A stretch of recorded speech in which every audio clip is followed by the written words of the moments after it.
Got a Father in heaven, He knows me by my name. He told me something I didn't know the other day. I asked Him many questions and listened for the rain to fall.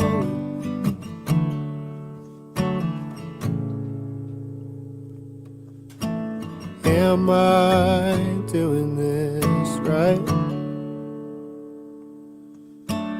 Am I making you smile? 'Cause you sure make me smile. You sure make me smile.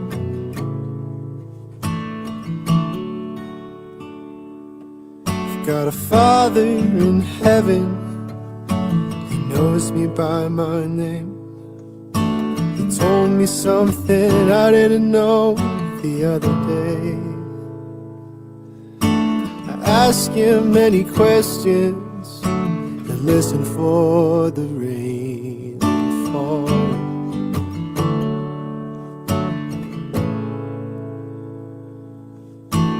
Can't you show me a sign?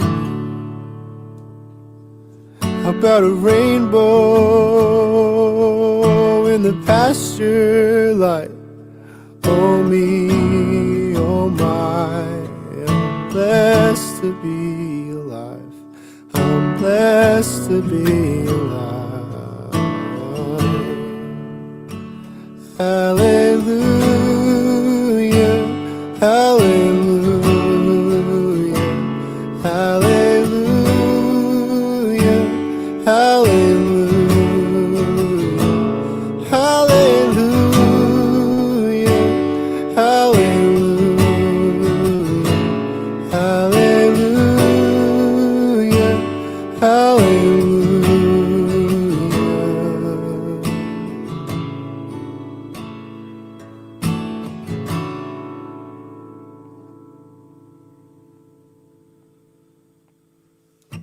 My Father in heaven knows me by my name. He showed me something I couldn't see the other day. I asked Him many questions and listened for the rain call.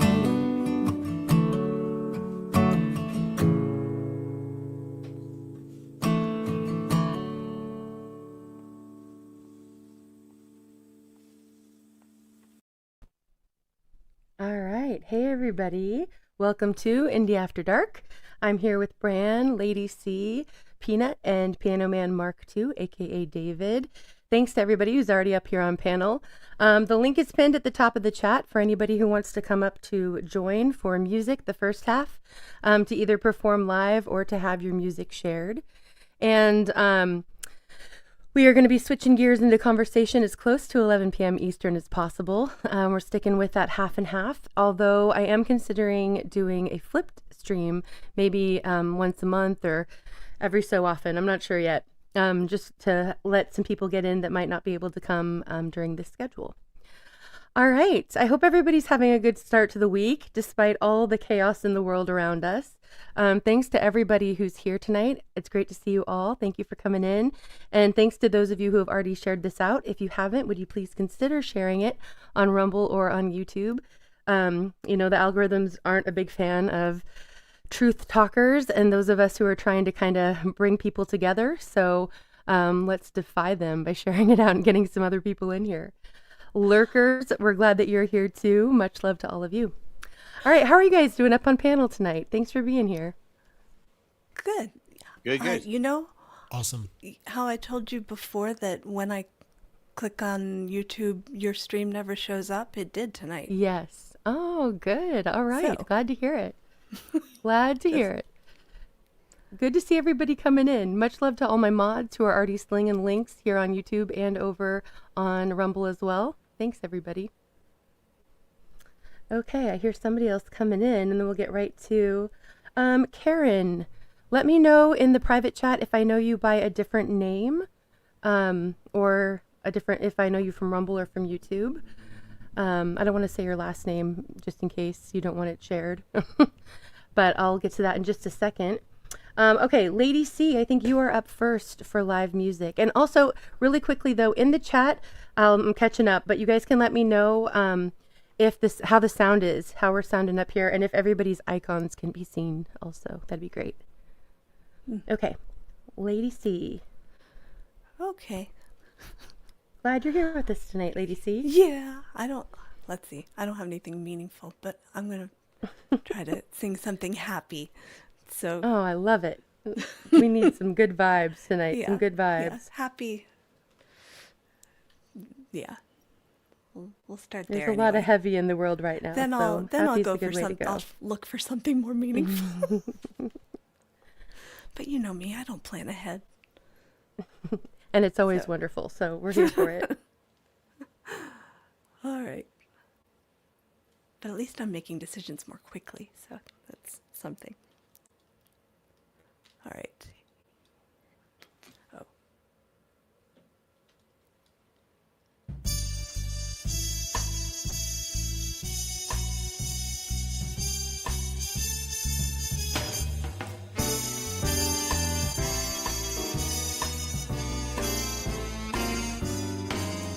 I was walking along, minding my business, when out of an orange-colored sky, flash, bam, Alakazam, wonderful you came by.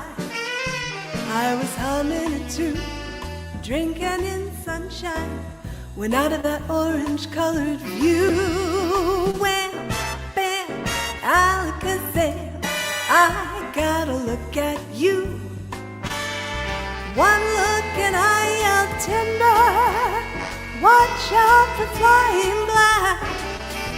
'Cause the ceiling fell in and the bottom fell out. I went into a spin and I started to shout, I've been hit, this is it, this is it. I was walking along, minding my business, when love came and hit me in the eye. Wham, bam, Alakazam, out of an orange-colored sky.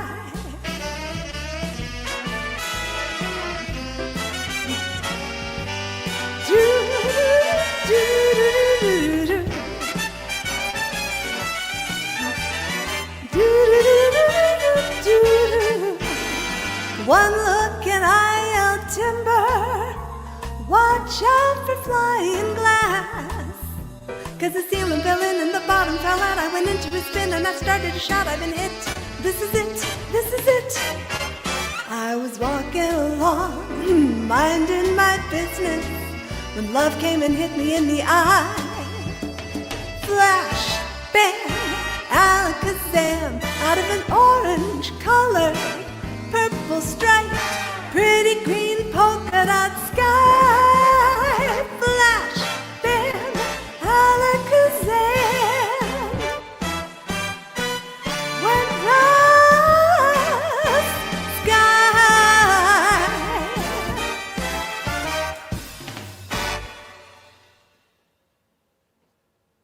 So fun and definitely a mood lifter. Love it, Lady C. Yes. Thank you for that. That was beautiful. You're welcome. All right. Way to kick us off here. I like it. All right. Thank you, Justin. Actions, not distractions, for the super chat. He says, good times, good vibes. That's right. We all need that these days. Thank you, Justin, for the support. All right. Again, glad to see everybody coming in. I'm catching up here a little bit in the chat. But it's so good to see everyone, and I'm so glad all of you are here. Jorge, I haven't seen you in a while. Much love to you. Yeah. Glad you're here. Good to see you, 101. All right. Thanks again to my mods who are slinging links. Blue, if you want to elaborate, or if you do, I'll find out. But asking for prayers, that's formerly Blue Butterfly, a.k.a. Moonlight. Much love to you. And I hope things, whatever's going on, you find some peace and some grace. I like the triplets in All that right. song. And then you do Yeah, like it was this, a fun one. and then like the way the beat kind of slowed down for that one line, that was really cool. I don't know which line. I don't. Yeah, I'm Maybe it was not- like on the up notes or something, it's da, da, da, or something. Really cool. You always Yeah. find great versions, Lady C. It's a fun song. Yeah, it is a fun one. Kay, good to see you here. Dana, much love to you. And yeah, that was a beautiful song and video. Oh, that must have been for the first one. I might be that far behind still. Uh-oh. Probably, yeah. All right. I'm catching up. Wolfang, good to see you here. Good to see everybody over on Rumble too. Much love to Carl and Algo and Snooks hanging out over there, holding down the fort. All right. Camellia, much love to you. Bran, good to see you in the chat too. Mind Stretcher. Oh, I know who that is. Good to see you. Glad you're here. Okay. We're going to keep the great music going while I try to catch up with the chat a little bit. And I believe, Peanut, that you are next. Yes, indubitably. And I heard your mixer's working out a little bit better these days, so that's great. Yeah, right, Exactly. exactly. You sound great. Yeah. So, thank you. this is going to be a Black Sabbath song. This is my cover of Into the Void using the mixer. It's just easier to just like this thing is. Well, I haven't had time to really record for a while, so it is what it is. All right.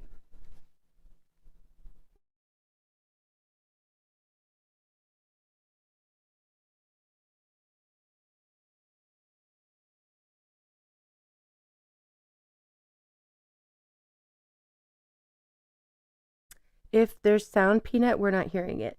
Oh, I put the link in there. Oh. Okay. Sorry, got it. I thought you were doing it live. Brand's getting it pulled up here. And is this a link we can share, Peanut? Yeah, you can share a link. Okay. So let's go back to this and pull that up. There we go. All right, here we go.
Rocket engines burning fuel so fast.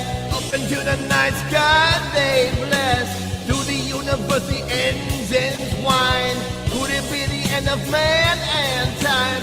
Back on earth the flame of life burns low. Everywhere is misery and woe. Pollution kills the air, the land and sea. Man prepares to meet his destiny here.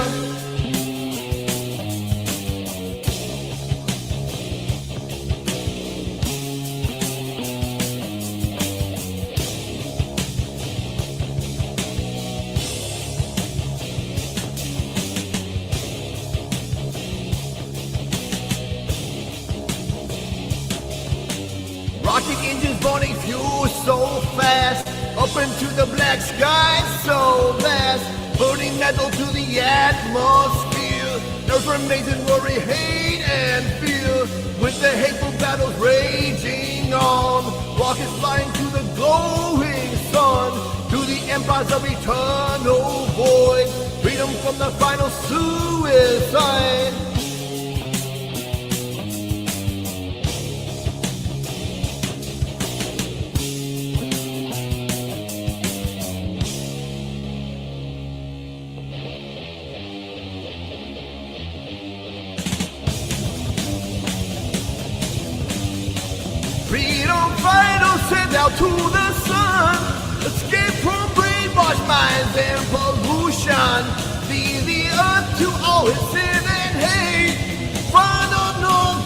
where freedom waits, yeah.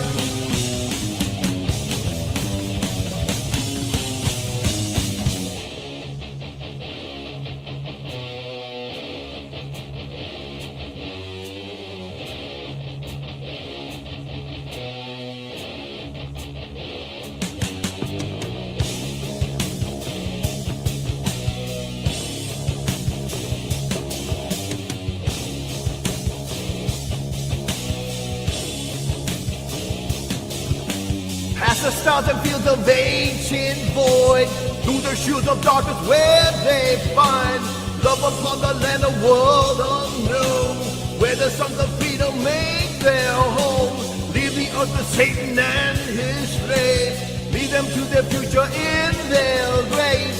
Make a home where love is there to stay, peace and happiness in every day, yeah.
All right, that was awesome, Peanut.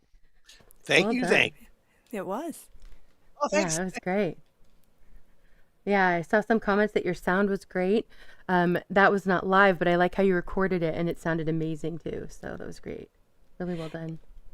If Thanks. you are going to do one live, I don't know any of the songs you do, but there was one that Snook said was Leonard Skinnerd that I thought you did a fantastic job.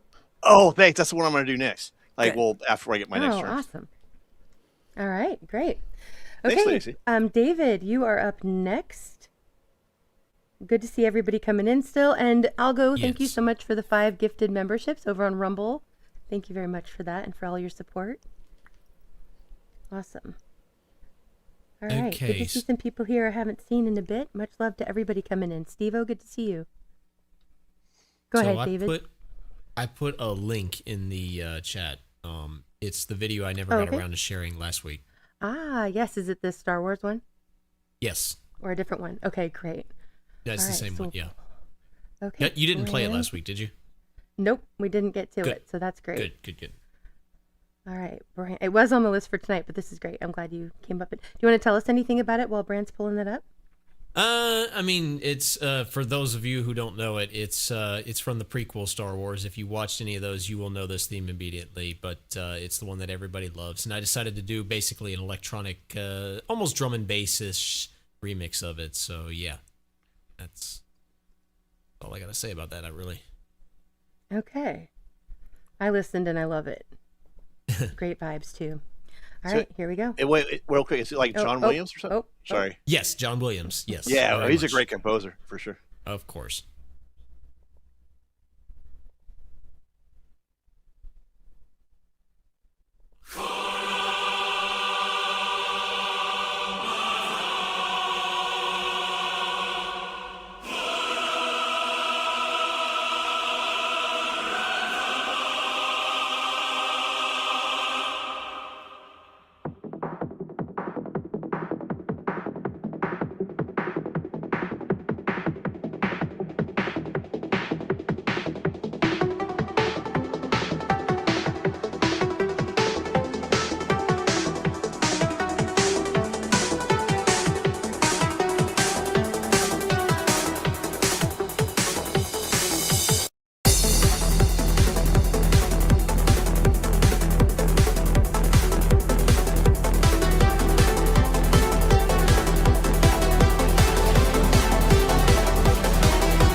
That's it. That's all. Yeah, That was cool. fantastic. I That love sounds like it. something I would say. Right? Somebody commented there's no light sticks or no glow sticks emojis, but there's like rave emojis over on Rumble. So you know, Oh, If I'd been Rumble's got all the prepared, cool stuff. Yeah. it does. I have one left from the Christmas stockings. A glow stick? Oh man. Yeah. Well, I know, if David's you around told still, me. so you might see there might be another opportunity. Hey, Apple there you Dumpling, good to see you, sis. Good to see you, Annie. Thanks for coming in. Scraw, good to see you. Good to see everybody that's coming in. Yeah, I agree. That was amazing. Always was is from that- David. Was that like mixed with techno? It's Hey, kind of like Mike, good to see you. symphonic and techno. I mean, whatever you want to call it. The original obviously is symphonic Dana? because it's just orchestra, and all I did was just put electronic drums and stuff to it. So I couldn't tell you if it was techno or if it was drum and bass. I heard some people say drum and bass, so I don't know. That makes me feel better. I never know what genre anything is. Right.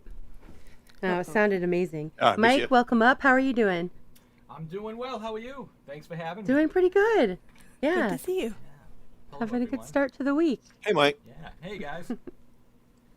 All right. Well, we're actually just at the end of a rotation, Mike. So if you want to jump in right away, you are more than welcome. Oh, cool. Yeah. Or would you rather me play Yeah. Okay, good. Go for it. You're usually ready to go. You're the boss. You're the boss. I like that. All right. All right. No, let's go. Yeah, go ahead. Go ahead and You're go, the Mike. boss. That'd be great. Well, then I need to talk to you. I need a raise. Ooh, Oh, I shoot. have a whole Yeah. screen. Dang it. Let's see how that goes. All right. I'll take right. that spot. Why not? Yeah, Let's do go it. for it. Good to see you, John.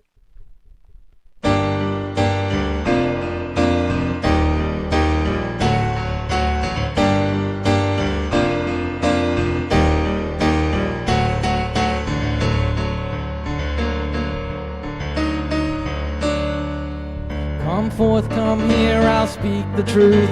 We're growing old within our youth. For a time, let's celebrate and laugh. I'll speak the words, hold up your glass. To all who fought and died for us, you're in our thoughts and in our hearts. We'll fight until the debt is paid, justice done and freedom saved. It's triumph to triumph for every day. Motivation is taken, then given away. It was we who desired peace and would not retreat. When it's gone wrong, we must be strong in defeat. There's cheer behind your eyes, I say. It's good to know you turned out okay. I've yet to find my look of cheer, but I'll smile to you as if I care. If too bold, don't apologize. If too shy, won't you sympathize? I'll make it clear, both shy and bold, then strive and drink until we fold. It's triumph to triumph for every day. Motivation is taken, then given away. It was we who desired peace and would not retreat. When it's gone wrong, we must be strong in defeat.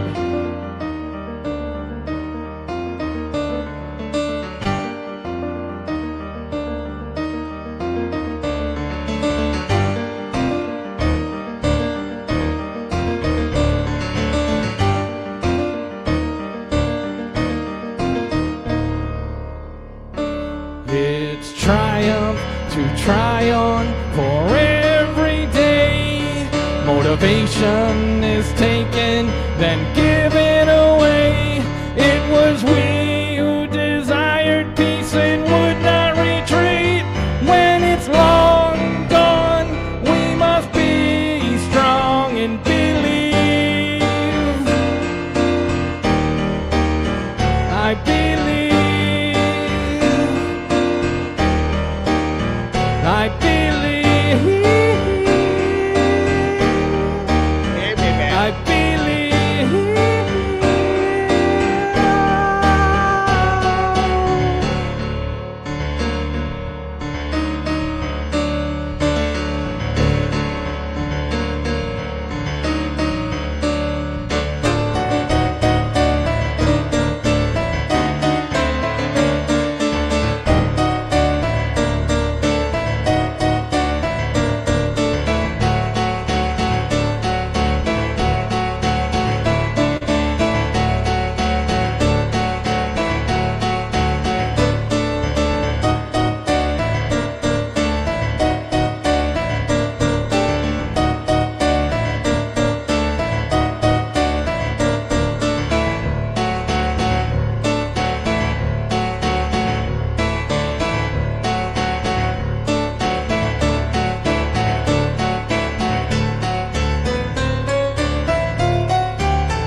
fantastic as always, Mike. That was great. Yes. Thank you so much. Here. Yeah, I really enjoyed that. You're so talented. I'm always glad when you come and join us. And I know the chat was enjoying it too on both here and over on Rumble. Awesome. I did post the link also. Mike has a full album that you can access there at that link for All That Matters. Awesome. Love that you put that up, Mike. That's great. Thanks so much. Yeah. Cool. Yeah. Go listen All to it, right. please. Fantastic. Yeah. Go give it some love and leave some comments. Okay. All right. So we're going to keep going here. We're just going to kind of kick off a new rotation here with a video. And this is the latest from, and there's a few new songs that he has out actually, but this is the very latest from David Joshua called The Sin. And this is something really a little bit different in the video and in the music, I thought. I really, really like this, and I hope you guys all will too. Really quickly, as Brand's pulling that up, I will say make sure you stay tuned on Friday. We have the Backstage Speakeasy every Friday. We usually around 11 p.m., well, at 11 p.m. Eastern, I open up the backstage and you can come and join back there and hang out, usually for about an hour. And around midnight Eastern, we start the first movie, and then we kind of talk for a little bit in between, and then play a second movie too. So it's a great place to have good conversations. Last week, actually, on Friday was when everything went down with Iran, and so we actually scrapped the second movie and ended up kind of catching up in real time together on what was going on. And it was actually a really cool night because it was a good thing for us to all be together and get to process it, you know, kind of what was happening in real time, and get to share some things and comment on some things backstage that we probably wouldn't have been able to if we'd been live, for example. So it's a great place to be. Come and check us out. That's on Fridays at the Backstage Speakeasy. The link will be pinned at the top of the chat, just like it is here, but it won't ever go live, or we'll let people know well in advance if we do rarely go live at the end, but it's very rare. Usually it's just backstage, and there's a chat backstage, so you can stay muted and keep your camera off. You can come back and, you know, talk back there, even if you don't normally speak on panels. So it's very laid back, and it's a great place to get to know people better too. Okay, there's my plug, one of them for the Backstage Speakeasy. All right, this again is the latest from David Joshua, The Sin. Here we go.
All right. Love that from David Joshua. Like I said, something a little different. I really enjoyed it. That was really cool. Like that. I really like that. Yeah. Yeah, the Yeah, video I and like everything that it went Dave well did. with the audio. Absolutely. Mm-hmm. Yes. Yep. Thank you, Tate, for the Rumble rant over on Rumble. Rant it, he says. Thank you very much. Yes, prayers for our military men. Absolutely. Yes, always. Pat, much love to you.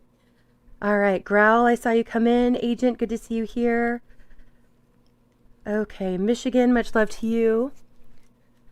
Thanks again to everybody who's sharing this out. Appreciate it.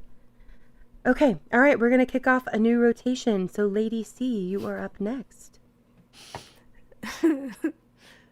Okay. You always laugh. Like it's a surprise. It always is a surprise. Good to see you, Watt. It just means that you hear whatever is right in front of my face.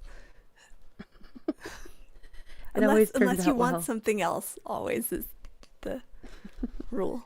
Good to see you, Mike. Do you know what you're going to play, Lacey? Sometimes I get the feeling that you're still trying to figure out what you want to do. Oh, She's well, always I like never that. know what I'm doing, but I'm trying No, I don't mean to. like that. I just mean like you're trying to pick out through all the stuff you can do because you're so versatile. Right? That's how she always is. That's what we're saying. She's Right. Yeah. it's like the best Trying to play problem it to off my have. time. At least I'm consistent. There you go. But I'm trying. No, we're to always glad you're decide here. faster. It's always wonderful. Thank you, Snooks. So yeah, I'm. I made a decision. There may be a better one, but my lesson is, you know what? It's one song. It's Thank okay. you. It'll turn out awesome. Whatever you pick will turn out to be gold anyway. Yep. Okay. All right, here we go. Oh, wait. Well, I mean, it's going, but whatever. There.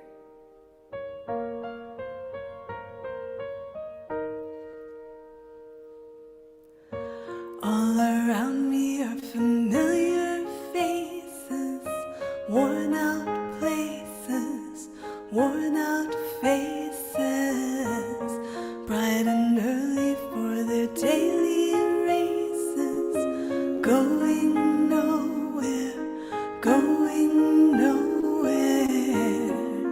Their tears are filling up their glasses, no expression, no expression.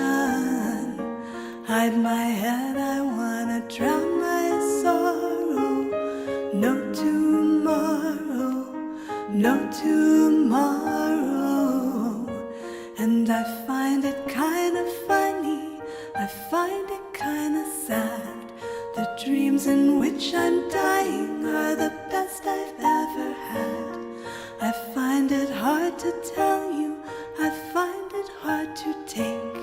When people run in circles, it's a very, very mad world. Mad world. Children waiting for the day they feel good. Happy birthday, happy birthday. And I feel the way that every child should. Sit and listen, sit and listen. Went to school and I was very nervous. No one knew me, no one knew me. Hello teacher, tell me what's my lesson. Look right through me, look right through me. And I find it kind of funny, I find it kind of sad. The dreams in which I'm dying are the best I've ever had. I find it hard to tell you, I find it hard to take. When people run in circles, it's a very, very mad world. Mad world. Enlarging your world. Mad world.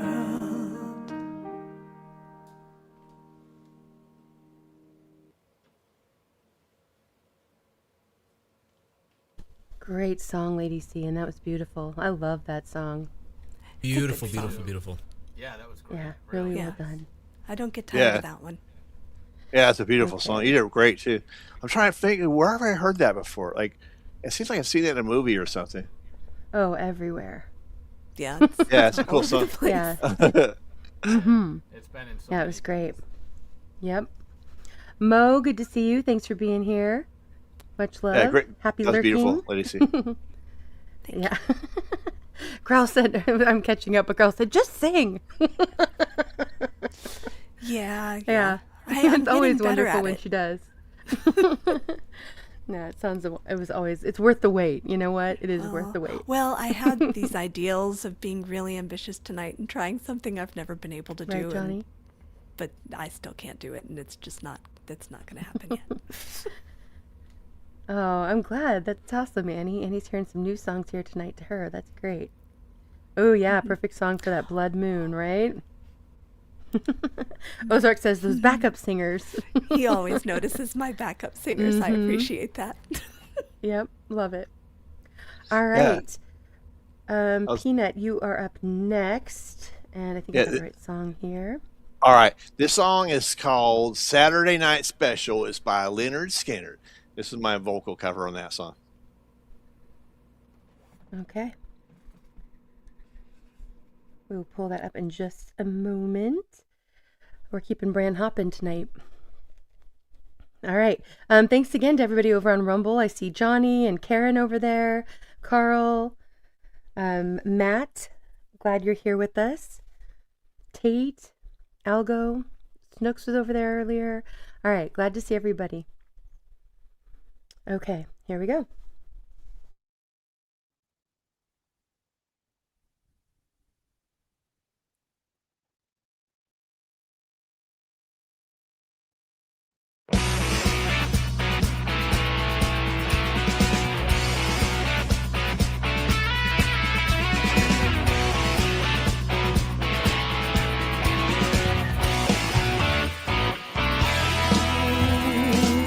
Looky here.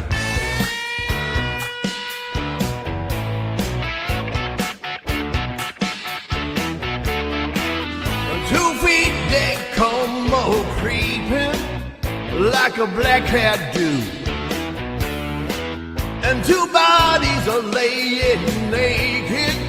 A creeper think he got nothing to lose, so he creeps into the house, yeah, and unlocks the door. And as a man's reaching for his trousers, shoots him full of a 38 hole. Mr. Saturday night time special, got a bell that's blue and gold. Ain't good for nothing, but put a man 6 feet in a hole.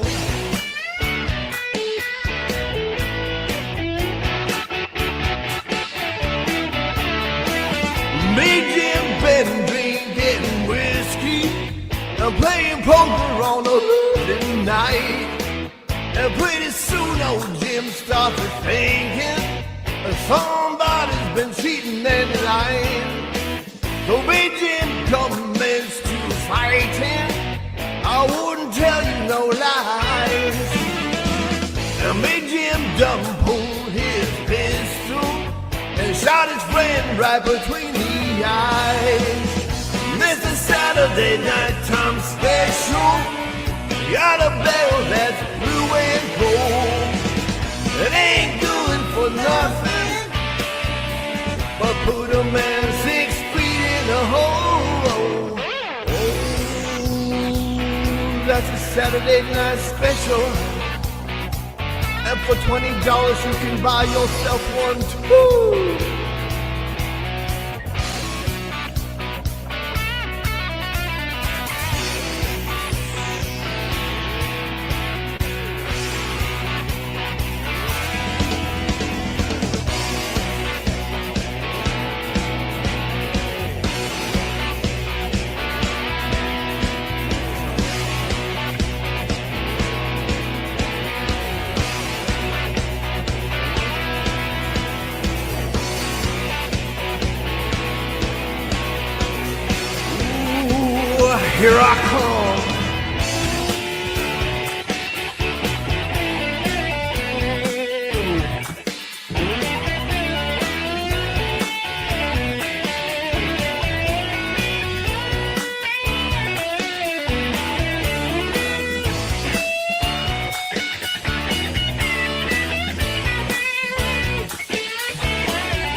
let me tell you all about it. Handguns are made for killing, ain't no good for nothing else. And if you like to drink your whiskey, you might even shoot yourself. So why don't we dump up people to the bottom of the sea before some old fool come around here wanna shoot either you or me? Mr. Saturday Night Time Special, you got a barrel that's blue and cold. You ain't do it for nothing but put a man 6 feet in the hole. Oh, that's a Saturday Night Special, and I'd like to tell you what you can do with it too.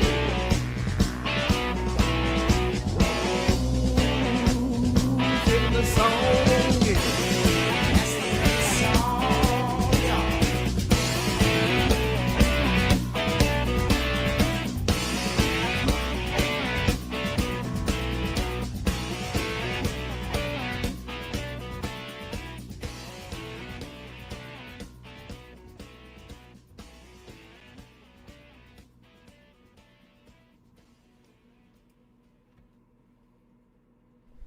All right. Another great one, Peanut. Well done. Thank Yeah, you, thank you. people were saying in the chat, put some feeling in it. I thought there was a lot of feeling in there. That was great. Really well done. Thank you. Mo, thank you so much for the super sticker. And Mike, thank you also for the super sticker. Thanks for the support, you guys. Always appreciated. Much love to you both. I've got to leave though because I got to go back to work. Okay. I just took the time off to be Hey, here. Donna. Thanks for having me up. And Yeah, Snoops, thanks for joining love us. you, Snoops. And thanks, bye for everyone in the chat. See you, Peanut. Yeah. If you're Bye. able to come back up for conversation, please do. It All right, should be an I'll come. interesting one tonight. Oh, cool. I'll come back right after work then. Bye, Lady C. Thanks All for right. everything. Bye. You're Bye. welcome. All right, See you, take Dave. care. Later, Mike. All right. Bye-bye. And later, see you, Brand. Bye. Thanks as always, Andy. Bye, everyone. Woohoo! Yeah, much love, Peanut. All right, Donna, good to see you coming in. Good to see everybody here having a good time. Glad for you all being here tonight. All right, the link is pinned at the top of the chat for any other musicians who want to come up to either perform live or to have your music shared. You are all welcome. All right, we're going to keep the great music going. David, you are up next. And David, are you doing this one live or was there a link that was shared? I think No, this one's Brandon and gonna I be are live. losing track here. No, All no, right, no, great. That was my only link. So yeah. Okay, yeah, perfect. All right, let me change this so we can see you a little better here. Awesome. Okay, I'm All right. going There to you go. sing a classic that most everybody should know. Awesome. So here we go.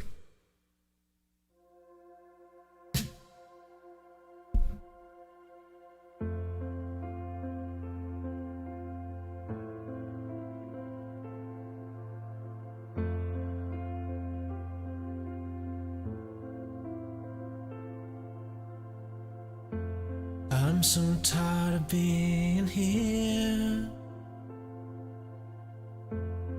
suppressed by all my childish fears.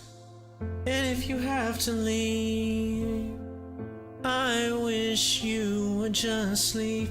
Your presence still lingers here, and it won't leave me alone. These wounds won't seem to heal. This pain is just too real. There's just so much that time cannot erase. When you cried, I'd wipe away all of your tears. When you'd scream, I'd fight away all of your fears. And I held your hand through all of these years, and you still have all of me.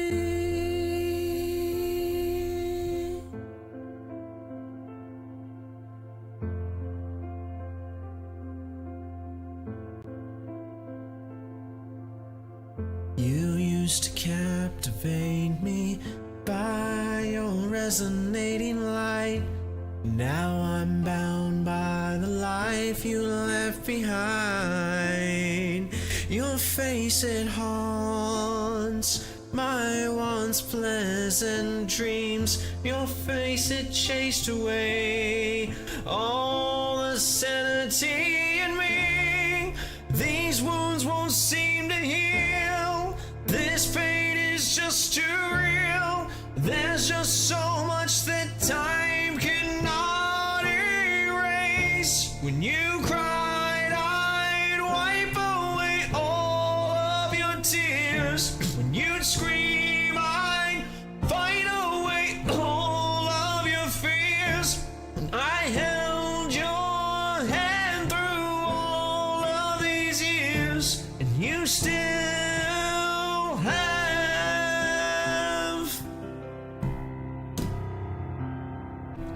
I tried so hard to tell myself that you're gone, but though you're still with me, I've been alone all along.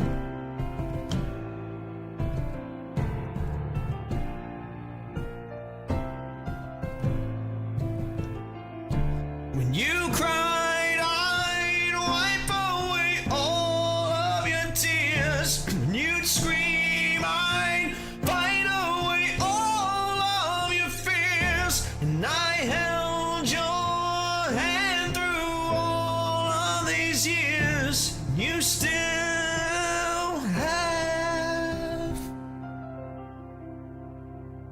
all of me.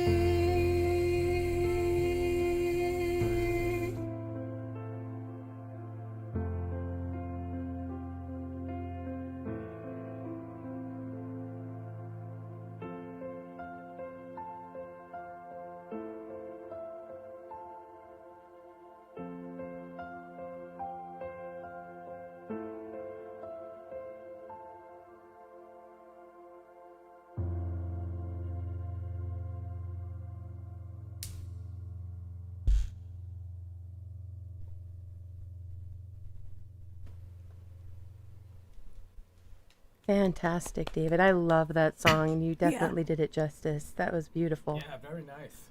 That one is hard for me Growl to sing says- for some reason. My throat always dries up, so I always have. Well, that I always is find a myself really coughing. tough. Well, That I had song fun sounded singing harmony awesome. with you, so thanks. I was singing along too, but I'm sure you I'm both sure it sounded sounded much amazing. better than I did. I'm sure it sounded amazing, Lady C. And Indy, don't lie. You were not singing. If you were, we would have heard you. Not gonna let me live that down. I'll never let I you see how it goes. Yep. Love it. All right, Johnny Coolio says, I still want David to do the Funk Soul Brother. Oh, okay. What? Yeah, that would be a good one. David, I think, could do pretty much anything. All right, I don't know really that one, quickly. Thank you, David. That was awesome. I want to make sure I'm not missing anything here. Let me go back over some of these, because thank you so much to everybody showing support through donations. It's very much appreciated. Susie, thank you so much. Much appreciated to you. And Mo, thank you for the being a member. And she says, awesome, the Piano Man, so very talented. And yes, I absolutely agree. And then thank you over on you. Rumble for the Rumble rant from Carl. He says, love you, Indy. And I love you right back, Carl. Thanks for all of your support. Those who don't know Carl well yet, Carl's one of those people that, like me and many of the mods here especially, who are always connecting people and sharing people out and helping people to find great channels. So thank you, Carl, for all that you do, and thank you for your support. Okay. All right. Let me catch up over here. Yeah, I agree, Dana. Always a good choice. I think I got backed up here. There we go. Okay. Oh, good to see you, Daryl. Daryl, you want to go ahead and turn your camera off? Then maybe your icon will show. We'll see if it's showing. It is on my end. You guys can let me know in chat if it's showing on the YouTube end. Inferno, good to see you. All right. And Mike, you are up next. Thanks for coming and joining us, Daryl. Yeah, very powerful. I agree, Annie.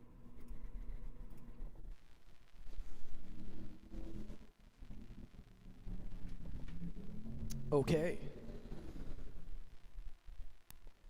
So speaking of my new album, Indy, thank you. This is the first song Yeah. and title track of the album, All That Matters. Awesome.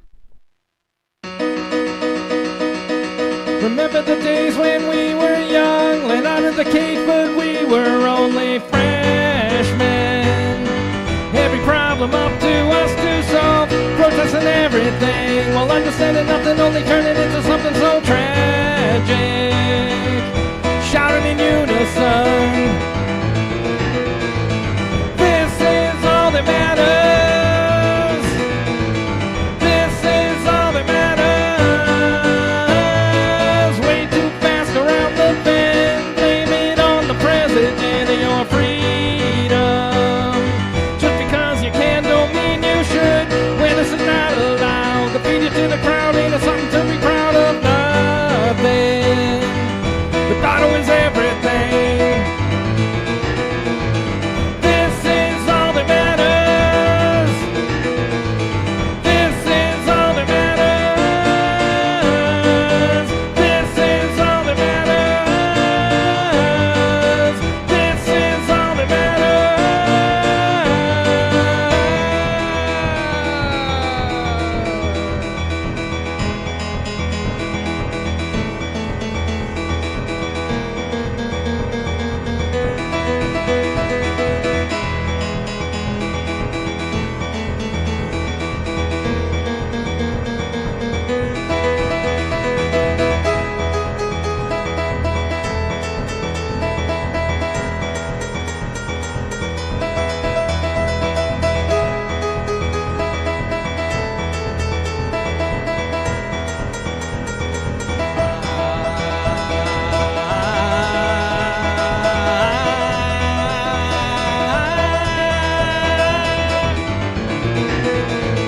This is all that matters.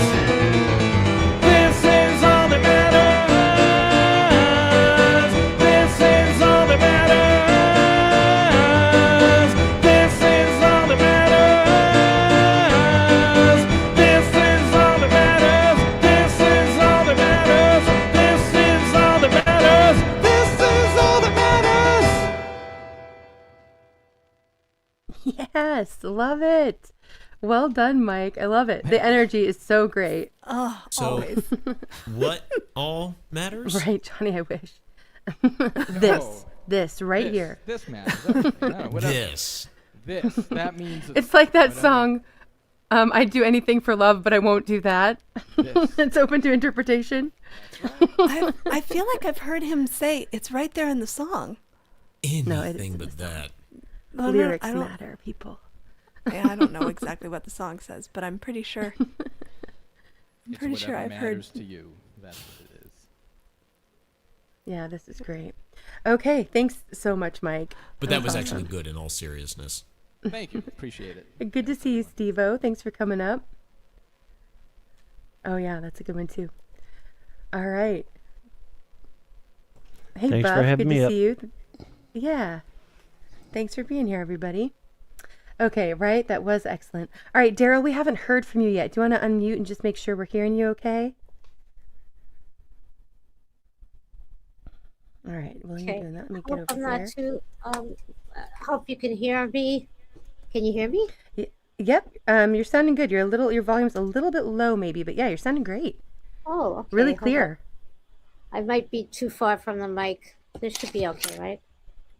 Yeah, that's great. Okay, cool. Everyone sounds great, by the way. That was excellent. Growl, that's a different mic. It's Mike Molino, and the link is posted there in the chat. Oh, thank you. Yeah. Thank you. I'm going to sub them. That was beautiful. Oh, awesome. Yeah. Sub each other up, you guys, for sure. Okay. All right. Let me see. Where are we at here? Let me keep things hopping here. So, Daryl, you are actually up next, and then we'll go to you, Steve-O. Thank you. Okay, thank you. Yeah. I guess I'm ready. I'm going to try this Okay. one. Are you sharing music on your end, or? Yeah. Okay. Yeah, Great. I'll share. Thank you. Okay, Mhm. let's try this one. Here we go. I like this song. Okay.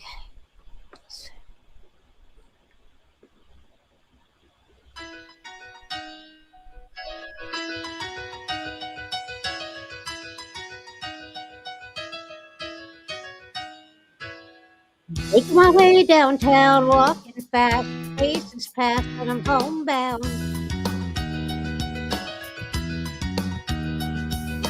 Staring blankly ahead, just making my way through the crowd.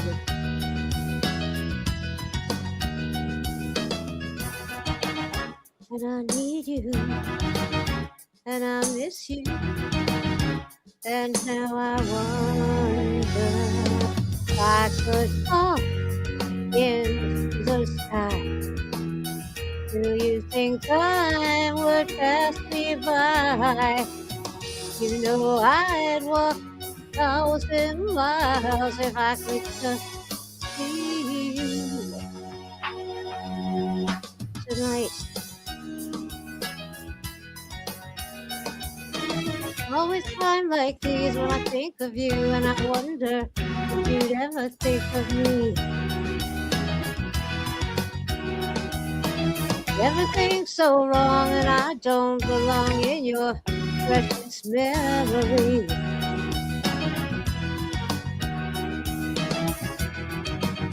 Cause I need you, and I miss you, and now I wonder if I could fly into the sky. Do you think time would pass me by? Cause you know I'd walk 1,000 miles if I could just see you tonight.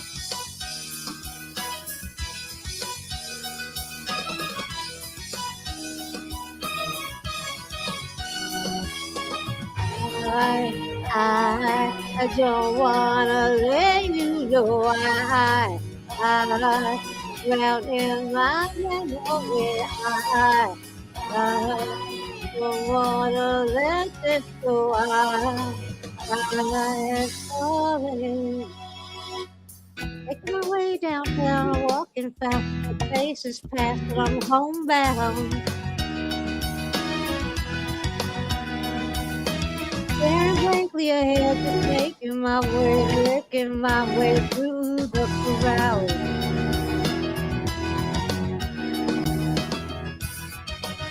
And I still need you, I still miss you. And now I wonder if I could fall into the sky. Do you think time would pass us by? You know I'd walk 1,000 miles if I could just see you. I could fall into the sky. Do you think time would pass me by? You know I'd walk 1,000 miles. I could just see you. I could just hold you. And I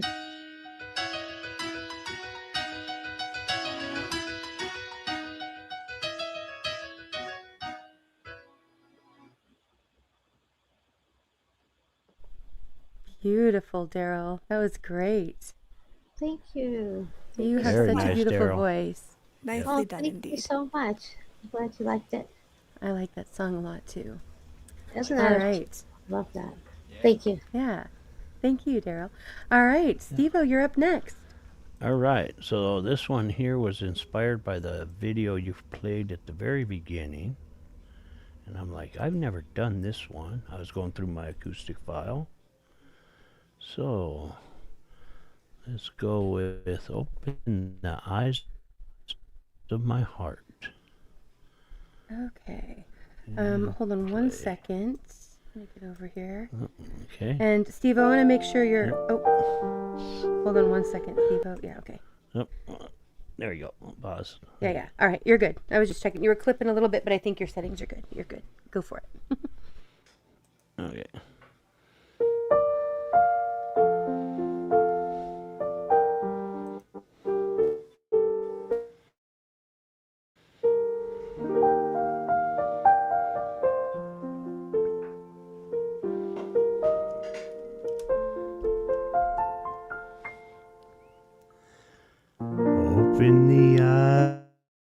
eyes of my heart, Lord. Open the eyes of my heart. I want to see you. I want to see you. Open the eyes of my heart, Lord. Open the eyes of my heart. I want to see you. I want to see you. And let it shine in the light of your glory. Pour out your power and love as long as we sing holy, holy, holy, holy, holy, holy, holy, holy, holy, holy, holy, holy. I wanna see you.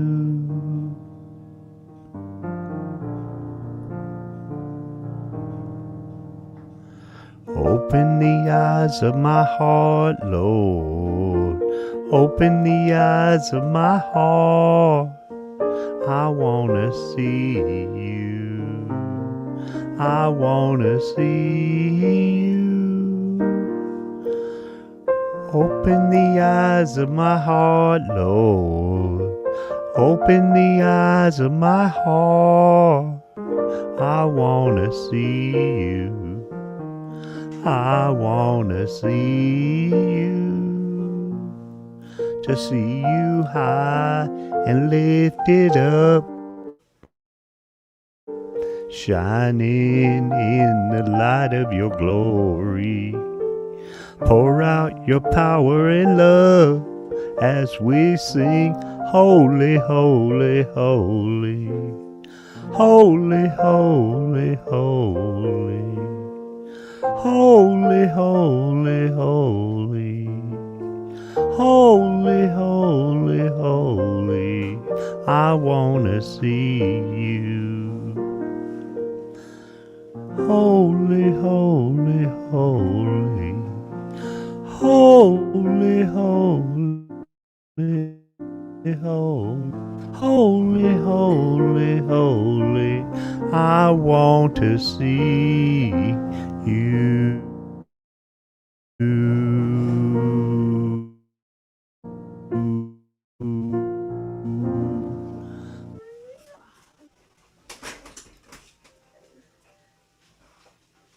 All right, beautiful song, Steve-O. I love that song. Mm-hmm. Thank you. That's a great praise song for sure. It is. Thanks for All right. sharing that. Yes. I know Thank others you. are feeling it there in the chat. All right, thanks, Steve-O. Okay, Be Charming, good to see you. Thanks for being here. Sharon, much love to you. Thanks for coming in. Yeah, I love that. Ooh, how nice, Bill. And good to see you here, too. Bill says we took a 2-hour ride in the country today, and the greenery was awesome. That is wonderful. All right, Things thanks for of having me life, up, Indy. right? I'm going to drop down. Okay, thanks I'm for gonna be being here, dropping Steve-O. Thanks for down. coming Thanks up for and sharing having that me with up. us. Yeah. Yep, appreciate you having me up. I'll Beautiful, see y'all Steve-O, right, later. Donna? Have fun. Okay, take care.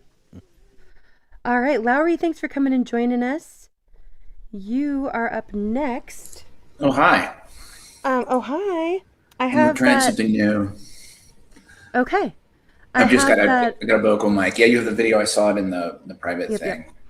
Yeah, I was I just was gonna gonna say, say, just when you want to play that, let me know and we'll. yeah, cue let's that just up. do it. Let's just do it now because, like, Okay. I'm just gonna. I tell a story I told last week, but I'll just condense it real quick. So All right. I was doing an album promo for the record, which was very heavily influenced by my cosmological disposition, as it were. And but it's not really on the nose. I don't really sing about that kind of stuff on the nose. Dave is singing in the background, just to himself. Anyway, but Dave, who runs the app, he's like, this is going to go out to like 220,000 people. So maybe you want to flush it out. And I was like, because the album promo was already a love letter to Effie. Well, I was like, well, how do I flesh this out and make it like a little bit more? And then Nico and I started talking. And we were like, why don't you just actually write the letter? So there's Sphera and there's Fiona, and you guys will put the rest of the pieces together so you can play it. All right, sounds good. Thank Okay, you. I'll put the link here in the chat. And good to see you, Gam. Here we go. Dear Sphera, I hope this letter finds you well. It's been a while since we've truly had a heart-to-heart, but speaking to you directly is impossible. So I wanted to spend a sunny afternoon composing a letter to you because I communicate better in song and lesser in conversation. What does that leave in the middle? It leaves an unopened envelope, something that you can read on your own, or rather leave on your doorstep, if you choose not to read it, for the breeze to carry away. There's been something bubbling up inside me, something started with great pain and trouble. There's been a life affair in front of my eyes that I was blind to for many years. One of those creeper things that's always just out of sight. You know, it's there, but I ignored it because it's too sharp. It's that lover in the closet that you keep at arm's length because that kind of love is too big for a Saturday afternoon.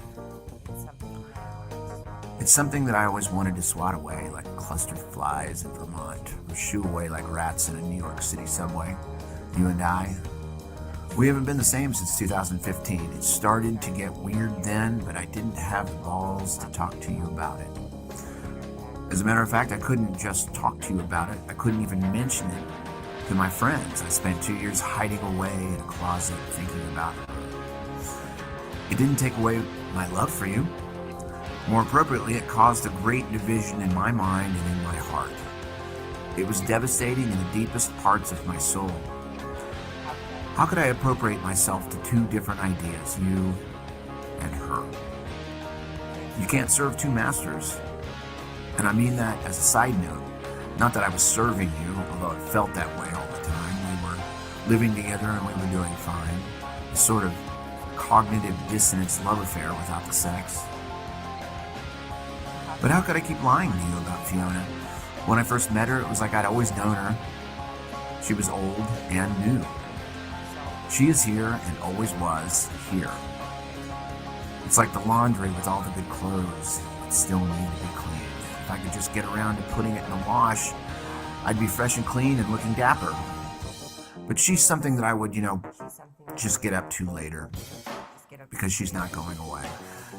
She hasn't gone away. It was just that I wasn't ready to address her yet. I know you felt me growing distant from you, and I mean that in the most non-Einsteinian type of way. Einstein, what a loser. Cranking math around to invert everything, but I digress. How do I begin with Fiona Epsilon? You knew her too. You just didn't see her because you were focused on me. You loved me in the only way you knew how to. You built an invisible fence around me because keeping my soul in your world was how you shared your love. Your treatment of my soul was comforting for so long. But it was a false comfort. It was light as paper. The idea of us was but a wispy contraption. The beach it was built on was always at risk of total failure. You were a master at keeping the sand rebuilt year after year, but that beach house was constructed too close to Fiona's shores. Sort of like how you catfished me on your curves when we first met. How did I fucking miss that one? You built an entire sky religion to keep my love. I never realized how much work you did to keep my soul close to you. It must have been a heavy haul 24/7 keeping those shores at bay. But those ocean fronts are the same wherever you go, like the one time when you told me my Australian buddy was looking at me upside down. Whew, that was a doozy. I can only imagine there are others like you keeping other lovers from looking south. Because it's so cold out there, your love is so much more inviting. Sphera, you and I were a sure thing. We believed, which is different from knowing. We were going to take over the world, you and I, but it was your world. Not mine. Every time I tried to reason with you, your words were lost to sea. Semi always drowning, forever locked, vacuum sealed in a mystical cracked bottle that never reaches shore. How much money did you have on me, never discovering the ruse? Did you have lovers on the side, maybe everyone? Is blood still red in your veins, or did it turn blue? Oh wait, that's a Mandela. But did you not pass go with your single optical or your fruit without the loom? That's neither here nor there. Truth is a bugger. I know this is going to be rough for you. I really found you pretty for many years, Sphera. You're a well-rounded lover from my past, and I'll never think of you as an enemy. The way we learn from our mistakes, you are not a mistake because I can say I unlearned everything because of you, and I found myself. Fiona's the future, and you're my happy past. You can keep the Disney DVDs. I stream everything anyway. Plus, Walt dropped the ball when he started that company anyway. Evil's clever.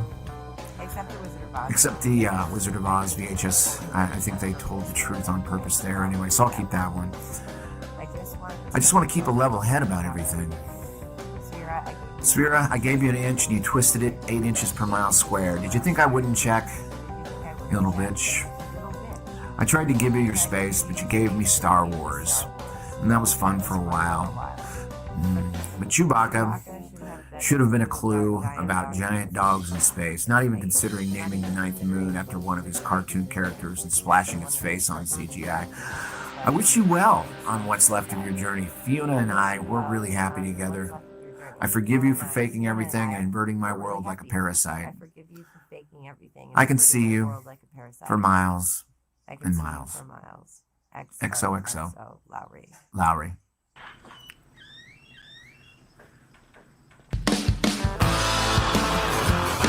Hey guys, it's Lowry. My new record, Night Movies at Beach 97, is out now on Mother West Records. Stick around towards the end of this promo to learn how to pick up the music in high fidelity and own it on your own device, circumventing the digital outlets. It is available on the digital outlets, but I prefer you to go through Mother West. It's just a better way. So stick around.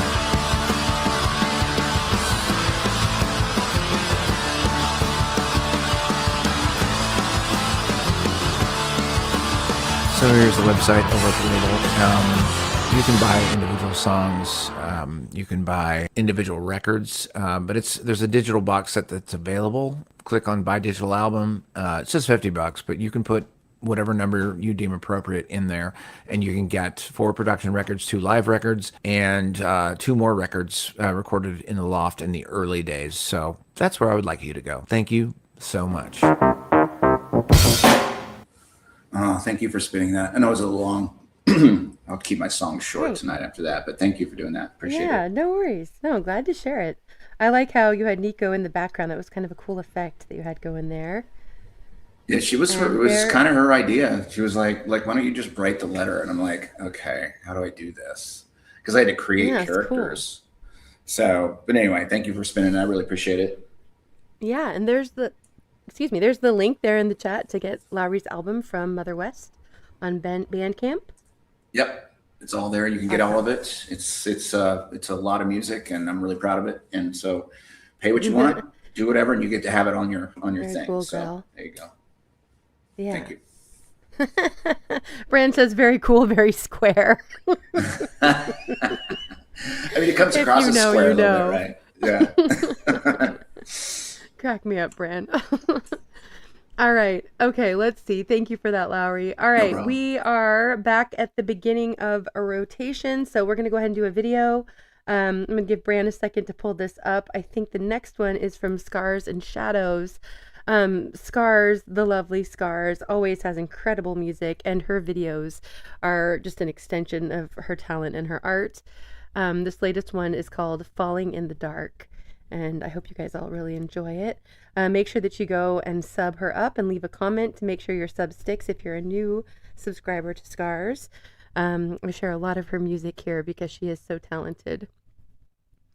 All right, and then we're going to get right into a rotation after this. We're about halfway through music.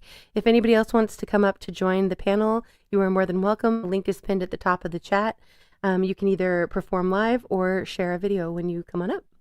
All right, here we go. Here is Scars and Shadows, Falling in the Dark.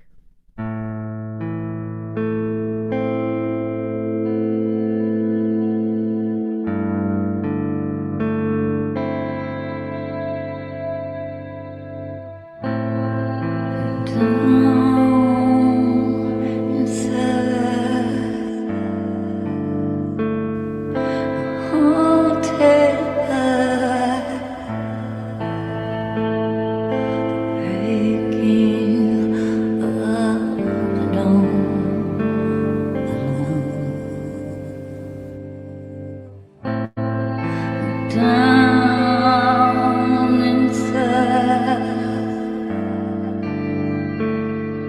Some will sell their souls. I go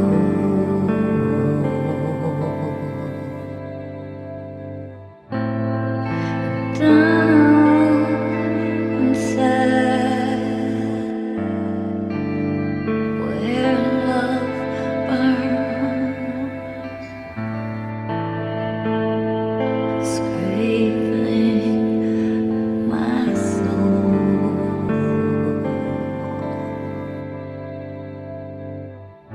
Cut it out, taste the salt when the dark is falling.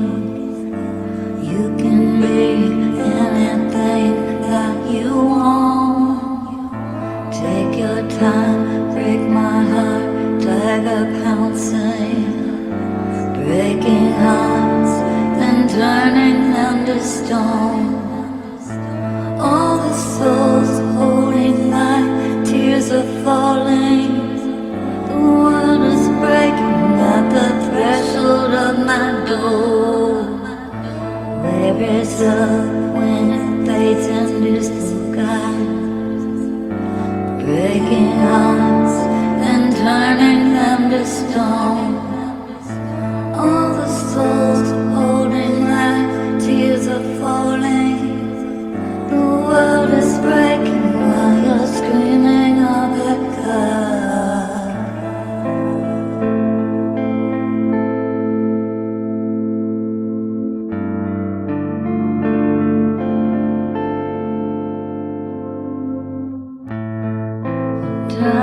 Down inside, you're taunted by it, aching in your bones, holding on.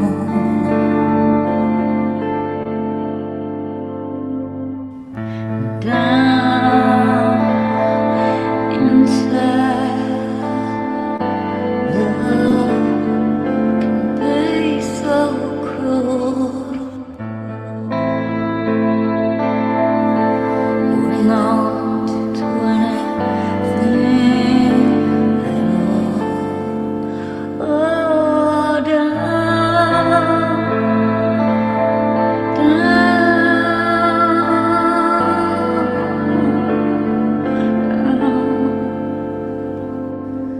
falling in the dark, hiding from the hurt, you fall down. Falling in the dark, screaming up at God, you fall down. Falling in the dark, hiding from the hurt, you fall down. Falling in the dark, screaming up at God, you fall down.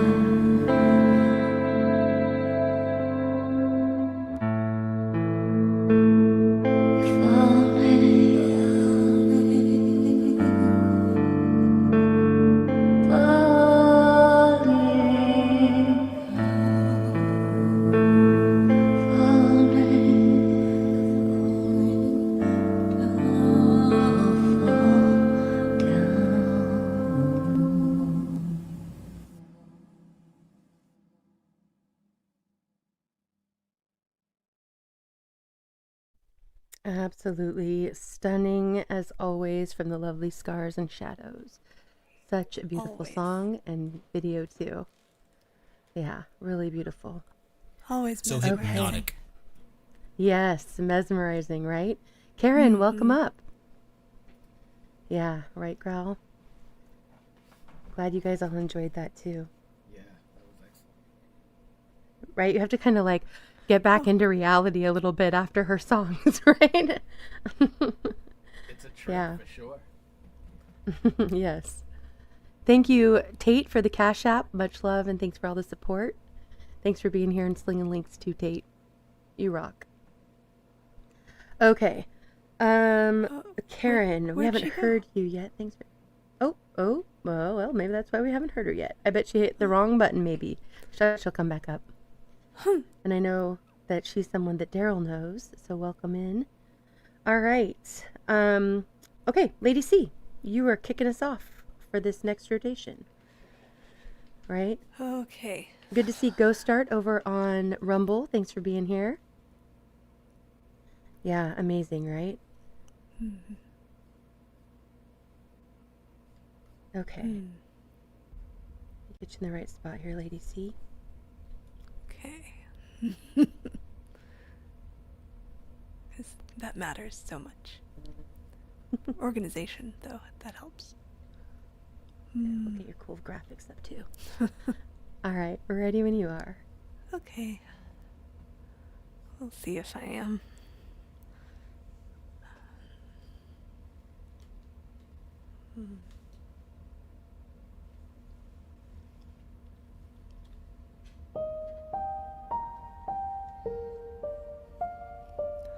Sunshine, won't you be my mother?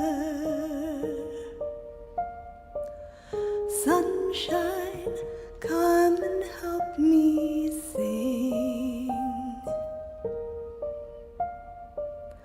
My heart is darker than these oceans. My heart is frozen underneath. We are crooked souls trying to stay up straight. Dry eyes in the pouring rain. Well, the shadow proves the sunshine. The shadow proves the sunshine. Two scared little runaways hold fast to the break of daylight, where the shadow proves the sunshine. The shadow proves the sunshine. Oh Lord, why did you forsake me? Oh Lord, don't be far away, away. Storm clouds gathering beside me. Please, Lord, don't look the other way. I'm a crooked soul trying to stay up straight. Dry eyes in the pouring rain. Well, the shadow proves the sunshine. The shadow proves the sunshine. Two scared little runaways hold fast to the break of daylight, where the shadow proves the sunshine. The shadow proves the sunshine. Yeah, yeah, yeah. Shine on me. Yeah, yeah, yes. Shine on me. Yeah, yeah, yeah. Shine on me. Yeah, yeah, yeah. Shine on me. Crooked souls trying to stay up straight. Dry eyes in the pouring rain. Well, the shadow proves the sunshine. The shadow proves the sunshine. Two scared little runaways hold fast till the break of daylight, where the shadow proves the sunshine. The shadow proves the sunshine.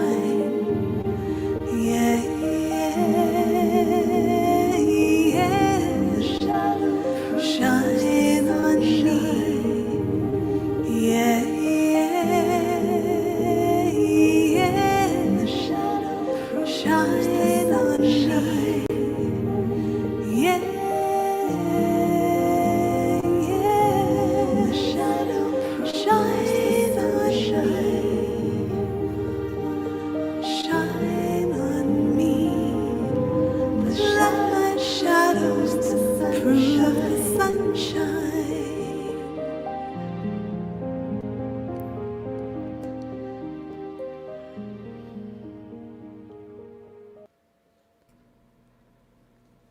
Beautiful, always. I like that comment from Dana. She says, singing like a gentle storyteller. So Yeah, talented. thank you, everybody, for being so encouraging. Lady C, did you arrange that? Did you make that I did. arrangement? I did. That's yes. amazing. Oh, Right? thank you. I was thinking, I'm playing this for two people who play the piano really well on here. It's like Sounded wonderful. My sister used to listen to that song all the time, so that's one of those I songs like that's that like song. engraved in my brain. Oh, so, I yeah. love Yeah. it. Yeah, that's beautiful. Right, Bill? Okay, Karen, I see. Let me get you up here real quick. See if we can catch you. Karen, for some reason it keeps dropping you out and in, but glad you keep trying and glad that you're here. Okay, yeah, that was lovely, Lady C. Thank you. We all concur, right? Always beautiful, right, Kay? Okay. All right, let's see. David, you are up next. And I'm going to go ahead and drop the link in the chat while you're playing for your upcoming live tomorrow. Yes, I am. Glad actually. you're back at it.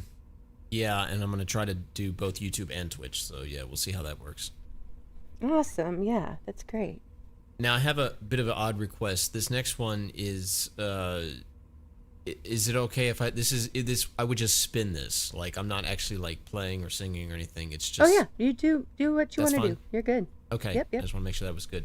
I did write this and record this and fully produce it. So yeah, this song is called "Revealed," and I think it's really gonna fit with the vibe that's been going on the last couple of songs. So yeah, here we go. Do you want me to keep you up? Oh, no, we'll just keep you there. Oh, go ahead. Go ahead. Say it. Sorry. Well, I was gonna say, do you want me to keep you up on screen, or is that weird? You decide That's on that one. totally up to you. Totally. I'll up to leave you. it there As, so we know it's you. Go for as it. Mr. Mike said, you're the boss. So yeah. All right. And I still want my this. raise. You deserve it.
Yeah, that's that. Absolutely beautiful. That was stunning. Yeah, really nice. Really love that. That was great. Yeah, girl said Yeah. he heard it. Thank you for Really sharing. well done. I felt like I should have been going to the armory to armor up and get my bow and arrows Right? and step out on the Pretty battlefield and be epic. like, I'm here, let's go. It was awesome. Right? Dana said she just raised the volume and closed her eyes. That's the way to do I it. like that. I love that. I was in If the I can just basement make listening. a shameless plug, that's off of my Yeah. album called Rest for the Weary. So yeah, it's on Spotify Beautiful. if anybody's interested. Okay. If you But want to put the on- link in the private chat, we can put it in the main chat too. Yeah, I'll do that. And I'm also about to head on out because, yeah. Okay. So Thank but you thanks so much for having coming me. and sharing your music. Always, David. You're always welcome, Yes. and we're always glad when you're able to join. Thank you. Good to see everybody else Right. again. Good to see you, David. Agreed, Johnny. Thank you. Johnny said this song might be playing when you enter heaven. Nice work. Nice work, David. Sounds great. Thanks, guys. Yeah. I'll see you Thanks later. again, David. Have a great night. Okay. All right, let's see. Mike, you are up next. And Brad, thanks for coming up. Like the shirt. All right, Karen, if you're still listening, I hope you'll try again. Brad's rocking that tux again. I love it. Hold on, Lowry, keep your mic on for just a second. I'm going to change your sound real quick. And Okay, yeah. Check 1, 2, Hold check on. 1, 2. I Hold don't know on what one I'm- second. I got We're two. just getting a lot of background noise. Hang on. Okay, there we go. Now you're good. I'll You just good? turn them off for you when it's your turn. Awesome. Okay. All right. Okay, Mike. Cool. All right, this is going to be my last one for the night. All right. Thanks for being here, Mike. Always glad when you can come up and Oh, join. yeah, my pleasure. Thanks for having me, and thanks everyone in chat for watching. This is another one off my album, All That Matters. It's called Life is Suicide.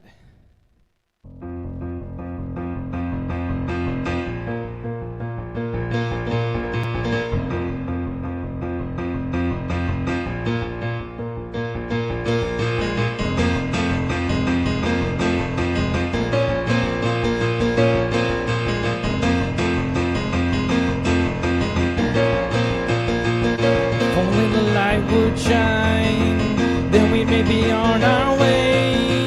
If only the road that we travel was smoother by now, we'd be on our way. If we get our timing right, we'll meet where the day kills night. And if it still shines when the night holds the sky, we'll be right where we want to be. Hold my hand as we take this ride. Baby, this life is suicide. Daily is a struggle just to survive. Living this life is suicide. She said we're right where we want to be. A moment in time is a gift or a curse that determines our destiny. My moment got lost in the crowd, among 1,000,001 fake clowns. I picked out what I thought would be the best fit for my needs, never had a doubt. Hold my hand as we take this ride. Baby, this life is suicide. Daily is a struggle just to survive. Living this life is suicide. They say impossible, I say try. Spoonful of poison, I open wide. Hold my hand as we take this ride. Baby, this life is suicide.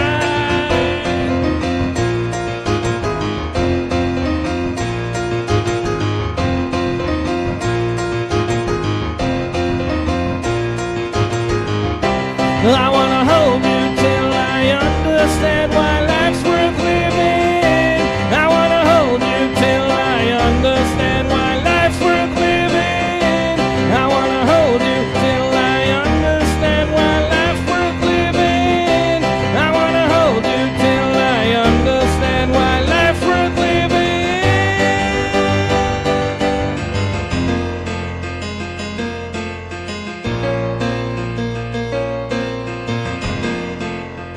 She said we're right where we want to be.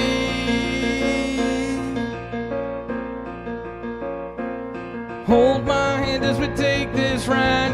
Baby, this life is suicide. Daily really is a struggle just to survive. Living this life is suicide. They say impossible, I say try. Spoonful of poison, I open wide. Hold my hand as we take this ride. Baby, this life is suicide. Baby, this life is suicide. Living this life is suicide. Amazing. Always, Mike. That was great. Thank you, Indy. Love it. Yeah. Thank you so much for coming and joining us tonight, Mike. It's always, Yeah, it is great when you absolutely. can come up. Lots Fantastic. of fun. Thank you for having me. I'll see you Yeah. next time. Your songs always right. sound happy even when they're not. I know, right? That's what I was just thinking too. That's a pretty heavy one, but it's still like somehow upbeat. It's like invigorating. Right, you know, I mean, even hard times bring good inspiration, so that's what that's all about. There Oh, you go. it's true. Yeah. I think inspiration's a good word for it. Thanks again, Mike. All right, thank you, everyone. Bye. Yeah. Cover by CQ, good to see you. Bonnie, thanks for coming in. Much love to you both. Dawn, good to see you here. Cindy, much love. All right, thanks again to all my mods, slinging links. Appreciate you all. Make sure you guys are getting connected, checking out each other's channels. All sorts of different content.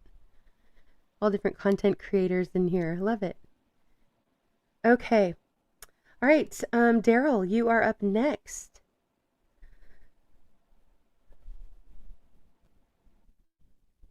Hey, that was excellent. Everybody, bravo. Wasn't it? You've all been amazing. I Really know, enjoyed so much this. talent up here. Thanks Unbelievable. to everybody It's- participating. It's like a Johnny Carson show, you know? Anyway. All right, I'm doing a deep dive Joni Mitchell. I hope everybody love Joni. likes Joni Mitchell. That's Yes. great. All right. Now this is I think one of her first albums. Did I share the screen? No, Right? not yet. Not yet. Okay. There we go. Okay. This is a deep dive, so I hope you like it. There we go.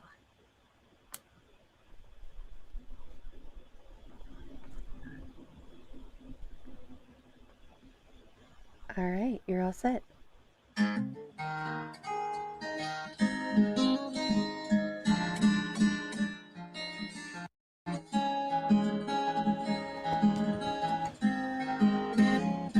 I heard it in the wind last night. Sounded like applause. Did you get around resounding for you way up here?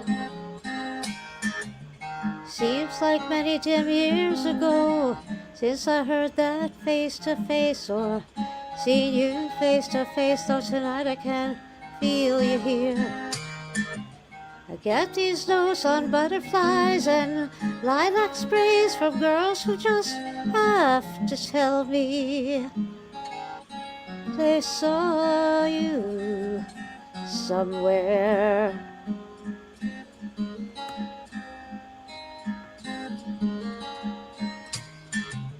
In some office sits a poet and he trembles as he sings, and he asks some guy to circulate his soul around. On your mark, red ribbon runner, the caressing rev of mortars finely tuned like fancy women in 30 evening gowns.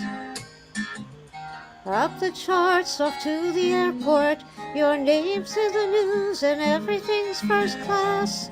The lights go down and it's just you up there, getting them to feel like that.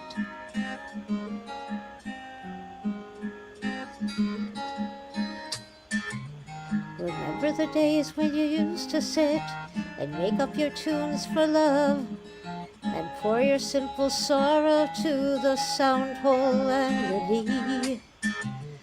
Now you're seen on giant screens, in parties for the press, and for people who have slices of you from the company. They toss around your latest golden egg, speculation, well, who's to know if the next one in the next will glitter for them so.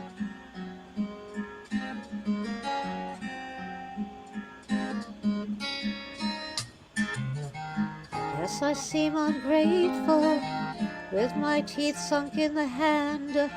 That brings me things I really can't give up just yet. Now I sit up here, the critic, and they introduce some band, but they seem so much confetti looking at them on my TV set. Oh, the power and the glory, just when you're getting a taste for worship, they start bringing out the hammers and the boards and the nails.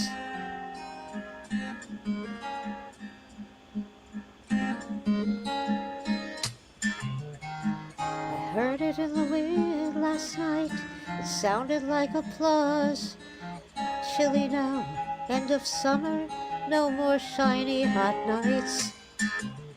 It was just the arbiter's rustling and the bumping of the logs, and the moon swept down black water like an empty spotlight. Oops. Sorry, that just cut off. It's all right. That was beautiful, Daryl. Your voice is so, I don't know, you have a real like gentleness to your voice. It's really beautiful. Oh, It's thank you so perfect much. for Joni Mitchell. Is it? Oh, I hope so. I love her so much. I really love her. Yeah, I really loved you. beautiful. I loved you, Joni, and your Kate. Oh, thank you. Those are my two favorite singers, actually. Oh, and, yeah, that too.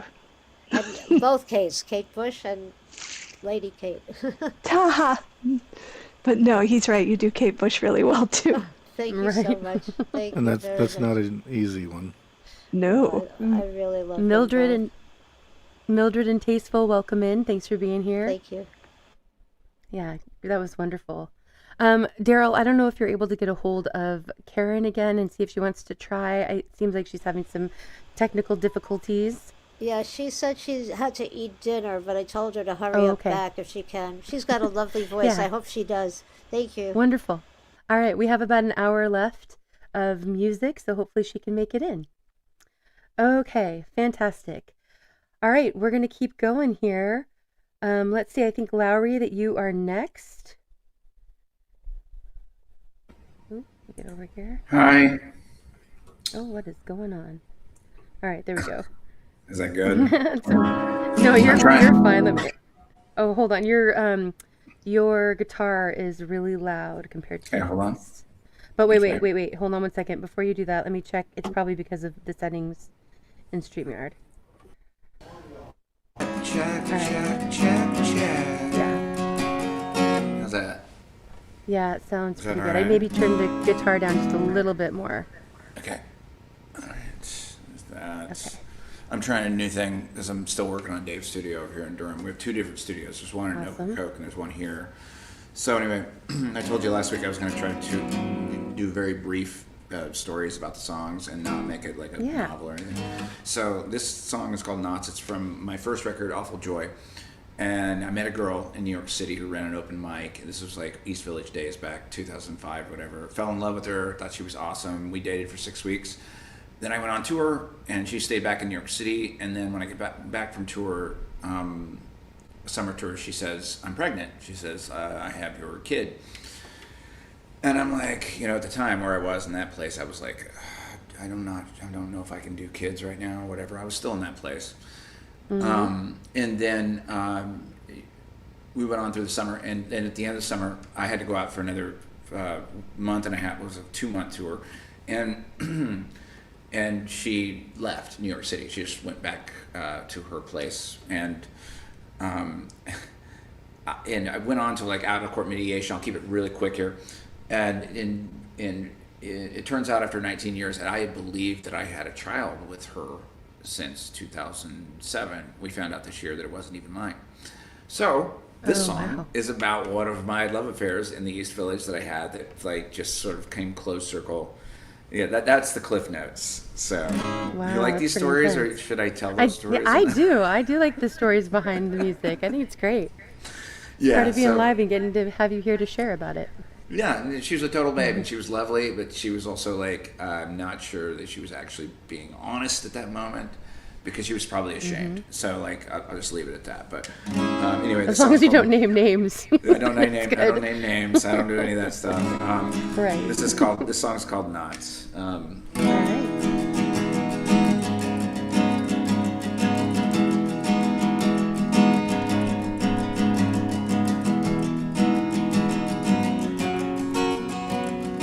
Did it occur to you? Could you have known? Would you have said anything if I would have thrown you a bone? And when you were riding with me, did your nose itch constantly? When I let you out, did your ears burn when you crawled into bed? Did you have strange dreams and yearn for something you couldn't see? And everybody's looking. Everybody's looking. Everybody's looking.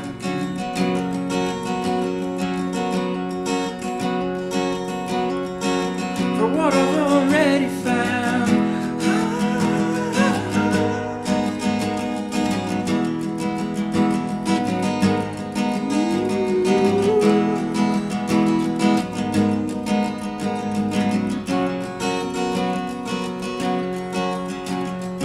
That's a big ribbon across, and it's becoming obvious that I'm lost.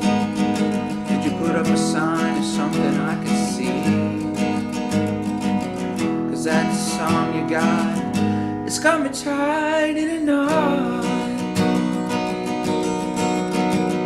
And everybody's looking. Everybody's looking. And everybody's looking.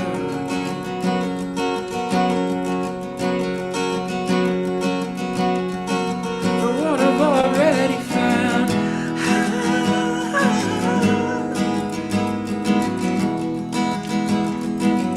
What I already found is what I'm talking about. Well, that's it for me. It's all I could do. Yeah. Well, I just put it all out there for you to see. Did you put up a sign or a song or a bird so I can stay afloat and get myself back to you? And everybody's looking. And everybody's looking. And everybody's looking.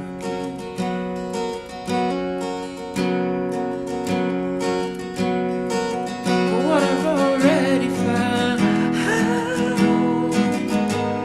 Woo! What I've already found. Yeah, that's what I'm talking about. What I already found. La, la, la. Woo.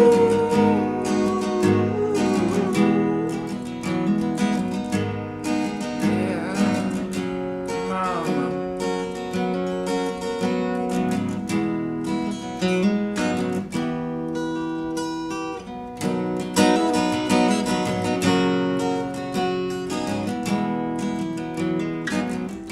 It's what I already found.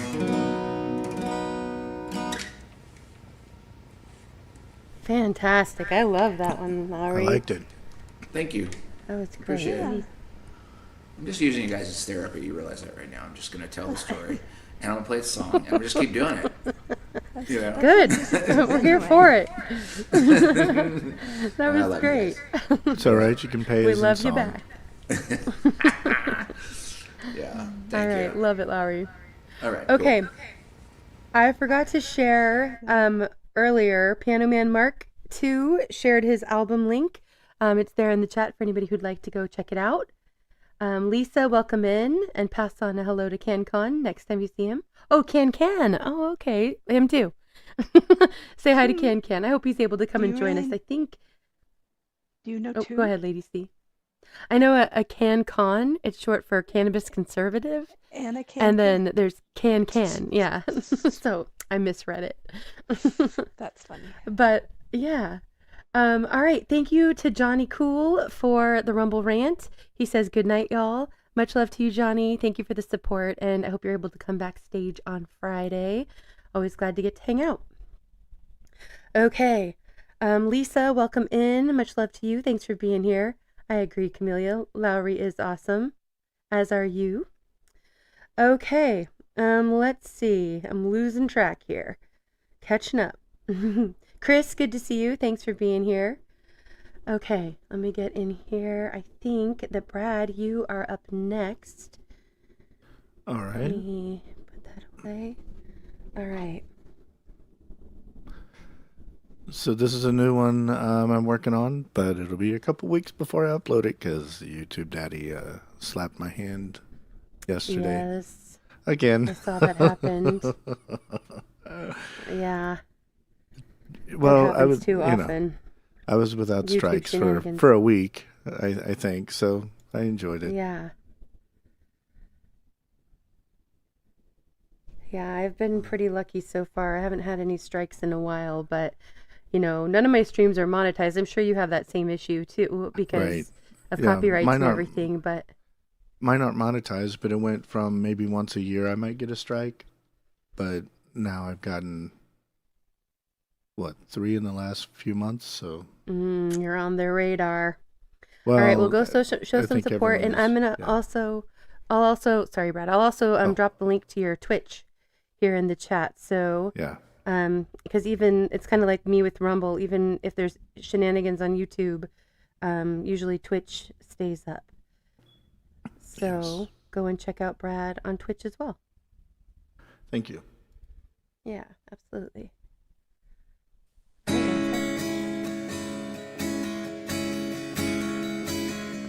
There's no start to the story, and I can see no end. Two young men hearing voices whisper in the wind. I woke up made of marble, a shepherd boy in shock.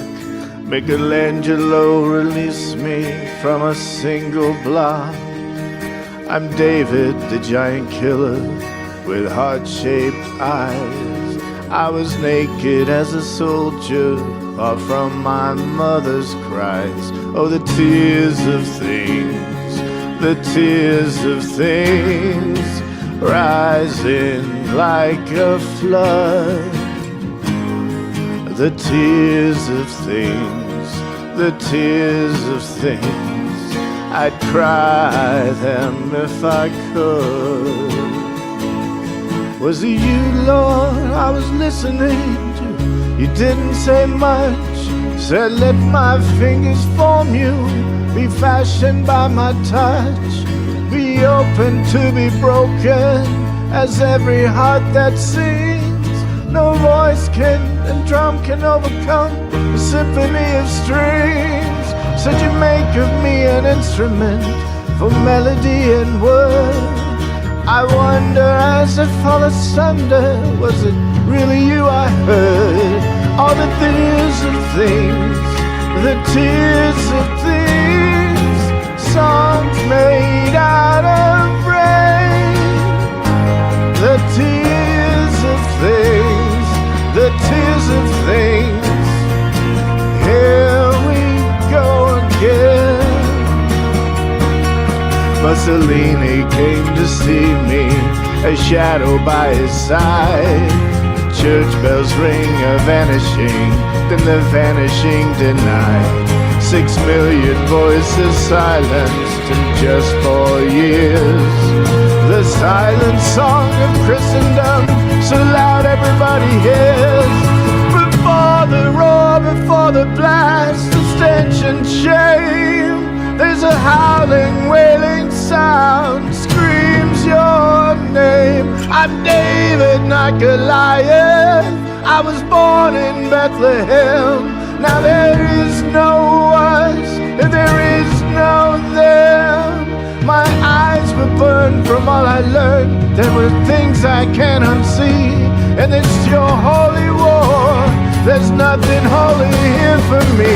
More the tears of things, the tears of things, rising like a flood.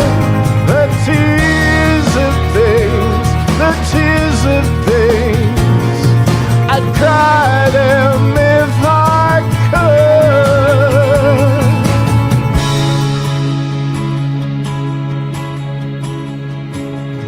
If you put a man into a cage and rattle it enough, man becomes the kind of rage that cannot be locked up, no. It cannot be locked up, no.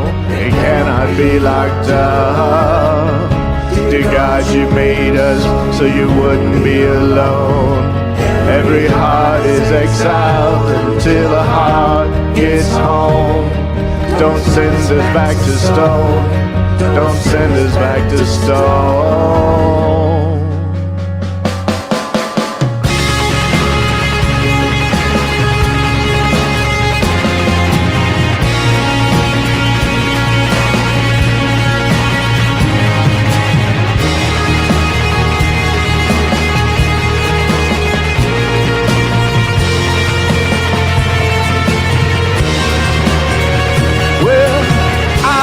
Made for worship, before I spoke I sang songs of grief, of disbelief, how a woman can love a man. The naked song, the sacred song that every soldier fears. Cause when people go out talking to God, it always ends in tears. Yeah, the tears of things, the tears of things. Let the desert be unfrozen. The tears of things, the river sings. Who would choose to be chosen?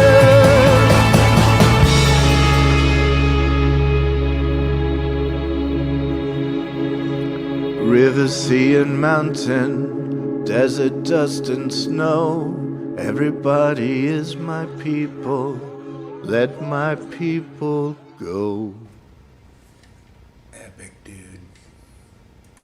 Yeah, that was fantastic. I like that. Everybody is my people. Let my people go. Love it. One of the United. one of the songs from U2's new EP. So probably the best one. Amazing. Sorry, Brad, your dropping voice things. on that one is outstanding. But yeah, that was good. Yeah. And like Brand said, that escalation, incredible. Really well done. Thank you, Brad. Thank you. Okay. Oh, hate it when that happens, Jason. Glad you're caught up. Yeah, right, Cindy? That was awesome. Oh, I haven't seen that one, Kay. Yeah, great pick, Brad. Okay. All right. I think we are likely, well, depending on how things go, we probably have time for 2 more rotations is my guess before we shift gears into conversation. I'm going to go ahead and sing a song, and then we will play a video and get right back into the next rotation here. Okay. Oh, Karen, welcome up. Oh, and back out again. Dang, Karen, I don't know what's happening. I think maybe you might be pressing the wrong button. I'm not sure, but it could be a connection issue too. So if you come up while I'm singing, I'll bring you up after I'm done, Karen, but I hope you'll keep trying. All right. Here we go.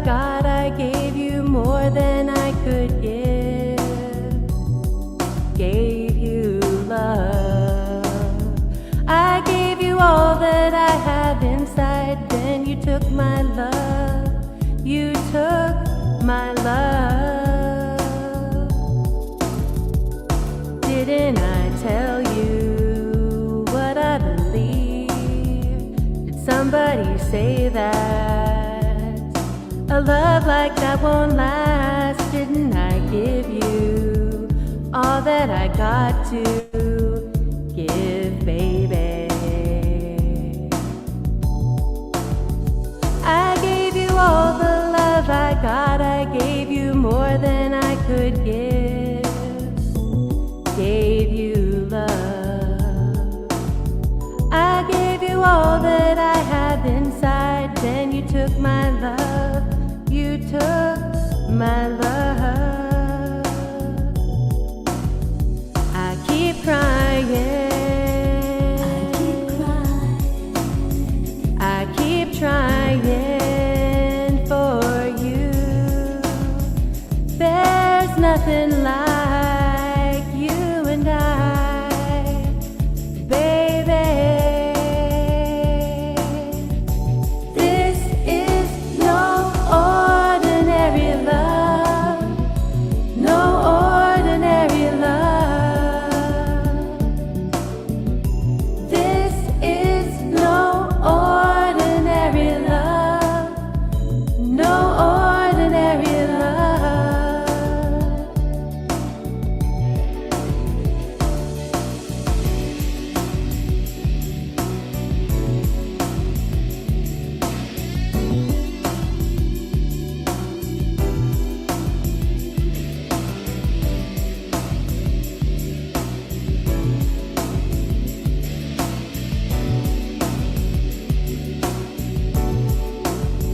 I keep crying. I keep trying for you. There's nothing like you and I, baby. This is no ordinary love, no ordinary love. This is no ordinary love, no ordinary love.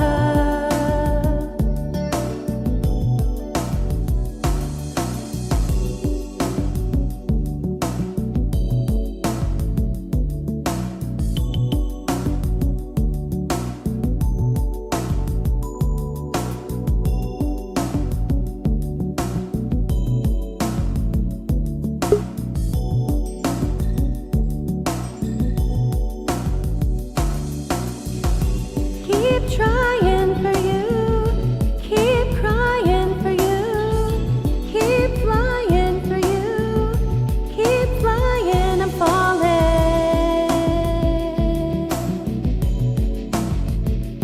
and I'm falling.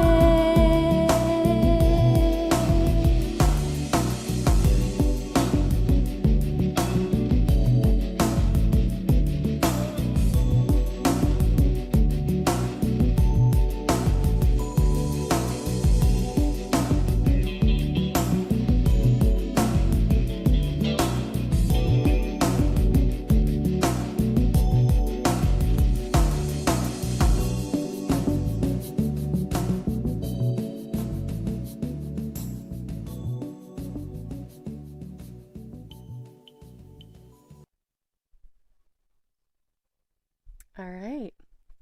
Sade's always a good choice. Yeah, great she's job. amazing. Thank you.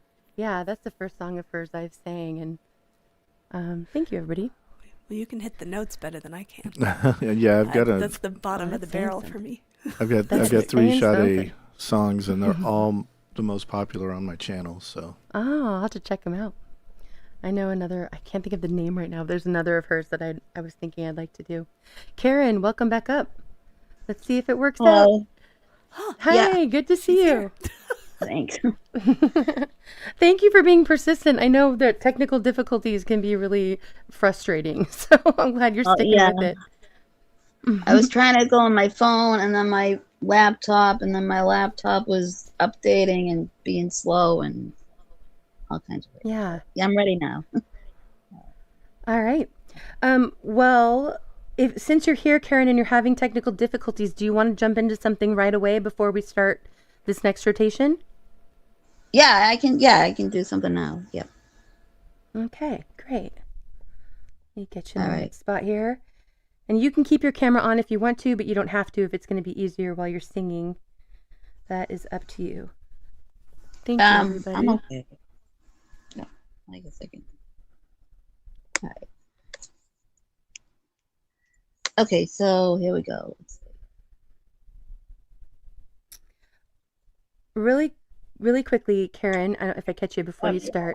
Yep, sorry. Do you have, no, that's okay. Do you have a channel on YouTube or on Rumble or anywhere that we can share for I you? do. I do. It's oh god. Karen Rocks. Is it 444 or Karen Rocks? I don't know. I have two. Okay, you So, know what? Go ahead and just sing, and when you're done, if you can drop it in the private chat, good to see you lawfully. Then All right. we can get it shared out after the fact. All right. All right. Okay. So Great. All right. You're all set. All right. Here we go.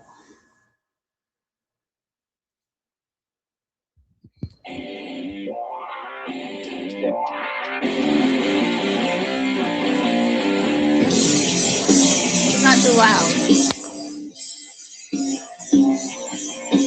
Telling Layla's story spoken about how all her bones are broken.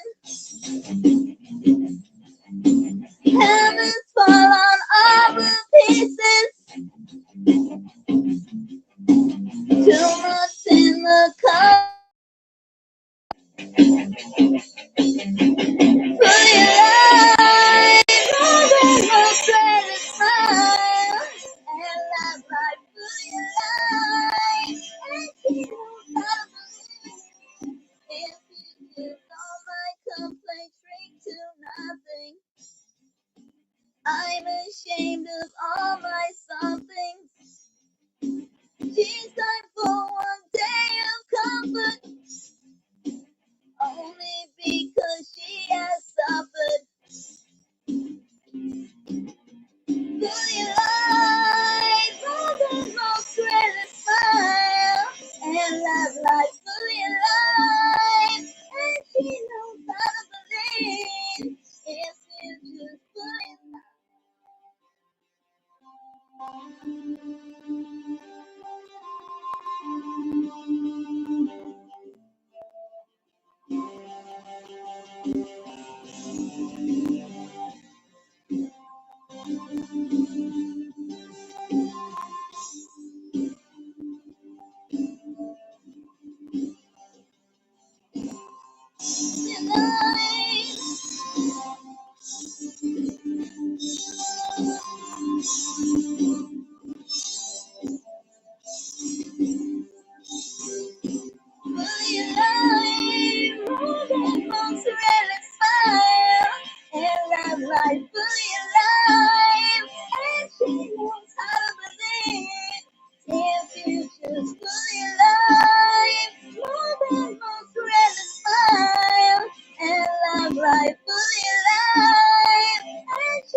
All right.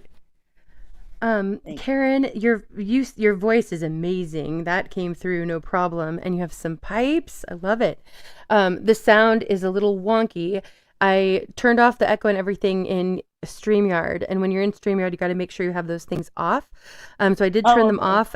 And then the music was like loud and then it kind of cut out. So I'm not sure what happened there because that wasn't when I changed it. But you sound amazing. And if you're willing to stick around for another go, we can see if we can get some better sound going. Yeah. thank you. I just put on echo cancellation, so. Yeah. So it's really in StreamYard. It's weird. I don't know why this happens, but when your echo cancellation is on, your voice is louder. Your volume's automatically louder. And when you turn it off, which you need to do when you sing or it'll clip, the volume drops way down. So I adjusted your volume in here in StreamYard, but the music was breaking up. It was so loud, and then it cut out. But that wasn't the same time that I changed it in Oh. StreamYard. So I don't know what happened there. Oh, okay. Maybe if you can Okay. during this Okay. rotation, if you want to go back and listen, maybe you'll have a better idea of what happened. But your voice is incredible. That came through, and I'm really glad you're here.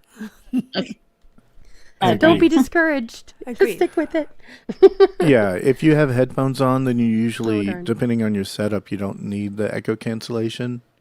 But if it's on, it will But it still smother your clips. music. Yeah. Right. Yeah.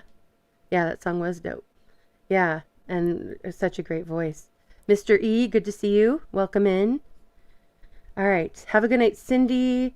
And, who else? Becky, much love to you. Have a good night. Right, exactly, Growl. Yeah, exactly. We want to hear it. We want to hear it, Karen. Come back. Okay. All right. Okay, we're going to start off this next rotation.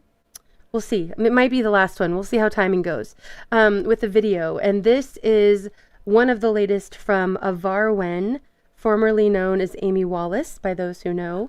And she changed her name recently to Avar Wen. And this is an incredible song. She is such a talent. And this is Now We Are Free. Here we go.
Absolutely Very stunning, right?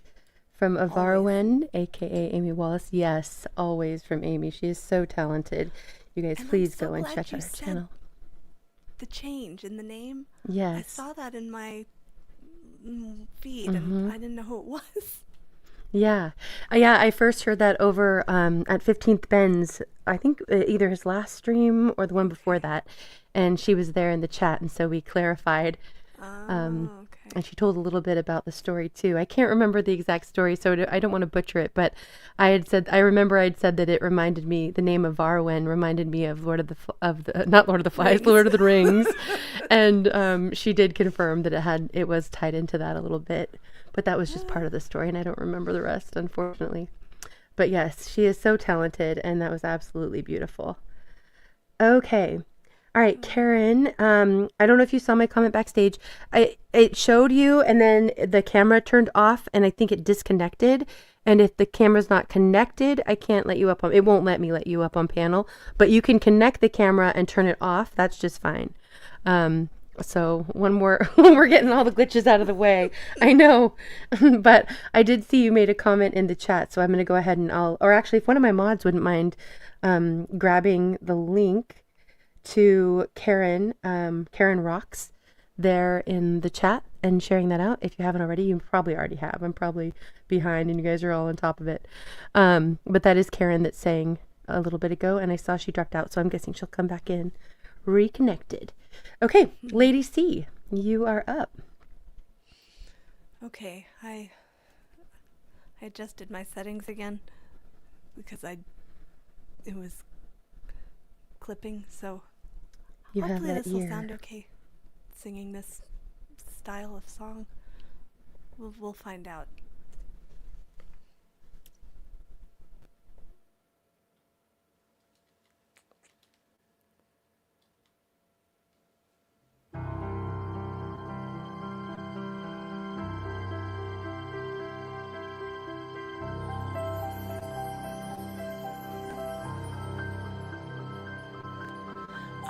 Close my eyes, and there in the shadows I see your light. You come to me out of my dreams across the night. You take my hand, though you may be so many stars away. I know that our spirits and souls are one. We've circled the moon and we've touched the sun. So here we'll stay for always, forever, beyond here and on to eternity. For always, forever, for us there's no time and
for always, forever, beyond here and on to eternity. For always and ever, you'll be a part of me.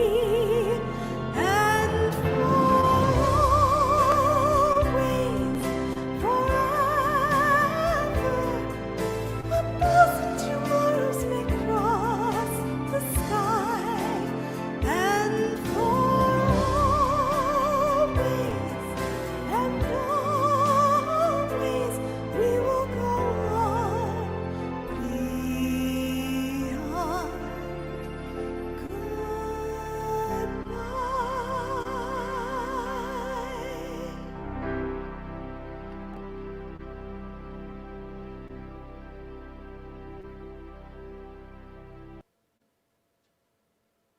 So beautiful, Lady C. What a shining voice indeed, Ozark. Yeah, beautiful. Thank you. All right, very nice. Thank you, Tate, for sharing Karen's link there in the chat. Oh, I love it. And I love all the verses and quotes being shared too. Yeah, that was beautiful, Lady C. Yeah, token rules, right, Jerry? Agreed. I was talking about my 8-year-old nephew just is reading The Hobbit. I'm thinking, I didn't read that till I was 11. Oh, yeah, that's great. Yeah, that's pretty young to be reading that. That's awesome, though. Fantastic. Yeah. Dana said you are your own Oh, yeah, I love that.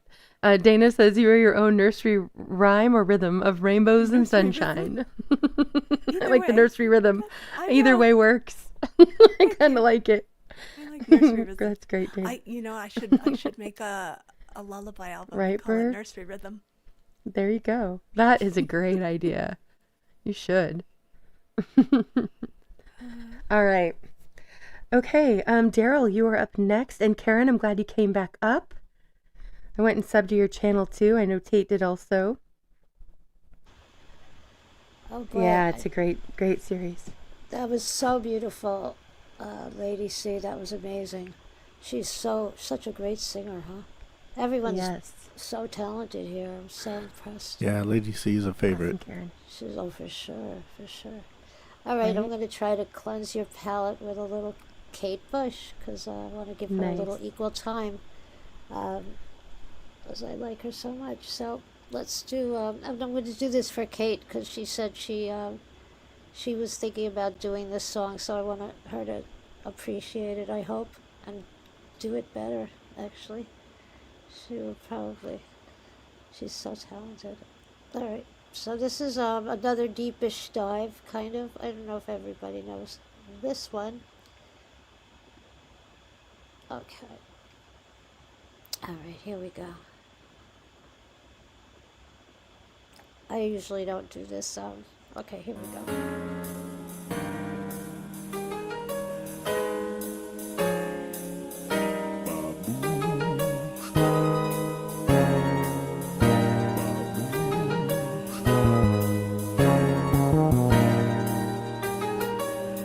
She wanted to test her husband.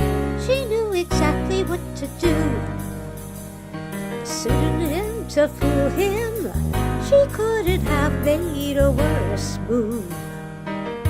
She sent him scented letters, and he received them with a strange delight. Just like his wife, but how she was before the tears. And how she was before the years flew by. And how she was when she was beautiful. She signed the letter, all yours. Babushka, babushka, babushka, yeah, yeah. All yours. Babushka, babushka, babushka, yeah, yeah.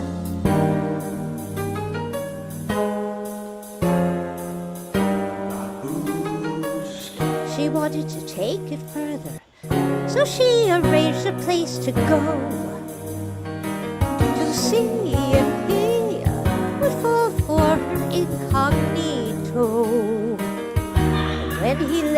eyes on her, he got the feeling they had met before. Uncanny how she reminded him of his little lady. Capacity to give him all he needs. Just like his wife when she was raised on him. Just like his wife when she was beautiful. He shouted out, I'm all yours. Babushka, babushka, babushka, ya-ya. I'm all yours. Babushka, babushka, babushka, ya-ya. All yours. Babushka, babushka, babushka, ya-ya. Babushka, babushka, babushka, ya-ya. Babushka, babushka, babushka, ya-ya. Babushka, babushka, babushka, ya-ya.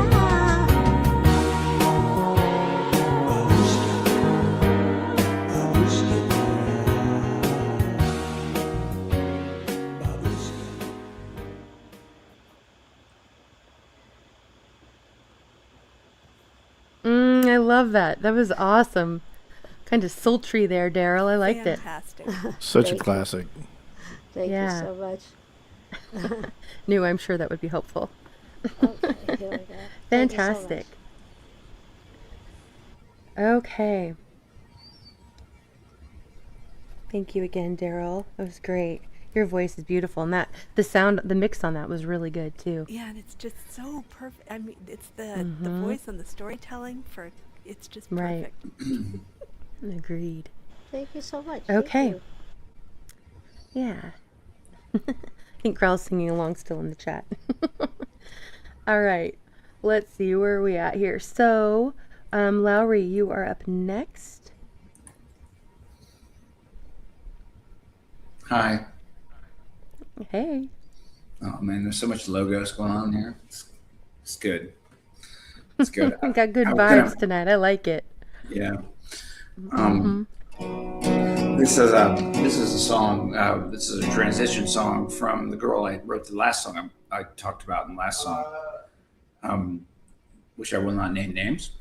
But this was the song I wrote about the transition from one girlfriend. Dave's talking to me in the back. Dave's trying to throw out some. He knows. He lived through it. This is the best short version is going through one girlfriend to another, and that's kind of what it is.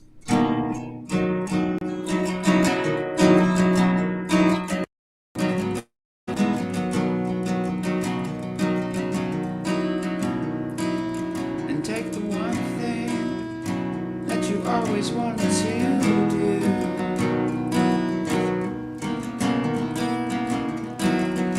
Cross it with the worst thing she can't remember.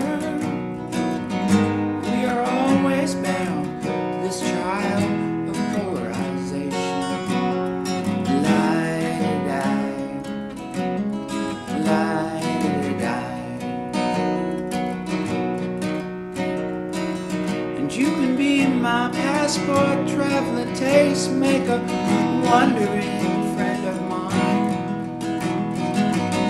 She can be my hiding under the umbrella, music introducing friend of mine. But you're always afraid, now you're always afraid. You can't go there, you can't go anywhere if you try.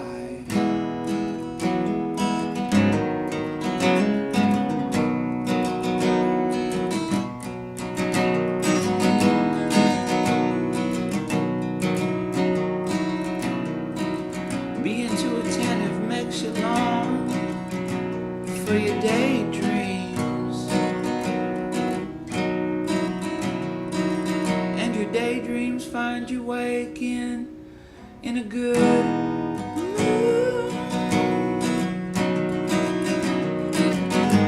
happy makes you feel sad. Sad makes you feel you laugh. And laughs are the opposite of cries.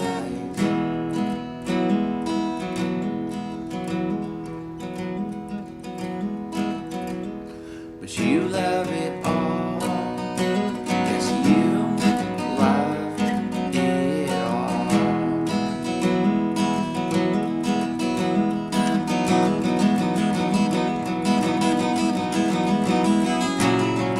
Oh, yeah. And you can be my corridor. Something about sports bars at the end of the line. And she can be your mind, map translator to the end, till the end of time. Either way's just fine for me, for me, for me. Either way's just fine for me, for me, for me. Either way's just fine for me, for me, for me.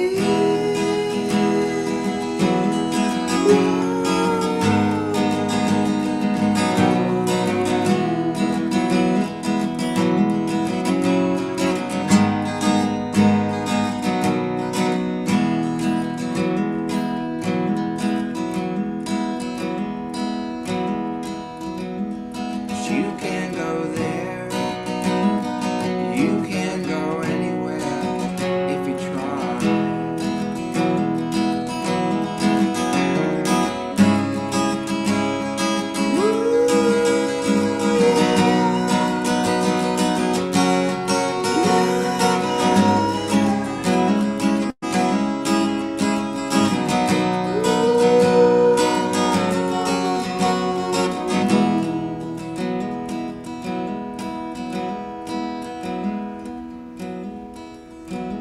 But you can go there, you can go anywhere if you try.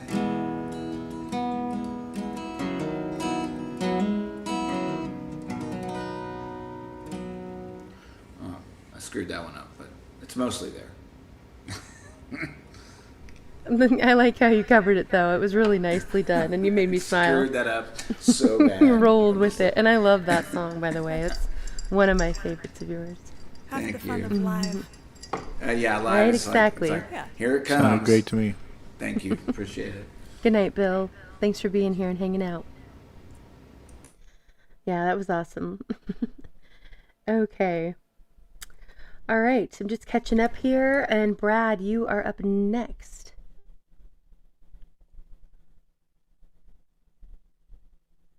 Oh, Brad, I All think right, you're muted. yeah, Oh, yeah, yeah, there we sorry. go. There we go. I was like, is that This on my is- end or your end? You know, just Mhm. messing with people tonight and today with all Hey, the some guy. internet issues. This was, well, there was a request, and this isn't the request, but it's adjacent, so. Sometimes I give people what they want, sometimes I go near.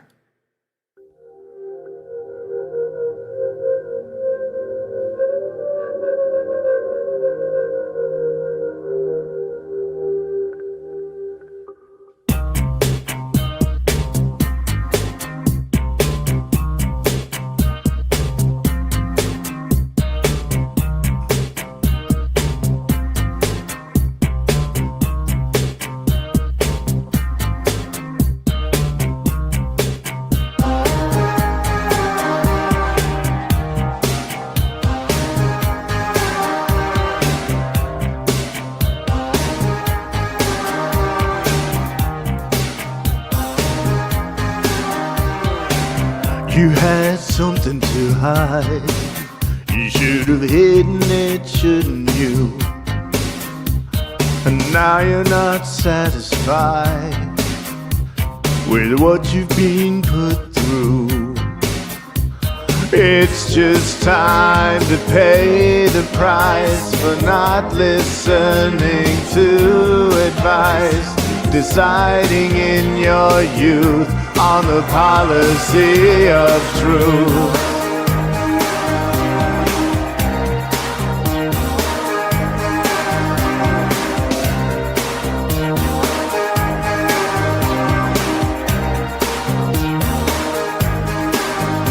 Things could be so different now.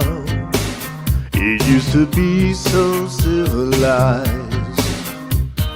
You will always wonder how it could have been if you'd only lied. It's too late to change events. It's time to face the consequence for delivering the proof in the policy of truth.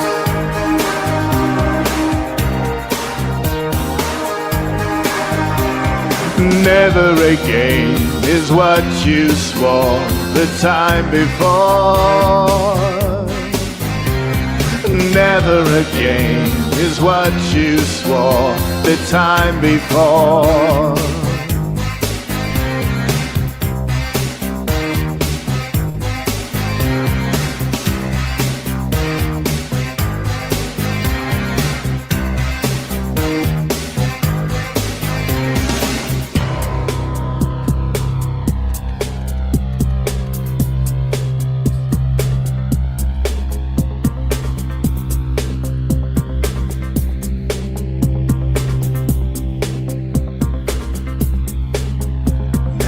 Standing at some tide, you'd better learn your lesson well.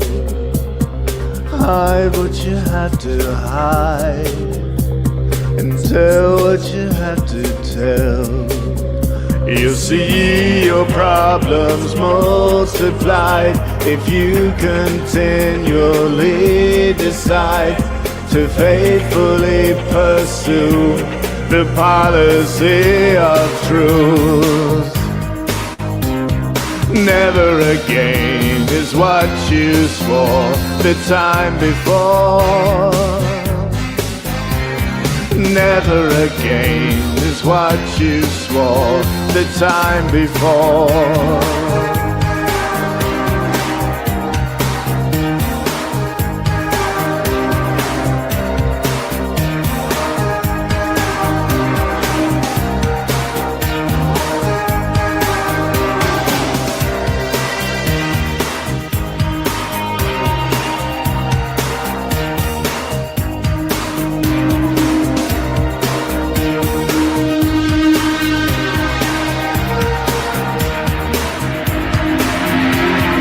Never again is what you swore the time before. Never again is what you swore the time before. Never again is what you swore the time before. Never again is what you swore the time before. Never again is what you swore the time before.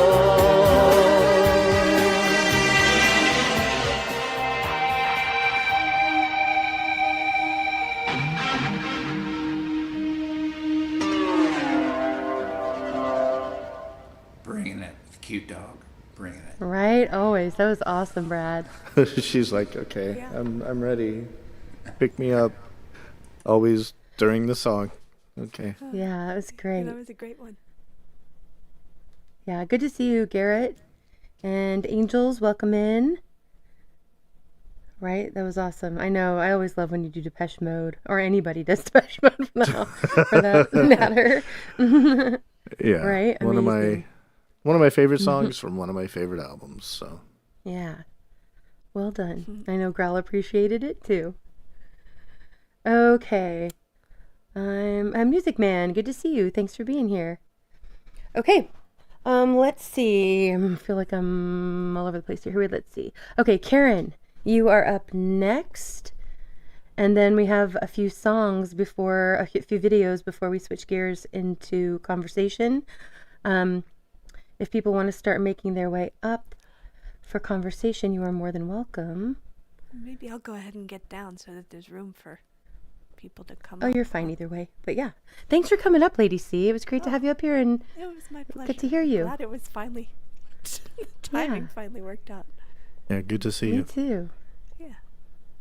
All right. Well, have a good night, Lady C. Much Yes, love to you. you too. Always. Yes. Mm-hmm. Much love.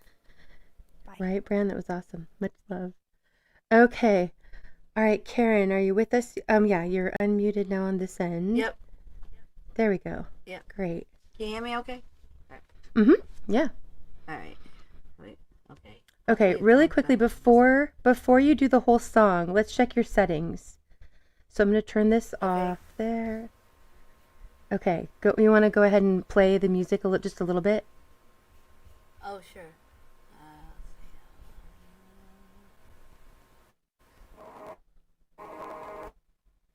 Can you hear me? Yeah, it's cutting out. Is it for you guys too? Yeah, it is.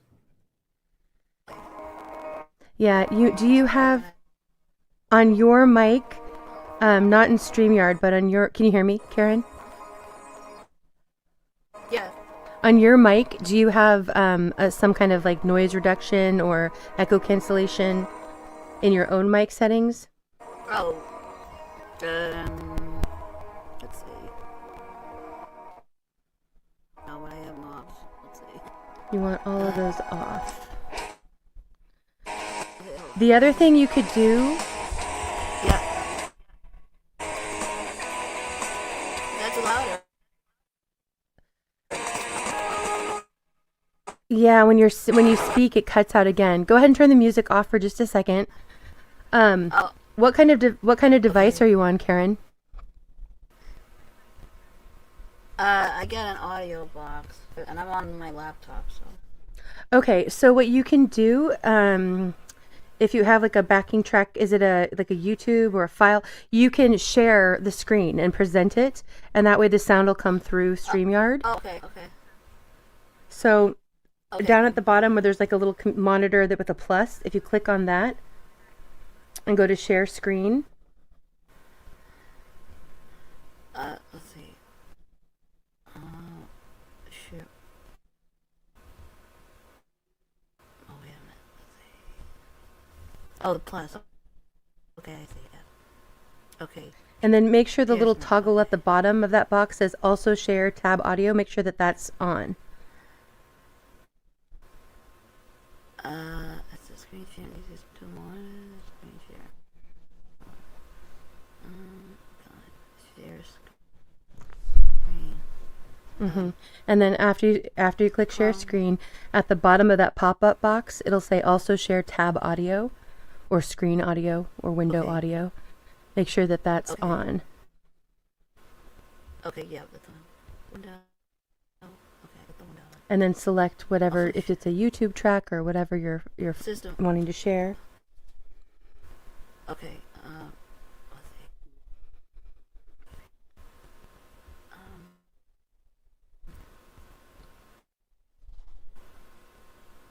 Alright, so I guess just the window on the screen. I guess just the window. Okay. Yeah, probably just the window. Share.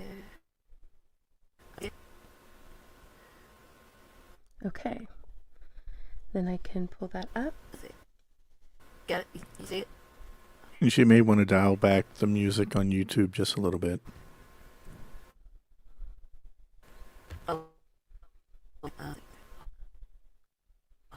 Now, hang on one second. For some reason. Okay. Yeah, usually you'll want the music on YouTube about halfway or so. I mean, it kind of depends, but that's a good starting point. Yeah. Okay, and then... All right, you should be all set to go. Just go ahead and you control the YouTube, so you go ahead and press play when you're ready. Okay. Hey, Indy, she's running in stereo in her audio. If she just turns that off, you'll get both ears on it. I had the same problem a couple weeks ago. So she doesn't want to select stereo in StreamYard, or she does? Turn off stereo, and then you'll get it. This is right now. It's in my right ear. That was the same problem I was running into. So go into audio settings and turn off your stereo, and the In StreamYard. In StreamYard, yeah.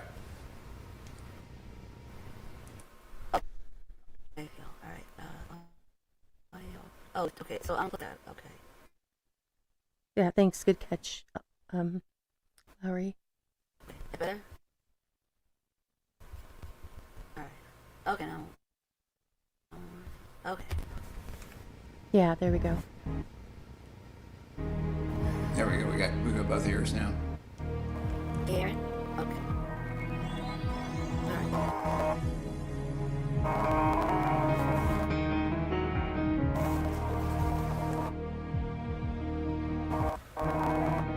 Is that alright?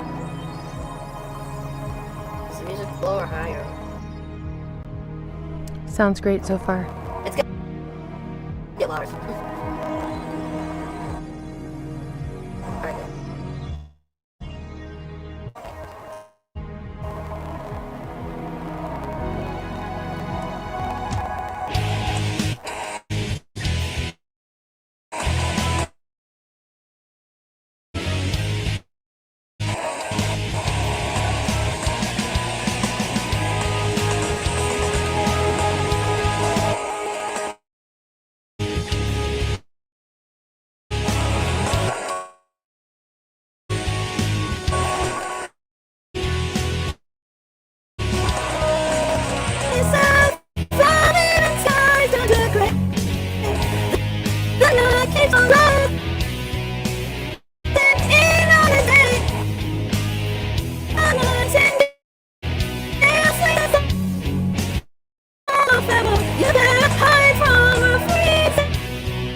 She comes at night when you're all alone, and when she whispers your mind,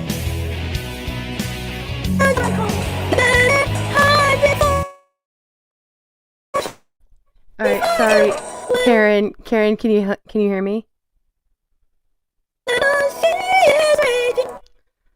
All right. I don't think she can hear me, but I feel bad having her keep going because it's really clipping. Hopefully she'll see she's down. Okay, Karen, can you hear us? Yeah, I'm sorry. I don't know why, but it's I don't know what's going on, but the sound is like really clipping, so we really can't hear you. I took the song down. But yeah, I'm so sorry. I don't know why. It was really cutting in and out.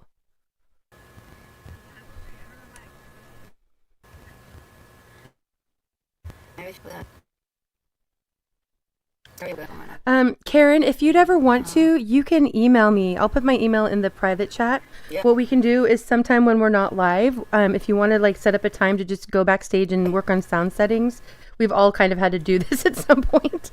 Then if that's something you're interested in, I can help you out. I mean, I'm not the greatest sound person, but I can at least like, kind of give you some feedback on how it's working. Maybe I'll get somebody in there better than me when we do it. But I do know how to do this stuff for StreamYard. Yeah. Yeah. Yeah, okay. Yeah, even your voice right now. I'm going to go ahead and I'm going to turn your echo cancellation and stuff on, because then we've been able to hear you. There we go. Go ahead and say something now, Karen. Yeah, I don't know what it is. It's like every time you speak, or it's like it mutes. It's like it's, clipping. It's like muting almost the half the time. Yeah, it might be a connection issue too. I'm so sorry, Karen. I'm glad we got to hear you a little bit earlier. Don't get discouraged. That's right. Conspiriality. I hope you'll come back. And yeah, you can also get my information from Daryl. Daryl, I put it back there too in the private chat. It's also on my stream in the description. So no pressure, but if you want, I can, try to help with that and get it figured out, because we'd love to have you up here again sometime to sing. You sound great, Karen, and the music was a lot better that time, so it's just a matter of fine-tuning everything else. Absolutely. Okay. All right. Well, we do have a few more songs that I wanted to make sure we shared tonight before we get into conversation. There's 2 that are just great songs I want to share from indie musicians. And then 2 that are really like more transitioning into the conversation side of things, some truther songs, if you will. DS, thank you so much for the super chat. Dragon Slayer says, cheers, Indy. Have a great night and God bless. Thank you for that. Dragon Slayer, we're just about to shift gears into conversation. And if you would like to come up, you are more than welcome. But either way, thank you so much for the support. All right. Oh, thank you for that, Dawn. Okay. All right. I know I'm missing some of the chat too, trying to deal with all this, and that is okay. But I'm seeing all of you, and I'm glad you guys are all having a great conversation. And Landon, welcome in. Much love to you. Callie, good to see you. Khaleesi, glad you're here. Okay, let's get these final songs pulled up. This next one is from 15th Bend, and this is his song, I'll Be There. Hold on one second, Bram, before you play it. 15th is on a bit of a hiatus, as most of you know who know 15th Bend. So he's not doing his indie roller coasters on Thursday nights right now. But if you sub up to his channel, if you like his music, go check out his original songs, and make sure you set the notifications for when he is back to streaming. All right, 15th, much love to you. I hope that things are going well on your break. And here we go, 15th Bend. I'll be there.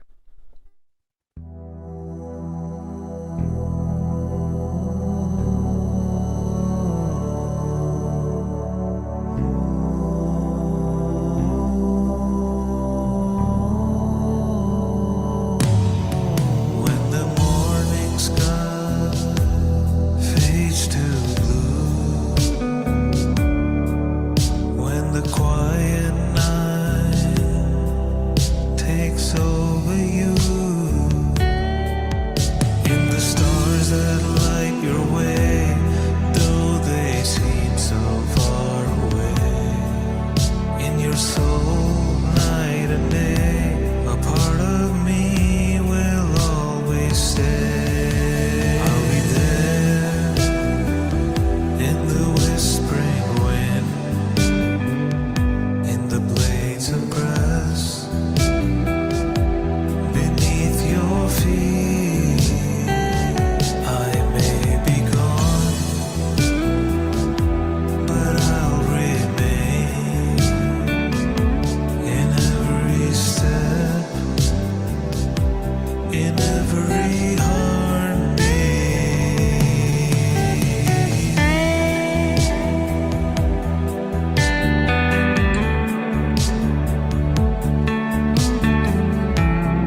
Absolutely amazing as always. Like a Nice. journey, every song of 15th.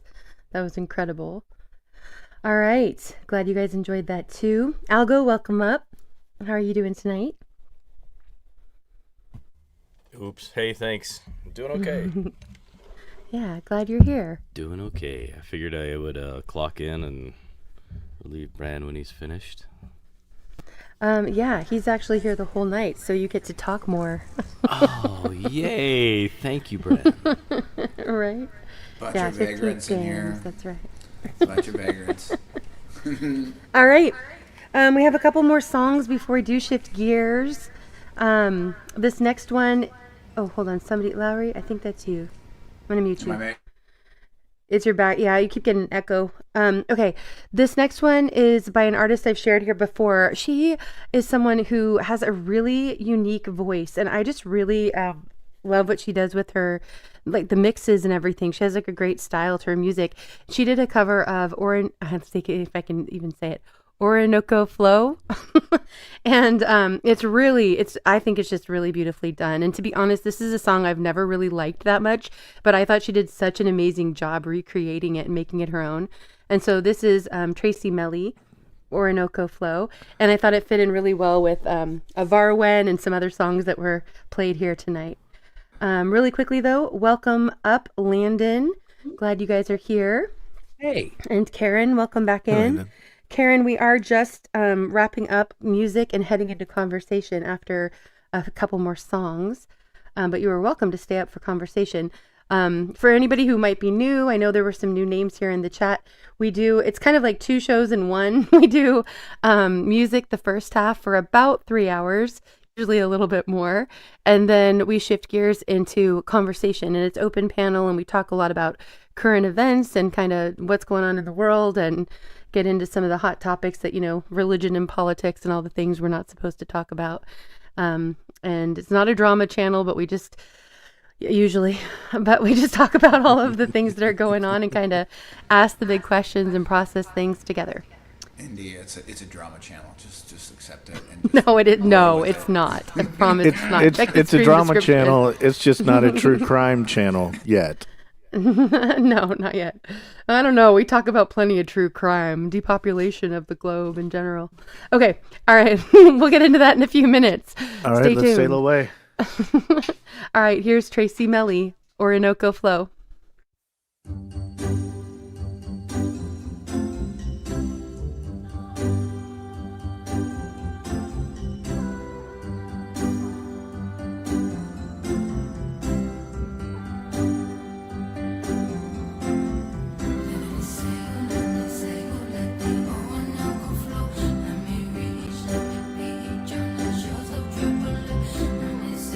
Let me crash upon the shore.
Amazing. I love that. Really well done, Tracy. Nice. Yeah. Really well done. Yeah, Enya vibes. Yep. It is. Okay. All right. It kind of gets you in a different place, right? Okay. Now we're shifting gears. We are going to continue with a couple of, good to see you, Aeon. I hope I'm saying your name right. With a couple of songs. Yeah, exactly, Cheryl. I like it too. But these are more kind of rolling us into conversation, as you can tell right away from these titles. The first one is by Buzzacino and the Bear, and it is Depopulation. And let me give Bran a second to get that pulled up. Thanks to everybody who's joined up on panel and everybody who's over in Rumble. Glad you guys are all here. I see more people coming in over on YouTube too. Much love to you guys. Glad you're all here. The link is pinned at the top for anybody else who wants to come up for conversation. All right, here we go. Depopulation. Yeah. Turn the speakers up. Listen up.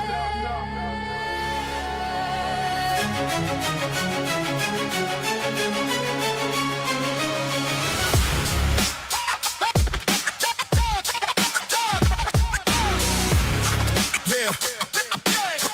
Turn the speakers up. Listen up.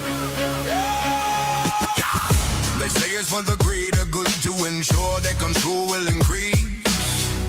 That we are as guilty we were while they kill in the name of peace.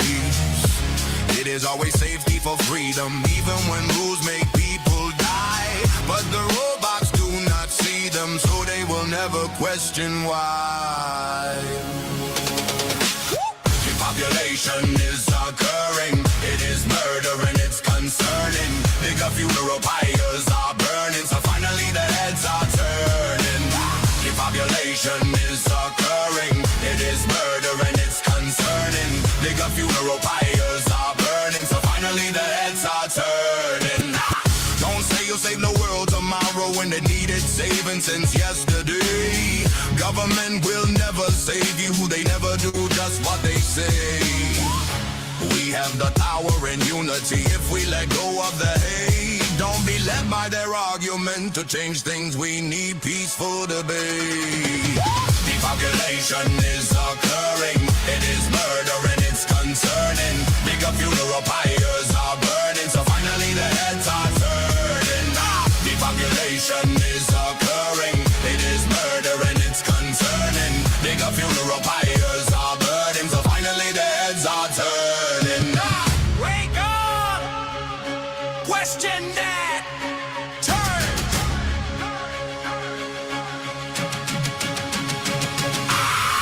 If the laws are killing you, it is time to start again. Because the ones running things have not but power on the brain. We need a brand new system based on free electric energy.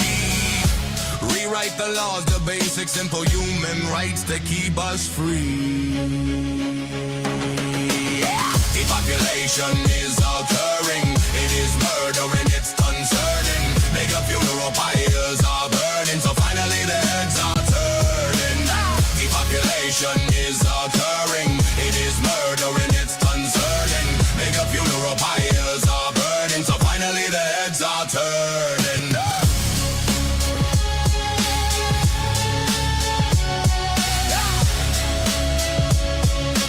Finally the heads are turning.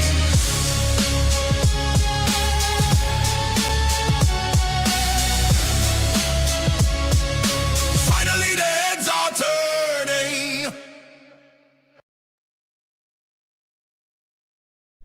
I love it. Great lyrics there from Buzzacino and the Bear. Fantastic. All right. Glad you guys enjoyed that one too. Yeah. Right, Jerry? By the way, they're trying to kill you. Right? All right. Yes, this song is catchy and cool. I agree, Dawn and Mike. Okay, Dawn, much love to you. Thanks for being here tonight and hanging out. And thank you for your encouragement. Always appreciated. Hey, Hoyt, welcome up. Let me show names here for a second. Wingnut, welcome up as well. Glad you're here. Landon and Tiff and Algo, glad you came up for conversation. And everybody else here hanging out. Right, Jerry? Okay, we have one final song that we're going to play to shift into conversation. Lawfully, glad you're still here and hanging out. The link is pinned for anybody else who'd like to come up and join for conversation. We have a couple kind of shorter videos we're going to kick off things with tonight, and there is plenty to talk about, so we'll see where things go. Okay, this next one is by, I don't know if I say his name right, somebody will know, Loza Alexander, featuring Tom McDonald, and it is a new song by them called Epstein. And here we go.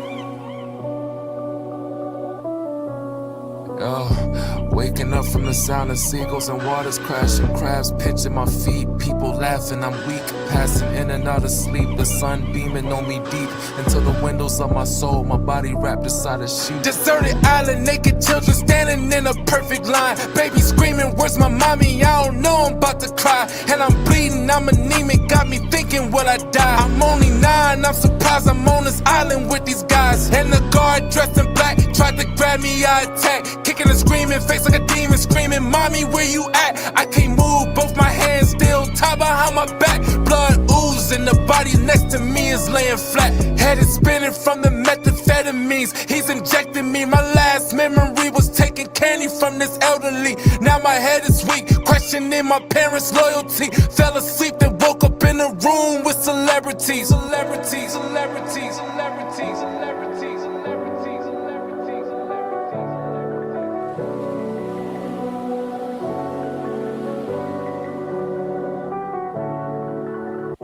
Photos flashing at my music video shoot. A normal day, feeling great, taking a break on my stoop. Scrolling my Instagram, I noticed something viral. Damn, another child taken, and the kid looks familiar. Looks like my homie's baby, sure enough, and it got realer. The mother pinned in the comments, my son been gone since September.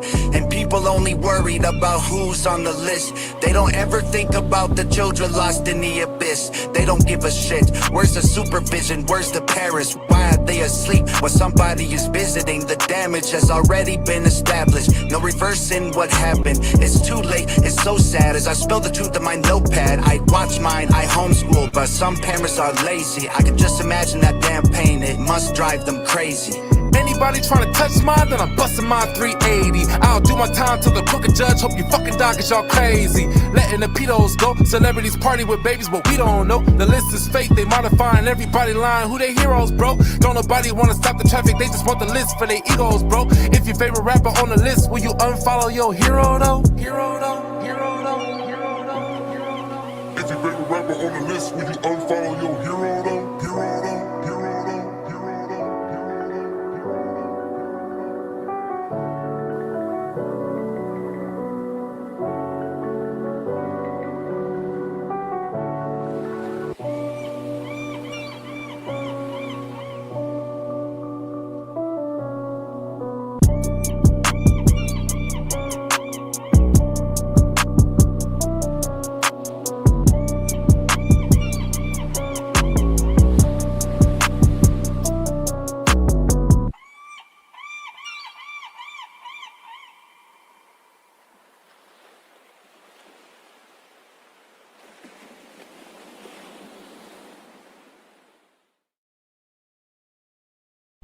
All right.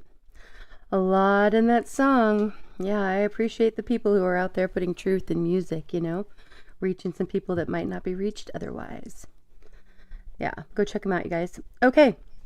All right. Good to see everybody coming in over on Rumble and here on YouTube.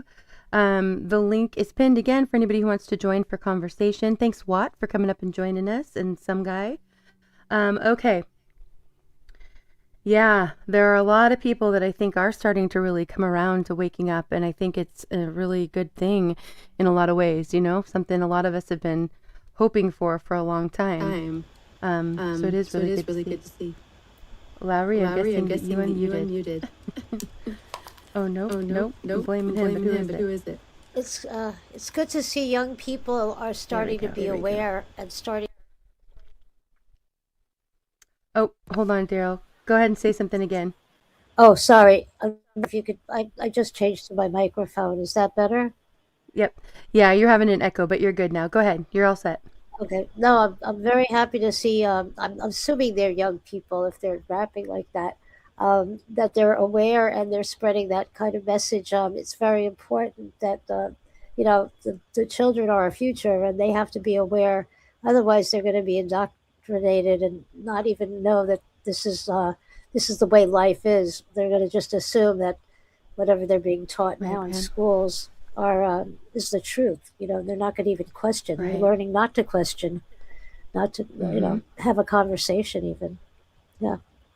Yeah, I agree. And, I think a lot of us, some people here I know woke up really early, and a lot of people here I know also didn't fit in well at school.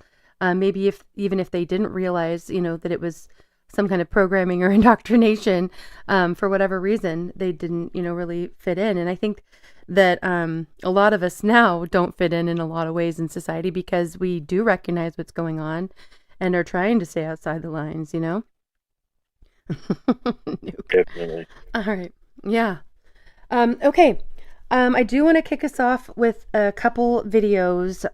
We're definitely going to get into and probably spend a lot of time tonight talking about what's going on with Iran and all of the stuff going on with the war and, looking into all of that and kind of, we'll see. I'm open to wherever you guys want to go, but there's so much to talk about. And so we'll kind of see how things roll.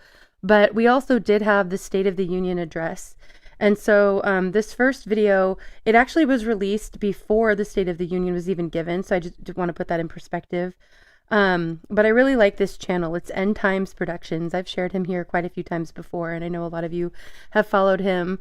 But I think that he has some really good things to say. And before we kind of jump right into all the war and that heaviness, I thought we'd kind of look at the State of the Union as he describes it. Here we go.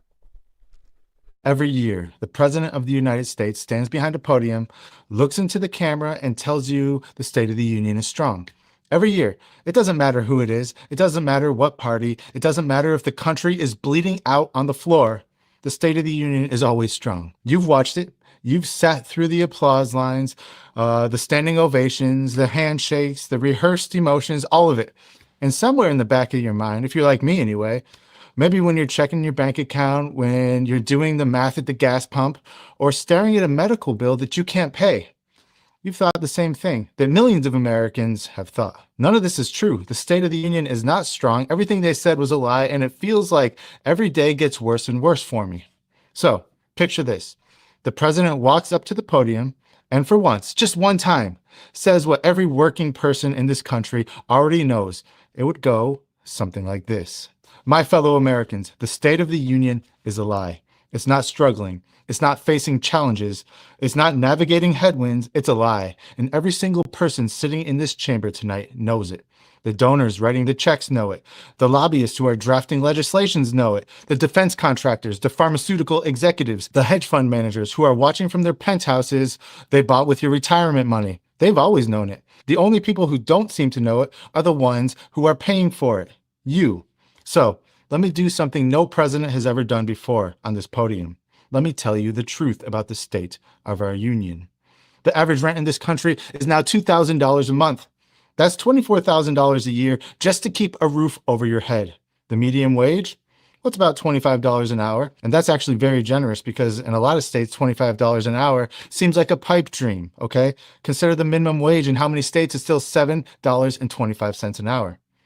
Is that a living wage? Not even close. Do the math. After taxes, after health insurance, which we'll get to, by the way, after the deductions, each your check, before you even see any money, half of your income goes to your landlord. Not to your mortgage, not to equity, not to building anything long-term. No, rent. Somebody else's investment property. 9 million Americans who wanted to buy a house got priced out of the market since 2022. 9 million families who did everything they were told. They saved money. They worked hard and they waited. And guess what? The door was shut in their face anyway. First-time home buyers fell 26%. That's the lowest rate in over a decade. The American dream isn't dying, it's dead. And it's being sold to private equity and rented back to you at a markup. And groceries? Well, let's talk about that. Because food prices have increased nearly 30% since 2020. Let that sink in. 30%. Your paycheck didn't go up 30%. For most of you, either it barely went up at all or it's gone down because everywhere, all over the country, jobs are being cut. Hours are being cut. How are you supposed to pay your bills when you're only getting 15, 20 hours a week? Get another job. So you work 2 jobs working $20 each. And guess what? Maybe that's enough to pay your bills. And maybe it's not. And if it's not, what do? Look for a third job? For low-wage workers all across the country, the people who are stocking shelves, the people who are cooking your food, the people serving your food, the people working at the stores, the people pumping your gas, the people driving the trucks that bring you all your goods every day, the people who clean those buildings, well, they saw their actual wages, their living wages decline last year. Most people around the country right now are making less than they did a year ago. And when you factor in all of the increases in prices of everything, things are starting to look grim. Beef is up over 16% in just a year. People can't even afford to buy burgers and steaks anymore. Orange juice is up 30%. Coffee, nearly up 12%. But that's okay, guys, right? Because the Dow Jones Industrial Average is at record highs. The S&P 500 also broke records. Corporate profits are at historic levels. So the economy is doing great, right? That's what they're going to tell you. The economy is doing fantastic. Look at the AI companies. Look at how many trillions of dollars NVIDIA is worth. Well, yeah, it's doing great for them. For the people in this room, that's doing great for the people who work in the government. It's doing great for all the people with the inside information like Nancy Pelosi, for all the people who own stocks, for all the people who sit on boards, who write the tax code and then walk through loopholes like they're built into it. These people don't pay taxes like you and I pay. These people spend their whole career trying to find loopholes so they don't pay taxes. They're laughing all the way to the bank. But for you and me, this economy is a slow motion eviction notice. Young workers all across the country right now are experiencing the sharpest income slowdown in the history of our country. They can't find jobs. They can't switch jobs because there's a hiring freeze. All across the country, the biggest companies are now not hiring anymore. Why? Well, it's because they're implementing AI and they're trying to replace people like us. Normal people can't buy homes because the prices are insane.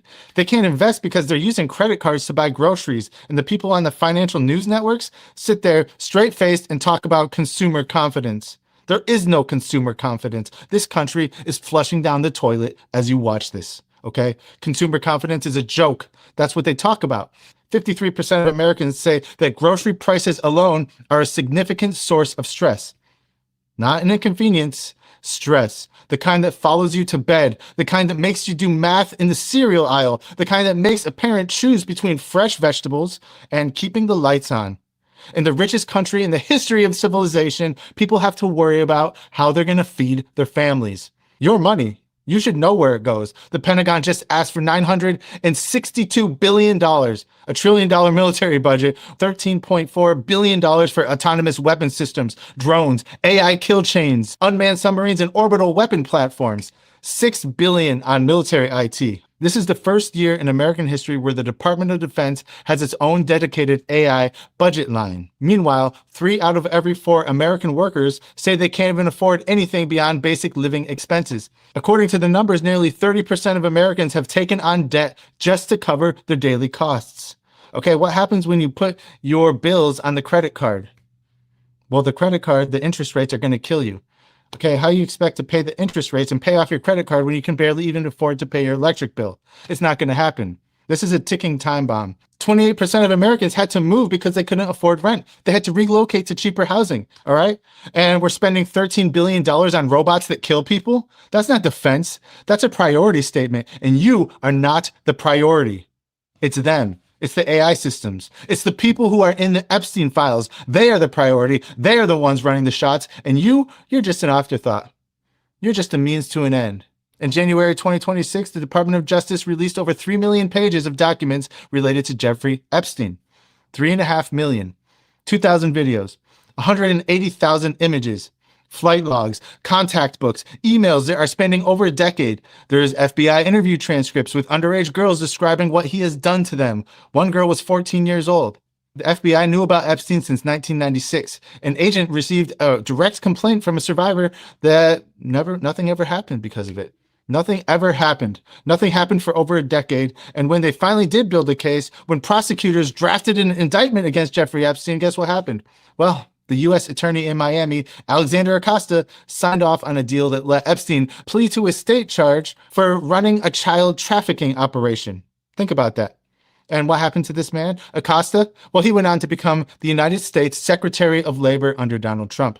The Secretary of Labor, the man who gave a child trafficker a sweetheart deal, got a cabinet position in the United States government. And when Congress finally passed the Epstein Transparency Act and the files started coming out, what did we get? We got hundreds of redacted pages blacked out entirely, entire grand jury transcripts that were totally redacted. The Attorney General publicly stated that there was no client list, contradicting her own words. And what happened when the FBI's deputy director pushed back on how this Epstein files were handled? Guess what happened?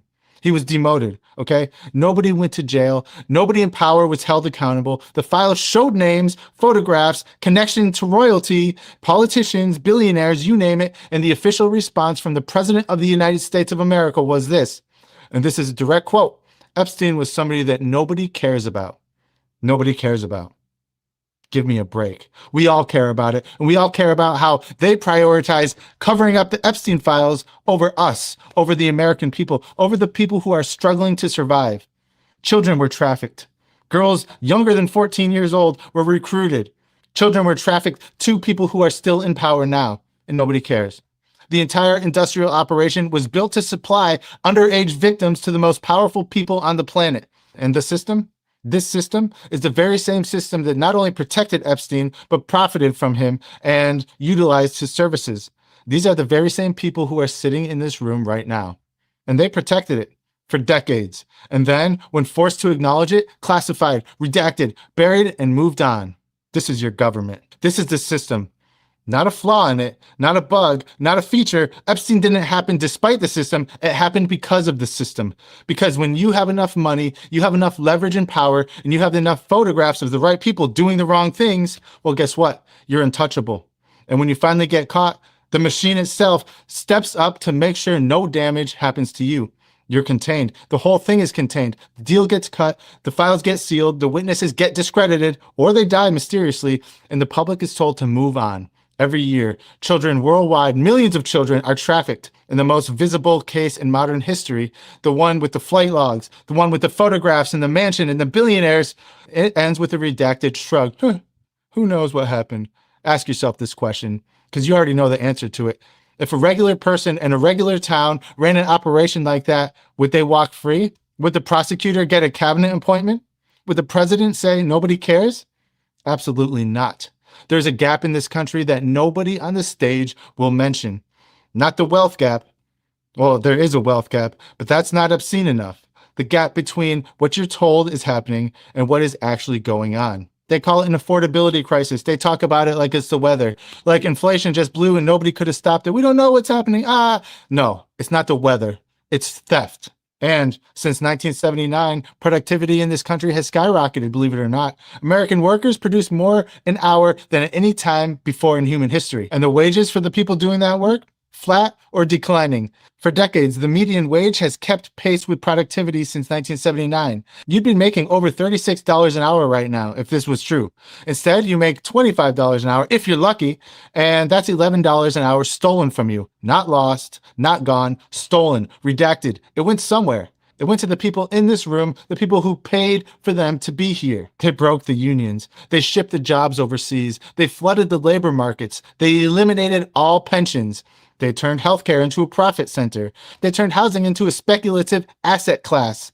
They turned food into a commodity traded on future markets by people who have never set foot in a grocery store. Think about that. The man running this country right now probably hasn't bought groceries at a grocery store his whole life. And then they looked at you and said, learn to code. And what happened then? Look what happened to all the coders who are being eliminated from jobs due to AI proliferation. Hospital services went up nearly 10% in the past year alone. Not because hospitals are getting better, not because the nurses are getting raises, but because the system is designed to extract the most revenue from the people who are most vulnerable. You're not a patient. You're a revenue stream. Insurance rates, well, obviously they're through the roof, and coverage is even getting worse. Okay. Utility costs are up. Electricity has climbed nearly 10% year over year. Gas is up nearly 10%. The basic infrastructure for survival, shelter, food, heat, health, all of it is being squeezed for profit by entities that answer to shareholders, not people, not citizens, not individuals who are struggling to survive, but the shareholders. And in return, what do you get? You get politics as entertainment. You get the left-right paradigm. You get this false paradigm. You get red team, blue team, an endless, exhausting culture war that is designed to keep you distracted and fighting each other so that you never look around and see who is actually pulling the strings and taking the money directly out of your pocket. They want you arguing about pronouns while they steal your pension. They want you screaming about the border while your school funding gets gutted. They want you tribal. They want you angry, and they want you tired, because tired, angry, tribal people don't organize. They don't demand. They don't threaten. They just vote for whoever yells the loudest and then go back to work. Meanwhile, there's crime rates that are through the roof. It's not even safe to walk outside anymore. You have an utter collapse of society itself and the morals in this society. People don't care anymore. They don't care about each other. Road rage is at epidemic levels. It's dangerous just leaving your house now because you don't know how other people are going to react. The American dream is dead. This country is collapsing right under our very noses, and leadership is nowhere to be found during any of this.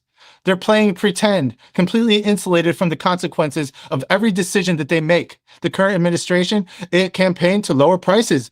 They campaigned on transparency, on draining the swamp, on releasing the Epstein files. Then when the files came out, most of them were redacted, and the other ones showed that there was a satanic pedophile cult of cannibals who operate with impunity in the federal government. Prices went up, not down. The swamp, it didn't get drained. It got a renovation with a new coat of paint. The tariffs jacked up the cost of imported goods, orange juices, coffees, electronics, auto parts. All the regular things that Americans buy on a daily basis got more expensive. The stock market fluctuated, which means nothing to 60% of Americans who don't own a single share. And even if they did, it wouldn't be enough to make a difference. $1 trillion for quote unquote defense. $13 billion for AI weapons that are designed to kill you autonomously, and yet your kid's school can't even afford a librarian or a music class?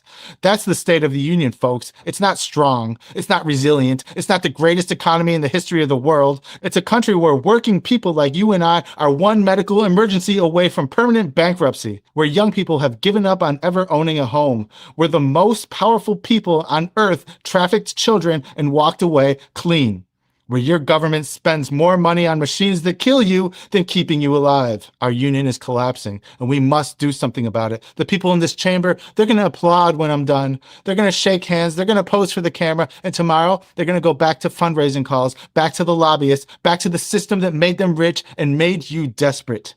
And they've forgotten something. They've forgotten something very important, that they need you more than you need them. Every single structure that they've built in this country, every Wall Street firm, every defense contractor, every tax loophole, every redacted page on the Epstein files runs on your labor, on your hard work, your taxes, your compliance, and your willingness to keep showing up to a rigged game, even though you know that there's no way out of it because there's no other option. There is another option, however, and it starts with looking the lie in the face and calling it what it is. The state of the union is broken, it's corrupt, and it's maintained by people who benefit from your exhaustion. That's the truth, and you deserve to hear it a long time ago. The only question is this: what do you do now that you know the truth? Thank you, and good night. God bless America. All right. I know that's a lot right off the bat. We're jumping right in the deep end. And Sizzling. I agree with what you're saying there, Nuke. You know, what is the point? And he says it right there at the end. He's like, what do we do with this information? But, you know, then that's the big question. That's what we've been asking for years, and some of you much longer than I have been. Right? I think it's coming, Tiff. I really appreciate all the conversation in both chats. And, yeah, any thoughts from anybody up on panel? Anybody want to jump in with something to say?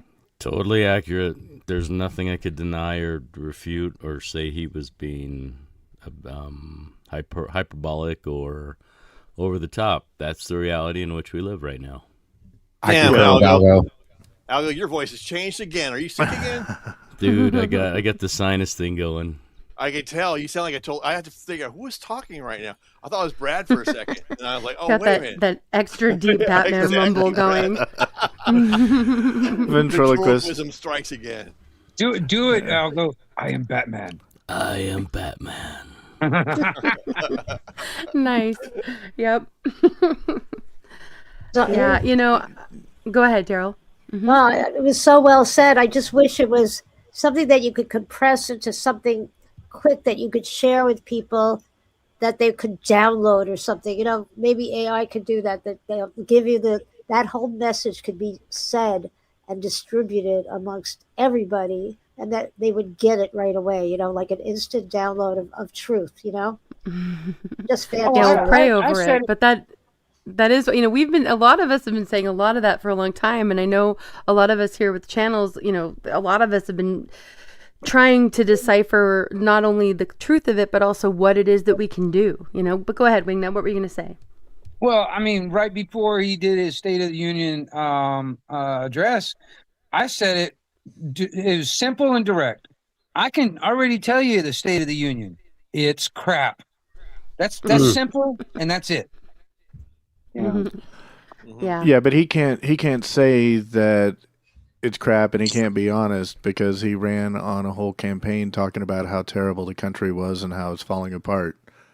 Yeah, they were just doing nothing but a big circle jerk. So he could blame it on the previous guy, even though the previous guy inherited a sandwich from him the first time. So it's a lot in of my back and forth opinion, and distractions. Right, the back and forth. I as many of you know, I think they're all in on it together. I think it's a global agenda that's being pushed forward, and very Agreed. long-term plans that are in play.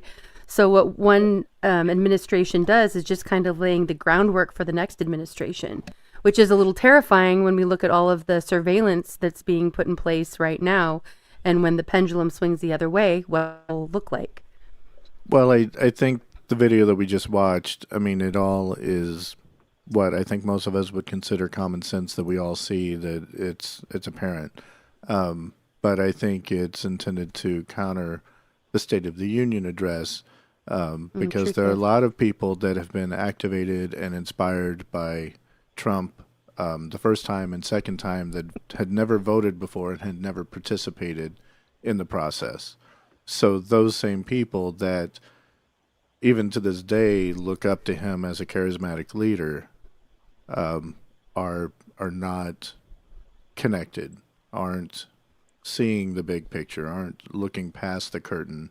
And videos like this are hopefully helping with that, or framing it in a way that, he covered a lot of territory. He didn't focus on who's responsible, who's pulling the strings, and he didn't have the answers yet, but it's the first step of just getting people to realize that the truth that's out there, not what they're being told.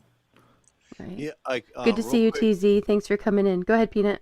Oh, just gonna say, building off what you're saying, Fatima. I completely agree. You're talking about Indy, where it's a global agenda and all that.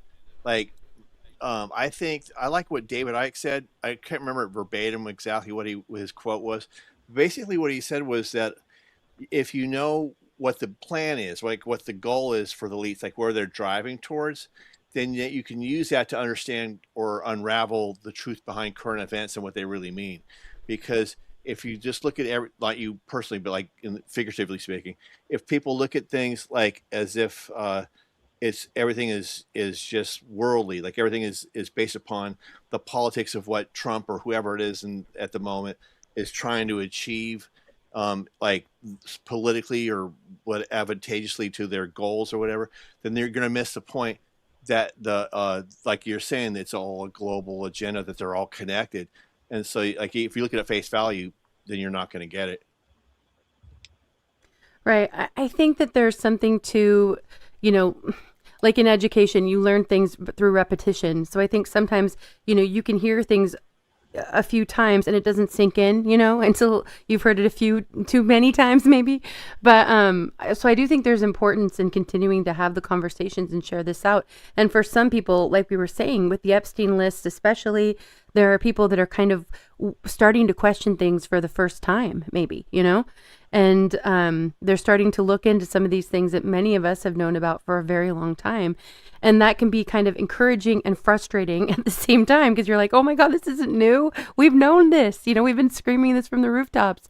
But it's good that they're starting to question these things, because it'll help lead them, hopefully, let's pray on it, that it'll lead them to other truths too that we already know, Well, it's kind of like I think that's how other people looked at me when I was learning, or you, or whoever the Right. person Yes, is. You know what I mean? exactly. That Yeah, is the first step. That I is the first first, step, is right. to question everything. Go ahead. My waking up, so to speak, really happened in a rush. It was a kind of, drinking from the fire hose experience, but that was only 6 years ago, and I remember, and I've said this, but I remember 6 years ago, people telling me, or I heard, not necessarily even saying it directly to me, but just being in the circles I was in, saying, anybody who's not aware of what's going on now, it's too late. They're lost. They're too far behind. There's no hope for them.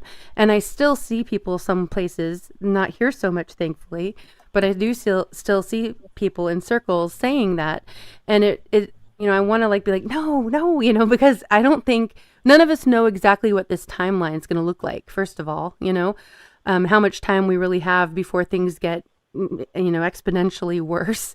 But I think that there's always some hope in people seeing the truth, and so whenever that is, it's a good thing.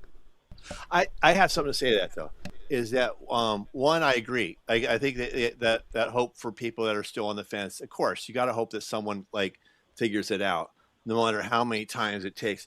But at the same time, though, just about the word hope itself, I hear that a lot. That word tossed around a lot, and in my mind, the word hope implies helplessness, because if you're helpless, then you need hope.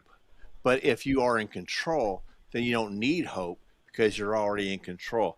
So to me, it's like if you look at everything from a biblical lens, then you don't really need hope, because where it's kind of like it's kind of the opposite of what David Icke was saying. What David Icke was saying is that if you know where the evil plans of leads and where it goes Right, to, Pat. you can work backwards to figure out what the current event, what it really means. By the same token, if you look at the opposite side of the coin and look at the Bible, then you can use the book of Revelations to figure out, in my personal opinion, where things are leading to from that point of view too. So either way, you could, however you look at it, it makes it easier to decipher what the current events actually mean. So once you're aware that your faith is in the Bible, then you don't need hope, because hope implies, again, helplessness, because people, if God's in control, there's no need for hope, because faith replaces hope. Faith is the evidence of things hoped for. Yeah, but faith is not going to Yes. save you from a suicide bomber. Yeah, it will, because you're going to die anyway. It's not meant to save you from Right. this You were world. going to die anyway. Right. I have to think on that. That's a really interesting perspective. I haven't considered hope that way. So I'll have to think on that some more. But thanks, Peanut. Something I like, things that stretch my brain a little bit here. Linda Jean, good to see you. Jima, thanks for coming in. I know there's some others that were here too. Sal, much love to you. TZ, good to see you. Thanks to everybody coming in over on Rumble too. Theodore, just want to make sure I'm greeting people as they're coming. Thanks to everybody for being here and being part of the conversation in the chat or up on panel. And it looks like the mind is trying to join, so I'm on my Yes, way out welcome anyway, in. so I'll make room. Okay, I kicked Hello. Brand down to the Hey, Brad. basement because Hi, he's Brad. not talking anyway. So you're okay if you want to stay, Brad. But either way, How's my mic obviously I'm sound? not going to hold you Hello, captive. can you hear me? Yep. Hey, Yeah, I'll go go ahead. first. Go ahead and unmute. Go ahead and You unmute. see, Hold I'll on, go. Peanut. Go. Okay. Hold on, Yeah, I did wanna Peanut. Go jump in ahead here and 'cause- unmute for a second. The mind, if you can. I want to Hello, check hello. your sound. Mic check, 1, 2. Yeah. Keep your Hello, mic hello. on for a second. I just want to see. Yeah. Can you hear us? Okay. Yes, I can hear you. Okay. Yeah. There's no echo this time, so you're good. You don't have to mute in between. Just so you know. Okay. That's great. Thanks. Yeah, I wanted to jump on because, yeah, good topics. I do feel like I was listening to a thing he was saying, and this always gets me because I do feel like there is certain narratives, and this is a part of the waking up, the realization of the lies that we've been fed and the lies that we what is that thing called? Perpetuate by, believing in false truths. And I think the best, lie is half a truth. So I'm just trying to get to the whole. I like what he was saying up until the point where he was like, they're too tribal. You can't be, you need to stop being tribal. That's the issue. I think we have, there's a lot of negative connotations on what that even means, tribal. Like tribal, when we look at a historical definition of what is a tribal society, that was historically people who were like a part of the land, not just portraying these negative aspects that they always tie to what tribal is. Because literally, Well, tribal I is, don't think that he meant tribal in the terms of like a Native American tribe or yeah, a tribe of I people. know. I think That's he what I'm meant saying. tribal, As in a negative right? As way. in, no, I Tribalism more think he like meant team tribal as in mentality. divide and conquer, Yeah, Right. whether it's about Identity politics right. and things like that. Okay, so I keep saying Yeah, I'm that's new leaving. terminology that was placed Yeah. on the word tribal. The word this tribal the word tribal was never intentionally meant to be used as a us versus them type of thing. Right. But I think it So has that connotation now. People associate Yes, that and with that's one it of the now. lies that I'm saying we yeah, perpetuate. that's the context that's been given to it now. It's been repurposed. And a lot of things are repurposed intentionally to I haven't heard that, Pat. To stray us to away from the truth, because the truth is to distract, or you control language, then you control the conversation. If you control the news, then you control the access to the information. It's all kind of a process. And Right, Linda Jean. the last thing on my way out, with that video, he talked about identifying. I think he reached out to an audience, maybe not us, to say, this is the truth of the situation. This is the true state of the nation. What you're going to be told for almost 2 hours is, applies to the top percentage of the country that's doing well. But most of us, all of us, even those who aren't at the bottom end struggling, notice that things are more expensive. Notice that Of course, even right. their middle class, if that exists, their income doesn't go as far as it did. They still have families. They still have expenses.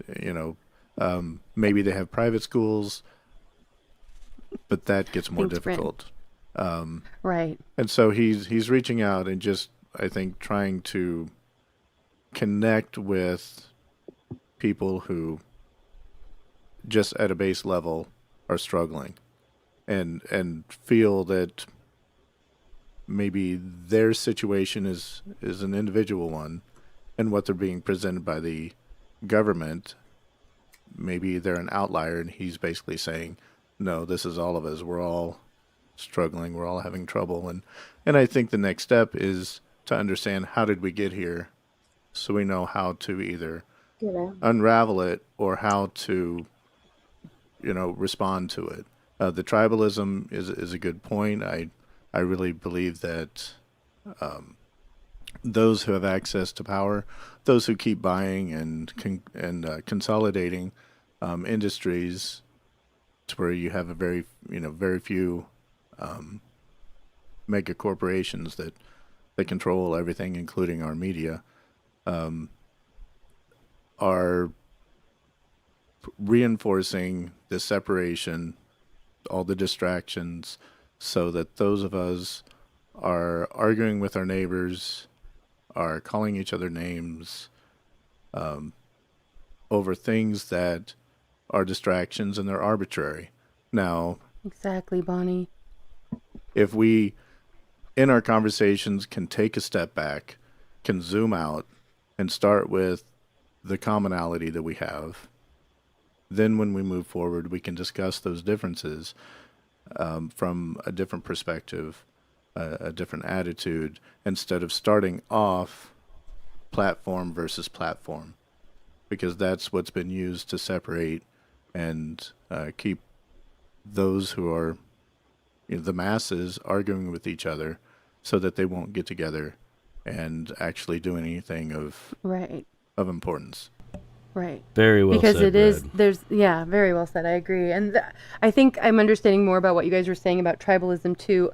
Yeah, I think that there's, and in the chat as well, there is something to in us innately that has some level of tribalism. That's like nationalism, you know, if you have pride in your country or pride in your culture, or pride in your heritage, you know, whatever the case may be, pride in your community, your family. But that's not divisive necessarily. But the connotation with it, I think, is more what he was speaking to in the video. Yeah, because literally, why didn't they say a mob mentality?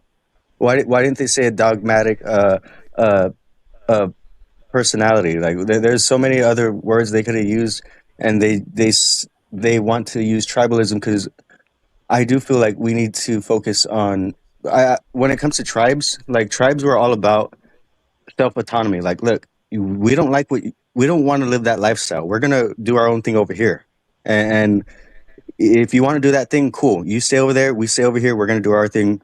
We're gonna be not living like in a utopia, but in some type of symbiosis. They did the I same think. thing with the word anarchy. Huh? They did the same thing with the word anarchy. Or I'm unaware. conspiracy Of. theory. Yeah, definitely. They do that with a lot of words. Like, Right. yeah, and they're good words. Like conspiracy. There's a lot of conspiracies that are happening. Like conspiracies happen all the time, and we should be allowed to theorize about what's happening, about the cover-ups and what's going on. But right when we start trying to analyze the manipulation that's occurring, then all of a sudden the correct terminology Thanks, starts pal. being interpreted as something crazy. Right. Well, I think that's fair, and I think that's smart to look at it. The one thing that I would think of, like for myself, when I hear tribalism or tribal, I think of it as a descriptor as opposed to a mind control vehicle. And I could be wrong, but Well, you can say family, you can say community, you can say group, but none of that has any connotation. You say tribalism, and that people have connotations of the word tribe.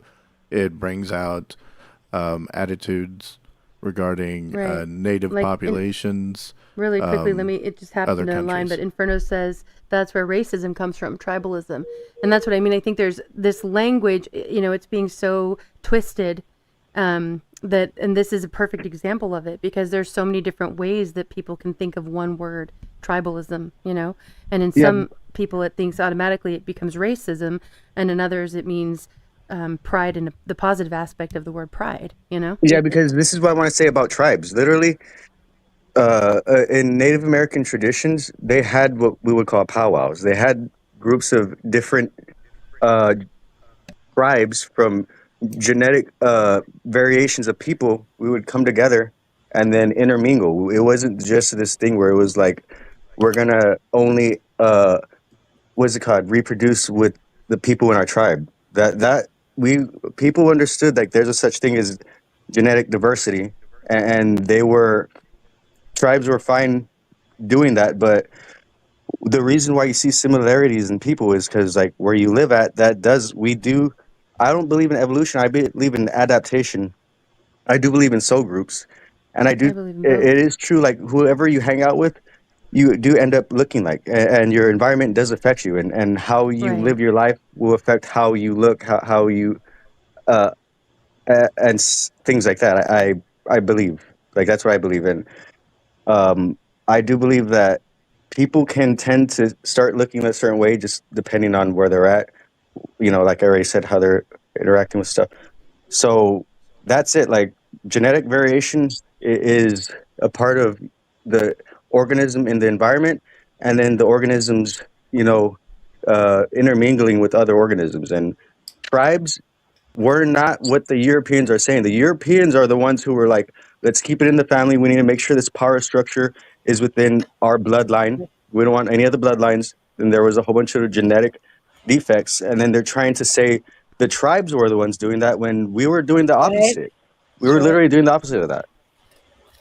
we're probably the reason of the success of the human race is due to the others, not the royalties. Oh, I don't know if you Right. can. Even in genetics and looking at, um, how they inbreed and everything else. Really quickly, let me read this Biodiversity. super chat.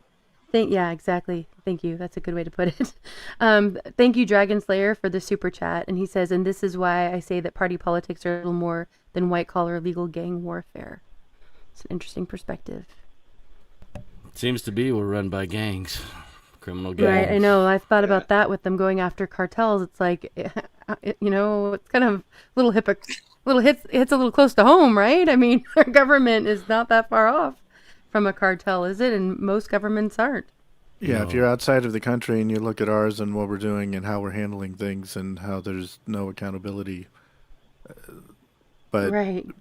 But then when we do bring up that conversation within this country, then it gets explained away, or it's different, or it's different because we say so. Well said, It's national security. Come on. Yeah. But right, to and the your illusion point, of choice. to your point, when the files got kicked out, we saw action around the place besides America, where Oh yeah, right. Monarch said, Right, "Oh Lindy shit, Yes, this guy there's did that, he's in consequences trouble." outside of the country, but there's there's no accountability And I here can within tell the you, states. from my viewpoint, it's because we are the evil empire. We're part of it anyway. I think we're it, and I I think think we're it's the hard for scapegoat people for to. it. Yeah, that's what I Well, think. fair. Yeah. We could be. Well, Yeah, I think much it's bigger world, than just- there's a world power structure that's getting set up. So I think there's a couple of different people or countries that are, we're going to be a part of the global world control system. And yeah, I would say I would assume we're a part of that. Yeah. Well, I but think. part Okay, of first those- of all, wait, hold on, Peanut. When we say we have to be careful because none of us here are a part of that. Yeah, Our well, yeah. government is a part of that. A lot of the leaders in our government are a part of that, but a lot of the leaders from other governments and other countries are a part of that too. It's a global plan that's at play, and so Yeah, I meant when America. we're looking at it, I said we. yeah, right. But I'm saying it's not America, it's our government, but it's not just our government. It's a global government. They're all, well, in my opinion, they're all in it together. And so they might be, elbowing each other to see who's going to rise to the top in different arenas, but they're all moving things the same direction. It's a global agenda at play. Go Andy, ahead, Peanut. I think he meant the royal we, like the Big Lebowski. Yeah. I have an issue. You're going to when interrupt it me comes- the entire time I'm talking for a joke, Peanut. Really? Stop it. Come on. I just have an issue when it comes to this kind of stuff because I have associates, like people I like to talk to, and you would think like they care what you have to say, right? But they just don't for some reason. And the whole Epstein file thing, the Pizzagate thing, it does circle back to that because that was happening a long time ago. You try to bring up the facts, you try to talk about this stuff, and people are like, "Oh, that's too much." Like, I just want to talk about the Mandela effect. Like, I don't want to be talking about all this politics. I don't want to be talking about all this corruption. Like, this is too negative for me. I don't want to manifest this stuff Exactly. into reality. And Right. Right. And that's another then- word for that is cognitive, or a term for that is cognitive dissonance. yeah, and then they don't want to hear anything you're saying. But once everybody else is saying it, then all of a sudden they're like, "Oh my God, did you know this? Did you realize this? Like, I can't believe this. I always knew this." Okay, but that's kind of an example of the connotation of tribalism because they're not okay with it when the people in their tribe, if you're looking at tribe as in their group of their social group, aren't accepting of it. But once their social group becomes accepting of it, then they can open their mind to it too. Well, is that part would of be an what's- example of it if you accept that as a valid term for the word. I don't. Right. Right. But also, But I think if you're not going to accept it, probably still be aware when you're having conversations with others of how Yeah. they mean it. I do. I Really do. quickly, I wanna- I'm aware of it, and I make them aware of it, and tell them like, "Hey, you could use that saying that they're having a groupthink mentality. You could say that they're being having a mob mentality. You could use Right. a lot of different words because this word tribe traditionally refers to living on the land, taking care of your family, having a certain spiritual like lifestyle. A certain lifestyle that is a spiritual one. It has to do with living on the land. That's what a tribe is. Yeah. That's what tribes are. From my experience, I've never, I've heard the negative aspects of it, I never accepted it. Well, and that's you've got people that have made careers out of marketing and apply that to politics, and they intentionally look at words and what words they can introduce into the conversation to affect things. I mean, when we use tribal, a lot of people are ignorant or have associations, not just here with the Native community, the indigenous community here in the United States, but it also makes people think of Africa and other countries that also, have tribes, and the tribes of Judah. and it's Yeah, and and they're it's being directly oppressed by but it's this power structure that we're talking about. right. But when we're using that word in the language, and it was, I'm assuming, intentionally introduced to bring out these negative connotations or Linda Jean. assumptions that we already had, or that a lot of people already have with the word. So And we're way past this now, but you were talking about sometimes when you're talking with people, you think they want to hear what you have to say, but they really don't, and they only want to be kind of surface level deep on what's going on and the Right. truth. But sometimes in those because I have that same frustration, but sometimes it's Let's in hear those that lawfully. conversations that you're we call it planting seeds. But like you're like people don't they get guarded. They don't like to go into a topic that they're unfamiliar with, unprepared. And so you mentioning to them is like, okay, I've heard it. Now when it gets mentioned again, it's like, wait a minute, what was that? I Yeah, heard that's true. Right. Yeah. I heard my Yes. friend talking about that. And so by the time it comes around to mainstream or whatever, like Yeah, Right. you New. were a stepping they're willing to stone. accept it more. Right, exactly. Yeah, I thought about that. Right. And what Indy was saying Yeah, I think about that's a really cognitive good dissonance, point. Go that's a ahead, big Landon. reason why people don't want to hear like what you're saying. That it's because how you view things is how you do things, and when you start to mention truths that will break their worldview, Yeah. then they reject it on its face. But you can plant the seed and be like, you hear about this stuff over here, and Too often, DS. But I think Yeah. belief. Hold on 1 second. Hold on 1 second there, Hoyt. I want to read this super chat from Lawfully. Thank you for the support, Lawfully Armed. He says gluten intolerance is exacerbated by being inbred. I think it's good to get a little humor in here. That's fantastic. I just got it. Daryl, your laugh is also fantastic. Thank you for that. Agreed. Right? Yeah. Oh, I'm gonna And steal that. Linda That's Jean, awesome. right? I might tell that one to my son. He loves jokes like that. Linda made a good comment here I wanted to read too. And she says, I think the world could do with looking at things through positive eyes from now on instead of all the bad and the twisted and the negative. Love, not hate.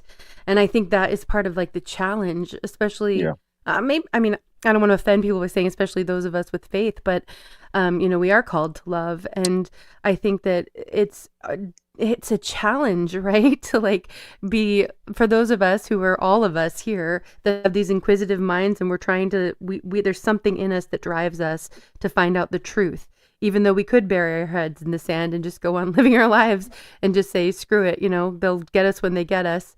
But all of us here have that drive, that desire to want to find out more and to seek answers and truth. And it's a balancing act to have that and not at times get hateful or like focus on the negative, and be able to keep that positivity. And I think most of us here do a pretty good job of it. I know not everybody thinks that most of us here do. I think we get accused of being fear mongers sometimes, but it's a good perspective to have. Thanks for that, Linda Jean. I got a point I want to make real quick, like it's a serious point, Yeah. not a joke. Is that like we were talking earlier about how the U.S. is like in charge of everything and all that, and what I had to say to that, to some extent, but I think really there's someone else controlling the U.S. And the reason why I say that is because they have to get ready for a new world order. So you can't have you can't keep the West intact and then have a new world order because it would get in the way of that. And the proof is that is like how they're overloading the West with people from other parts of the world, where it's Somalians or people in Germany that are raping women and all that kind of stuff. And like with all the disintegration of the culture and everything else that's going on in the West, which is kind of like following the same footprints as the fall of the Roman Empire. Yeah, I was just thinking that. I always thought that. right? Well, hang Is on. so But everybody, it's once again it's happening. These ideologies are butting heads, right? Like Islam's grown, Catholicism's grown, Judaism's grown. Right?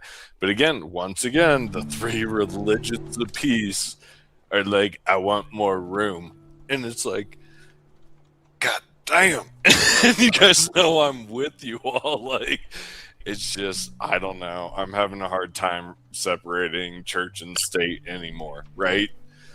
And I want it to be like, I grew up with Muslim friends, I grew up with Baha'i friends, right? Atheists. I was gonna mention. I don't know. I don't know. It's weird that everybody has to pick sides. Oh, your Well, mic we is don't have pretty to. quiet. Yeah, I'm working on that right now.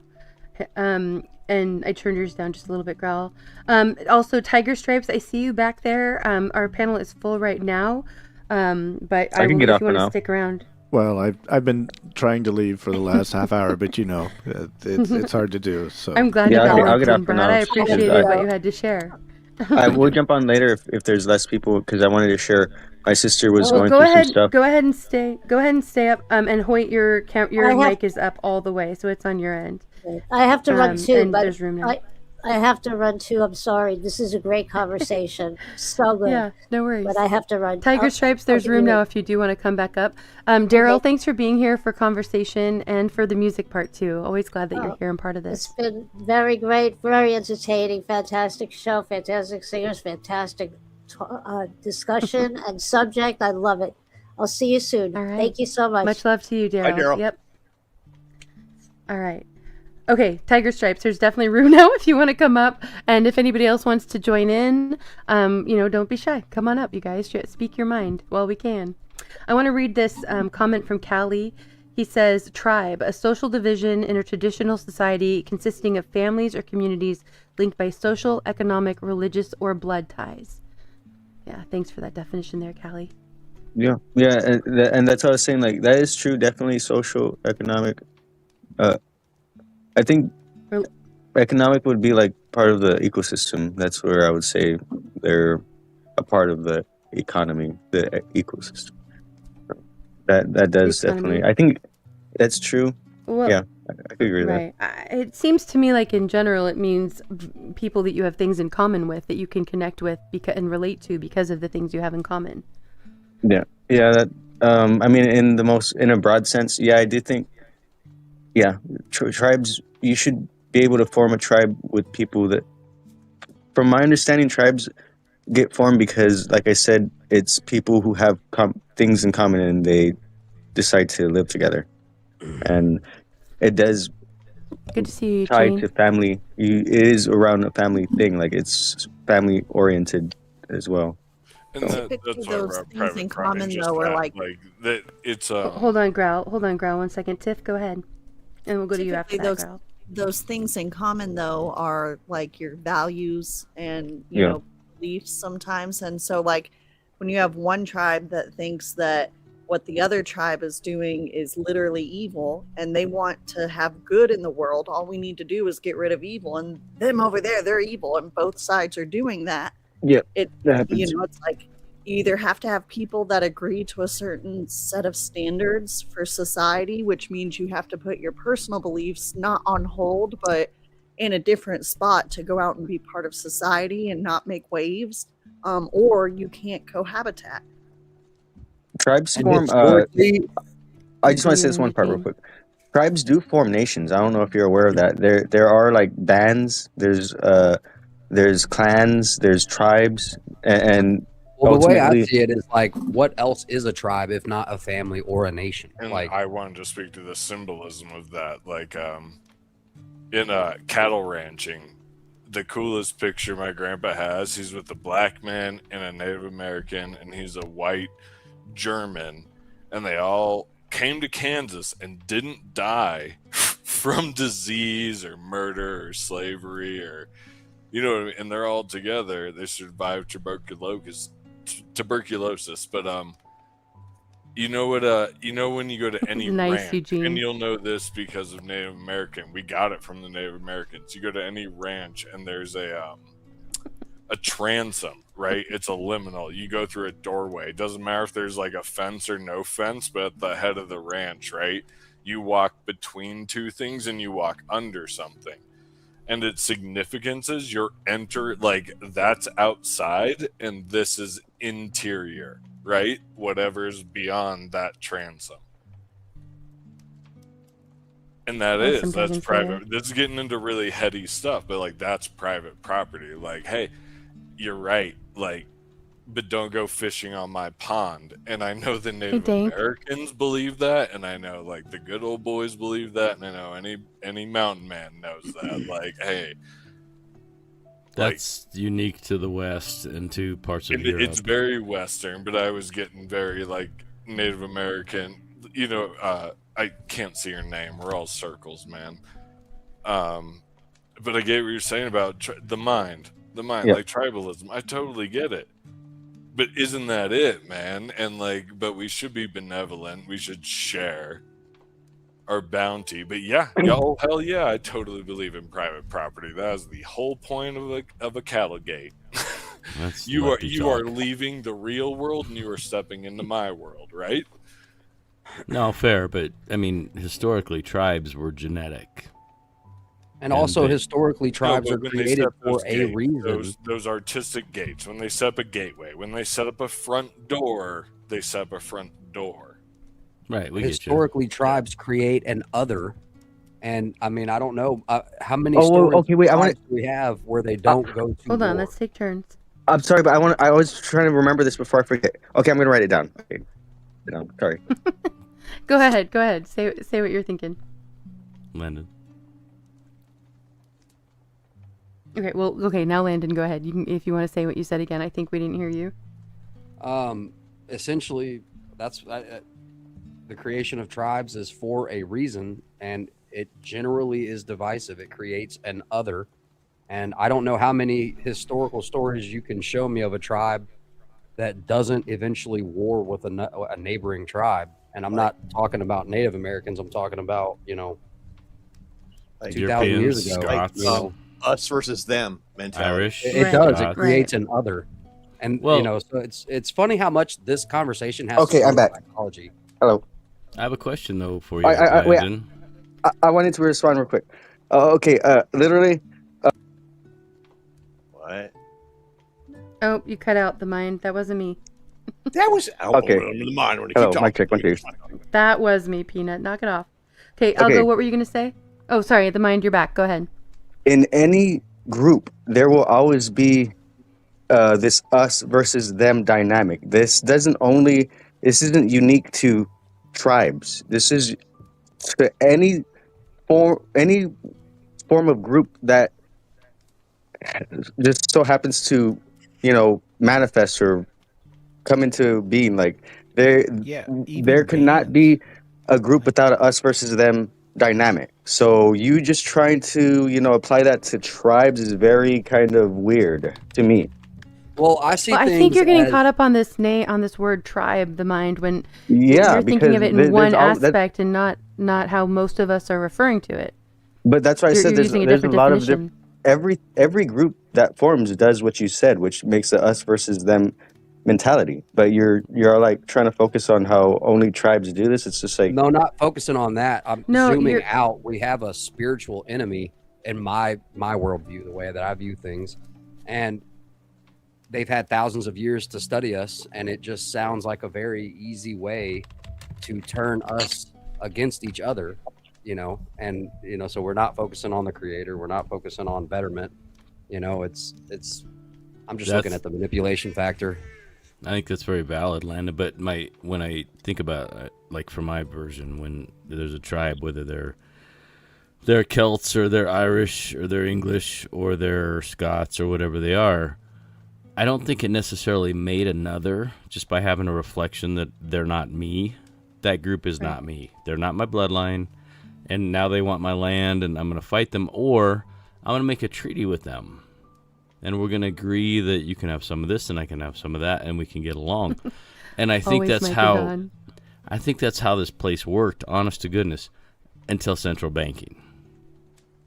And I mean, I know that's a broad stretch from one conversation to another. But historically, when you couldn't win a war physically to go get land or women or food or whatever, you made a deal and said, okay, we can't do this because we're going to lose and you're going to lose. So we'll come to some agreement and we'll get a little bit and we'll get a little bit. And I think that's human cooperation. And I've seen that in blizzards. I live in a place where we have blizzards and where we have flash flooding and where we have wildfires. And people come together to make an agreement for the betterment of each other. And I don't think that means that if you're a tribe, you immediately have to other people. I think it happens because by definition it happens.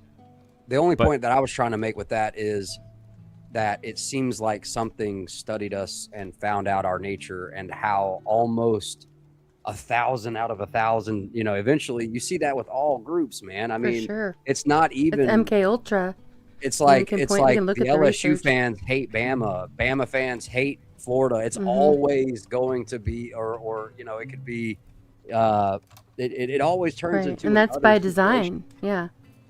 I agree with you, Landon, and I do think that's the dark energy. But I also have seen Bronco fans and Raider fans sit together in a bar after the game and yuck it up and get to know each other and be okay. Absolutely, it's not a Good blanket to see you, statement. Sandy. It's just And then L.A. or Las Vegas bought him, and now we don't care. You took all now we don't care anymore. You took all the fun out of the hate. No, but I tell you, Tiff, I get it. I get what you just said a little bit, Tiff, and it's not a blanket statement. But if we go on the premise that we're always going to be divided by that, then I think we're letting them run the game, the mind game. Then we would have to stop. Like used to, we could have a conversation and, oh, that guy's a good guy. We don't agree on this one topic, but I'm working on him, and it didn't affect anything. Now it's like one topic you can get along on a lot, and then you have one big topic that you disagree on, and now that person's in a box, and you know what I mean? So like, I get where Landon's coming from, because it's just like the label of like, okay, well, let's say, I'm a, what's that Dr. Seuss book where, they butter their toast right side up and we butter our toast bottom side down or whatever. And like, they're just mortal enemies. Yeah. The Starbelly snitches or whatever. Yeah. Whatever that is. There's a few of his like that, actually. He was wise. He was a wise man. I think unless he was government. I don't know. This conversation comes down to semantics, because what we all got on the tangent was on the one word. And so that, like, I think that if you look at semantics and language acquisition in general, like, it can go two different ways, because language is like a living, breathing thing. It might not seem like it from our perspective because we only live one lifetime, but it's constantly changing, like a forest or something like that. So like if you take like certain words, like for example, the word racism, like dictionaries have done it like a conscious effort to change the definition of the word, was it's kind of like what the mind was referring to. But a lot of times, different definitions of words, they develop most of the time organically. So what might seem like a pejorative term now, way back once upon a time, it might not have had the same connotation that it does now. Right. It was just a descriptor. Right. There was no emotion behind it. Yeah, like for example, the word like shot glass or shot or whatever, like a lot of those words, they come from different things that they've lost the meaning over time. So you don't know the original. Like if you look at the word tribal, it more than likely it probably originates who knows, from like some Indo-European root. Who knows where it goes back to? Matter of fact, I'm gonna look it up real quick. You should. I am too. Well, and I would tell you that meanwhile, babies are dying. Young men who thought they were serving their country are dying. Other nations who don't deserve the backlash from the banking system are dying. And from my point of view, all of that is bad. I'm sure. And I don't want to give any energy to that. Sorry, go ahead. It's the first Landon, Hold on, Peanut. Hold on a second. Hold on, Landon. Go ahead, Hoyt. He was trying to speak. No, I'm sure it's the way the word breaks down. It's probably TRIB breaks down into something, and the O is probably just an accessory to the root word. Yeah, I think Algo's right. We need to not focus so much on the words and focus on the situation that we're in. Like there's a lot of stuff that's going on. And I think you're the one that brought us there, the mind. But I'm kind of that's glad true. that it has been an I was just trying to interesting make the point meaning, before. otherwise they conversation. don't. We're either in a Okay, hold on. where- Nobody can hear us if we're all talking at once. So Landon, you go ahead. Well, it's like basically, it's like you hear this a lot on the left. Basically, it's like words don't have meaning unless it does, and so it's like so either words don't have meaning or they do, and I don't know. No, Landon, what you're saying, right? So either they don't or they do. So that's inside or outside. That's where they do to us, and the people who they don't do, they're the other. But held with me, and then that's it. The good old boys, man. The good old boys. Us good old fucking rancheros, cowboys, and Cherokees, man. You want to build a fence? We'll build a fence. So the word tribe, it has to go back to the oldest example of it's it, commonality. which would be It's in shared Africa, morals, right? in my opinion. The oldest, Hold the on, bro. oldest example of tribalism would be in Africa. Actually, the word is derived from It's Latin. Latin. Tribus. Yeah, Yeah, it comes of from the course word it's tribus, which means division or class. The Latin root is believed to derive from a Proto-European word for three. 3 is a I tribe. figured we Holy Trinity. tribe. Wait. Did you say that again? Did you say for free or for three? For like 1, 2, 3, like Gotcha. uno, dos, tres, 1, 2. That's how you can actually tell Indo-European languages. A hen, a do, a tree, or un, deux, trois, 1, 2, 3. Like all those Indo-European languages. Part of the way they were to figure out they all belong together is because they all have the same words for 1, 2, 3. And what's the strongest geometric shape? The triangle. Triangle. Holy Trinity. 3 is a tribe. It's always 1, 2, 3. I think the Greek, or who was it that invented? Right, I agree, Ann. So the word wasn't really a derisive word to describe what they would call like someone who's not civilized or whatever the correct terminology would be. It was actually an indigenous word from Rome that had nothing to do with all this pejorative connotations. Oh, poor Nuke. I'm sorry, dude. All right, you guys. I love this conversation, but we've spent a lot of time dissecting one word and its meaning, and I know we have a lot to get into tonight. So I'm going to go ahead and pull up a video here that is kind of shifting gears a little bit into the conversation about war. This is one of the latest videos by Chase Hughes, and if everybody on panel can go ahead and mute while it's playing, that'd be great. We've got to talk about Iran. If you think Iran has always looked like this, I want you to pause for a second, because that belief didn't come from history. It came from just a bunch of repetition. There are people that are alive right now who grew up in Iran wearing jeans, listening to Western music, going to universities, falling in love openly, and then they watched their entire country just snap into something unrecognizable. And I think the part that most people miss is that Iran didn't evolve into this. It was taken. I've done several deployments across the Middle East, and you don't survive that without learning one critical distinction that I think all the headlines just completely erase, and the difference between a people and the system that cages the people. That's a big distinction I want to make right here, and this applies to all countries. But what you're seeing right now, the protests in Iran, the crackdowns, the silence when all the internet went dark the other day, that looks like chaos. That is memory colliding with fear, and I want to prove it to you. And once you understand how that collision happens, I think you're going to realize Iran is not an exception. Iran is a preview for the rest of the world. So what we're going to talk about is not a big story about religion. It's not even a story specifically about Iran. This is a story about how any modern educated civilization gets psychologically hijacked without realizing it until it's way too late. And by the end of this, you're going to see exactly where the takeover happened and the 3 paths that Iran is likely to take here in the next few months. In the 1960s and 70s, Iran was secular, they were educated, and they were culturally just alive. Tehran looked more like a European capital than a caricature of the Middle East. Women in Iran were doctors and lawyers and professors, and universities there were world class. So art and music and science were all just thriving in Iran. This was not a primitive society that was just waiting for someone to modernize them. They were already modern. And that detail matters a lot because it destroys a very convenient myth to the media. This idea that Iran's current state, where they're at right now, is some natural expression of Iran's culture. It is not. So what happened to Iran wasn't some cultural evolution. It was complete takeover, like an interruption.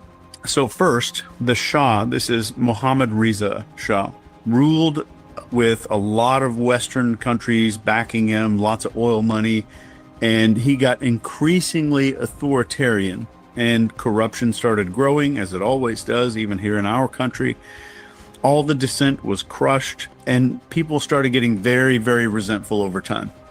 And into that little pressure, and maybe in that void, this guy steps up that most people outside Iran still don't fully understand. And this is Ayatollah Khomeini. He is a cleric who's living in exile, and he didn't sell himself to everybody as some tyrant, but he wore this costume of being a liberator. So the revolution that happened in 1979 was not sold as religious extremism. It was sold as a moral cleansing. We need to morally cleanse the country. We need more justice. We need independence. It was sold as independence. And that was the first big psychological trap. And this is how civilizations get hijacked. All these revolutions that you see, it's not overthrowing power. What's really being shifted is who is allowed to use violence.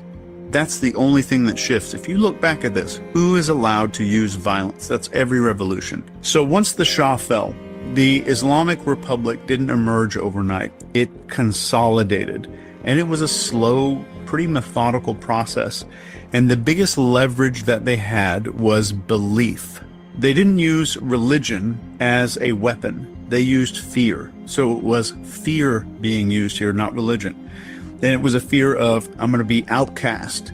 I'm going to be looked down on or judged. I'm going to be labeled immoral. I'm going to be on the wrong side of history. I'm going to be alone. I'm going to be lonely. So all these little new public rituals became compliance tests. And then speech became dangerous. Silence was a new way to just survive what was going on. So once belief becomes mandatory, truth becomes a liability. And that's the quote that you can write down for all psyops. If belief becomes mandatory, truth is a liability. So the Iran-Iraq war hardened everything like crazy. All kinds of sanctions came after this. The economy strained, surveillance got just ridiculously normalized. And informants, like people just telling on their neighbors, that just became ordinary. So an entire generation grew up knowing exactly what not to say, how to stay silent. And another grew up knowing nothing else. And here's a part that I think most people outside miss. This system that we're talking about in Iran didn't survive because all the people believed in the system. It survived because people learned how to live inside it, and they just treated it like it was a normal way, and suffering became just this thing that we go through in life.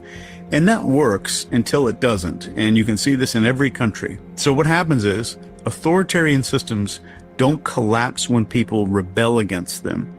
They collapse when their version of a story stops working on the people. So look at right now. There's people in the streets, they're fighting, they're rioting, there's all kinds of violence going on. Look very closely at who is protesting today. They're not extremists. They're students.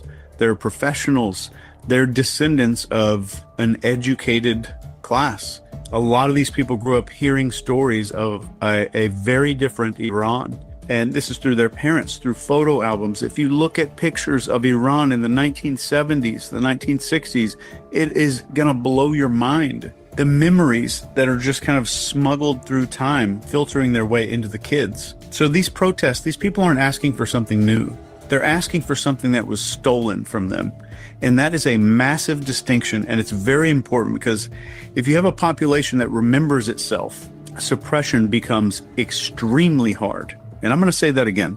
When a population remembers itself, suppression becomes extremely hard. So now if you layer in the modern psyops battlefield, we have internet shutdowns, narrative fragmentation, foreign news amplification. We have this information scarcity from Tehran. When communication disappears, control increases, but confusion goes through the roof. And confusion is very useful for people like this because psyops don't usually create movements.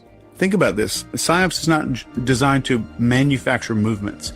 It's made to hijack movements that are already in progress. It's a lot easier that way. So you don't need to invent anger when it already exists. You just need to redirect it, to fracture it in another direction. And that's what makes this moment right now very dangerous and so unpredictable.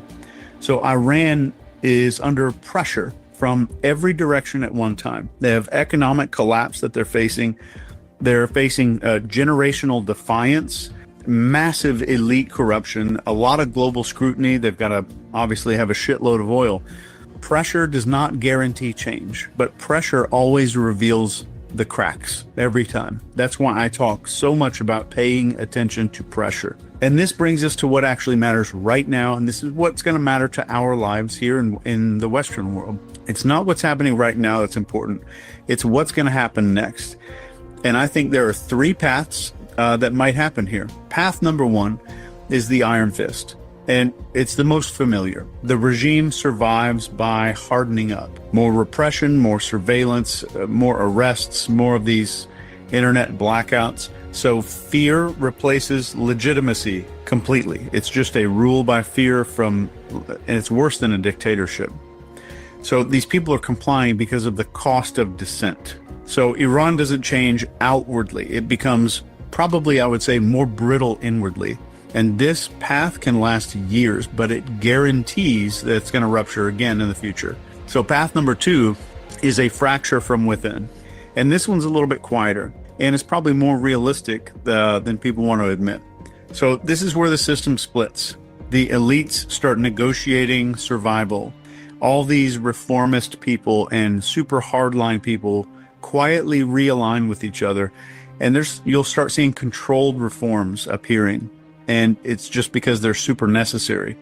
So it's an internal triage that the country kind of does on its own or with some help. But history shows this path very often emerges when insiders fear losing everything more than they fear change. So the country shifts, but slowly, probably carefully, and incompletely. And path number three is the break point. This is a rare path, but I think it's very possible, but it's also the most dangerous. This is where the psychological barrier collapses. So enough people start believing in the system, including all these parts of the security apparatus, and the monopoly on violence starts to fracture. That is when regimes fall really fast. And it's not because the protesters out there are super brave and badass. It's because the enforcement, the people doing the enforcing on the protesters, stop believing. This is the path that leads to chaos or rebirth or maybe both. And nobody ever controls how it ends. The real takeaway here is Iran isn't just a warning about religion. It's a warning about what happens when fear completely replaces consent of people and narrative completely eclipses and replaces legitimacy. This is about Iran losing its ability to say no quietly over time. The heaviness that I feel just talking about this, it's not just about Iran. What we're talking about here when it comes to psyops, this is about what any society becomes when stories matter more than people. It's when a population forgets who they are. Somebody else is going to absolutely decide who they are. And once you see that mechanism, you're going to start seeing it everywhere, and you'll watch it play out here in the next few weeks with Iran. Hope it all goes well. See ya.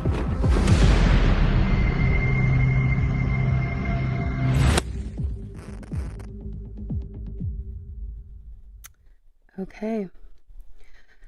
I That was see some of you awesomely really polarizing. right. I I thought like it. that he brought up some good points about things that are going on there, and a good summary of kind of what life was like for people there before, that some might not have known. For sure. And What are you guys thinking? something that, am I muted? No, Oh, we can hear you. I'm not. Okay. Something that has been, I was misled by certain truthers about how we Good night, Shelby. Much love. we overthrew Mossadegh in 1953 and we installed the Shah. That's complete fiction. The Shah was the birth son of the king. Go, can I give you the dumbest silver lining you'll ever hear? If you let me finish. Yep. So they had a family who ran the country, and when the dad died, they let the son take it over, like the Western powers. And then, like, from 1941 to 1953, he was in charge, but he was weak. But we love the oil, and we love the free, cheap oil, so we supported him. And then Mossadegh was the prime minister, and the U.S. took him out to let the Shah keep going. And then as that process went along, we still sucked off of all of their stuff, and the Shah became increasingly corrupt. And then in 1979, when they took over the embassy and held the hostages, that's when Khomeini got in charge. And that's actual history. I was misled that we overthrew Mossadegh and then we ruined the country, which is total bullshit. We were continuing. So why do you think we were given the false narrative? So we would be angry at the Shah. And or we would say that we would be angry at the U.S. government for doing Regime that. change. Yeah, we'd be angry at the U.S. government for doing that. Police shit that we used to do. Exactly. And we really didn't. We took out I'm the guy. sorry, used to? Yeah, fair enough. We took out the guy. I choose my words carefully. We took out the guy that was going to keep us from parasiting off of that country. Who is Mossadegh. And they literally removed him, just like they removed the dude from Venezuela whose name I can't remember right now. But how could you support him? Being a cleric of extreme, the U.S. had no involvement in Khomeini coming to power. Zero. I'm not saying that. No, they did. I'm saying how could from the narrative, looking at it from the other end, it's like, they're like, how could you stand for him? You know what I mean? Yeah, fair enough. And that's what happens to societies. And I think that's how like our own society, we get a really bad president, and then we get a guy who says we're going to fix all this, and we're like, oh yeah, please fix it. And so we all support that You're person. fine, Sal. Well, no, and Algo, you all know it's economic turmoil, man. Eggs go to $12. You haven't gotten a raise in years. And your dumbass government goes, you know who to blame? Blame them. Yeah, the other guy. And so my silver lining, I'll get it out because it was quick. Algo, I'd love you to run with this. Indy, you could run with this. This will piss a lot of people off in the best way. Do it. Okay. When the Islamic Republic is gone, yeah. When it's all peaceful again and some Islamic blows up a train, what then? Did we get them? Did we get them, or was it all No, that's bullshit? a sleeper cell. So that's why, okay, everybody, if this works, I believe in Trump, I believe in Rubio, honestly, I have such a military family, the shock and awe, I'm like, get it, boys, light that shit up, right? Like, we could have done this shit forever. Why have we put up with this shit so long? So, the tinfoil hat bullshit Freemason thing to look for is if this okay, what's your excuse now, Israel, right? Right, there won't be one. Right? Because what's we know your the excuse greater now, Israel right? project. Like, everybody has Let me to read shut this up comment and- here from I Wingnut. know. Wingnut says, Wingnut, you're up here. Aren't you still up here? You want to say it? Hold on, maybe he dropped down. I know, I can't even tell. It's brilliant. Okay. Brilliant. Wait a Yeah, minute. hold on. So he says one of the main reasons why there is conflict in Iran is because they are not a part of the central banking cartel. Yep. And I do think that that's a huge part of it. That was the 7 nations that Wesley Clark talked about. Yes. Okay. I have a video about that. All right, you guys. I want to keep the conversation going. Tiger, really quickly, since you just joined, and I know you were about to join earlier, do you have a thought before we share this next couple of videos? Because they all tie together. So I don't have that much background on history, other than just what I've lived through and what I remember. I've been Some guy, will you stay muted when you're not talking, please? Thanks. Watching, looking at a thing or two on X, and the history of this man who was executed, this new Ayatollah, in regards to women, there is just so appalling. I barely have words for it. And I haven't confirmed that what I'm reading is true. I don't want to repeat things that, might not be correct, but I think that they're probably telling the truth. This guy said that apparently the Quran says that women are comparable to animals. They're just sort of in a human shell so that you can use them, but you don't have to really worry about abusing them or murdering them because they don't mean anything. And certainly it seems as if that's the way, the last, 50 years have gone for this country. And, it's just chilling. It's just absolutely chilling. Okay, this video ties right in with that. It's a short one, and then there are a couple other videos, you guys. Stick with me. They kind of all tie together, and I think we're going to start getting into these topics anyway, so I think this will help people be on the same page. All right, or at least have the same thing to look at. Women are innocent, completely innocent of anything. Of course. I don't know where that's going, some guy, but let's go into this video. So this is from Tracy Costin, and here we go. In case you have no idea why the Iranian people are celebrating the fact that the U.S. and Israel just took out the Iranian regime leader, this will shed some light on the topic. Again, Iranians are not Arab Islamists. They're Iranians. They've always been Iranians. They have occupied by a regime that is not their own, by a regime that is not speaking their language, by a regime, and let's make that very, very clear, because sometimes it's hard for us to understand what happens inside of Iran. The Islamist Ayatollahs came to our country, and the first thing that they did, they took our flag and they started to write on it with Arabic writing, which is not Persian. It's not our language on there. They took out our symbol of the lion and the sun and replaced it with an Allahu Akbar Islamic symbol in the middle. Just imagine Islam is taking over Washington, taking the American flag, taking our flag, keeping the colors in there and putting an Islamist symbol on it and an Arabic writing on it. Would you think that's our flag? Would you think, oh, this is the government of America now? You would be like, this is an Arab Islamist jihadist occupation. They took down our flag. Then they started to replace everything that's Iranian, our ministries, our churches, our synagogues, our Jewish community. We had the biggest Jewish community inside of the Middle East, outside of Israel. They wiped them out. They wiped out our Christians, our Zoroastrians. They forced people to convert to Islam. They changed our language in our schools. They started teaching Arabic. Our national anthem, they replaced the national anthem with some weird anthem that no Iranian can even identify with, because every other word of it is Islamic. 47 years of oppressive occupation, and now the head of that oppression is gone. That's why they're celebrating.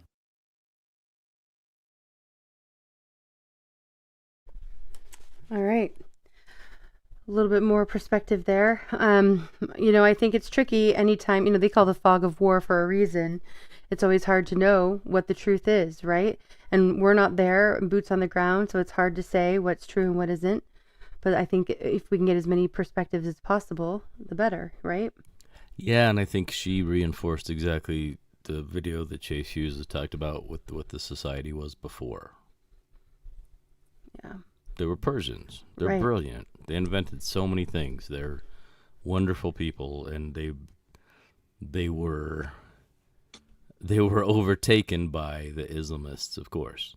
Yes. Well, how do you all feel about the tactics? Like me being a nerd, video games, StarCraft, Command and Conquer. I'm like, well, hell yeah, hit them fast, hit them hard. How do you guys feel?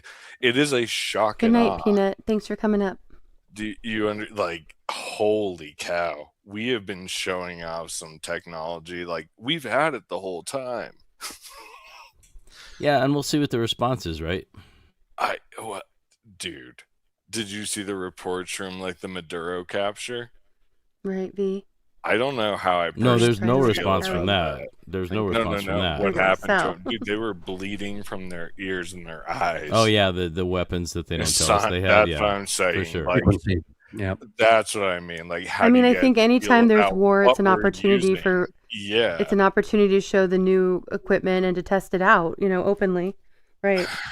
That's of course going to happen. And Trump, of course, brags about that. And part of that is, optics, I think, to show strength in a way. Theo, welcome up. Hold on, girl. How you doing, Theo? Thanks for coming up and joining us. Oh, good. Can you hear me? Should I? Yep. Help? No, we can hear you. You sound good. Your volume's clear.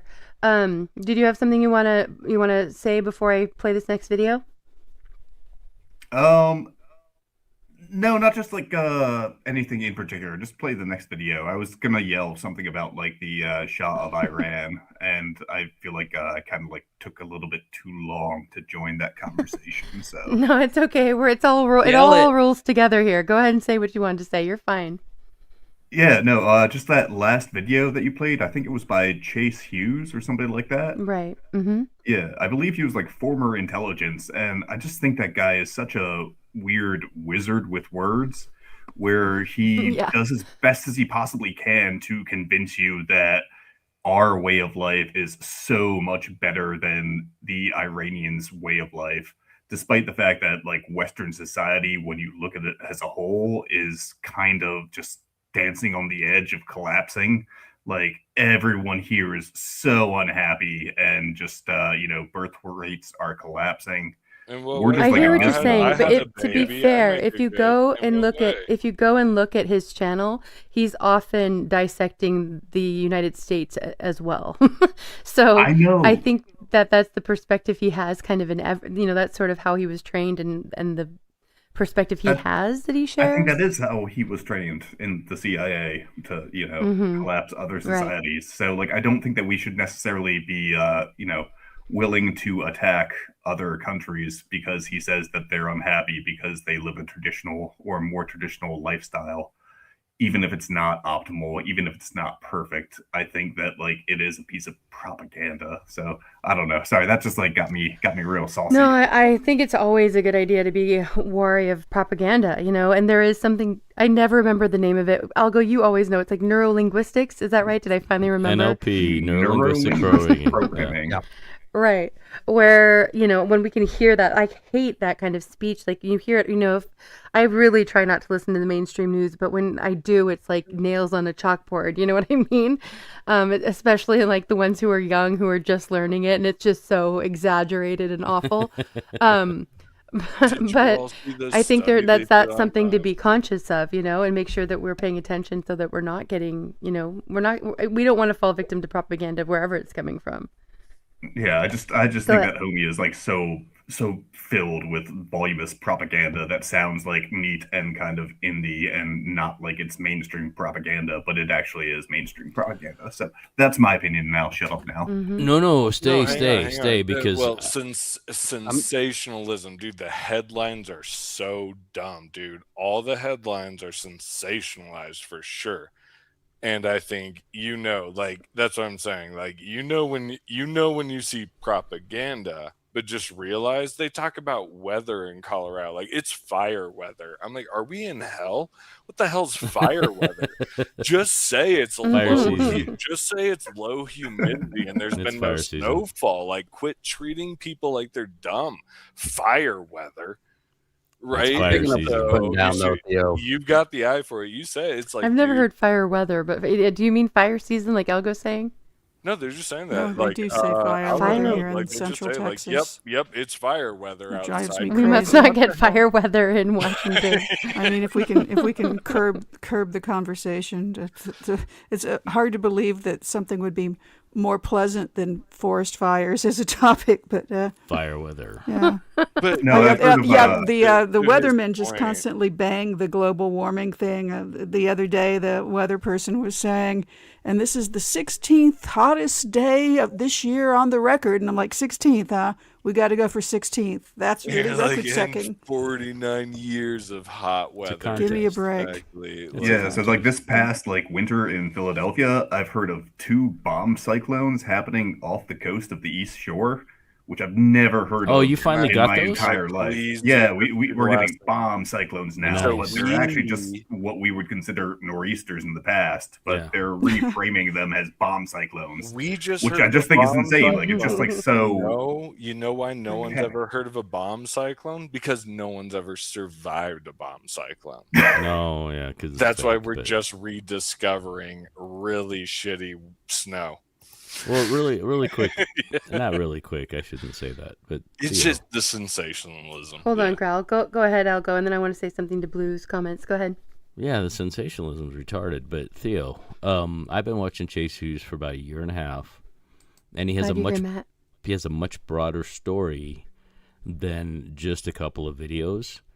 And I mean, I can understand what you take from that, but I can also ask that if you want to be really critical of somebody, go back and look at their entirety and see if your criticism's accurate.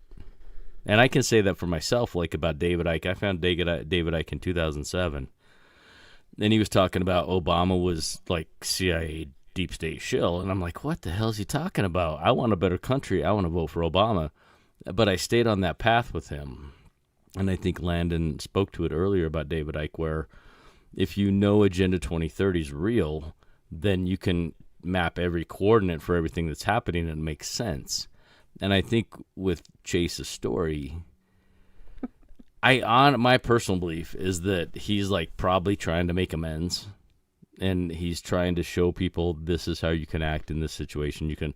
He's got a lot of interesting psychological things. He might be a shill, and he might be just completely trying to mislead people, but I don't think so.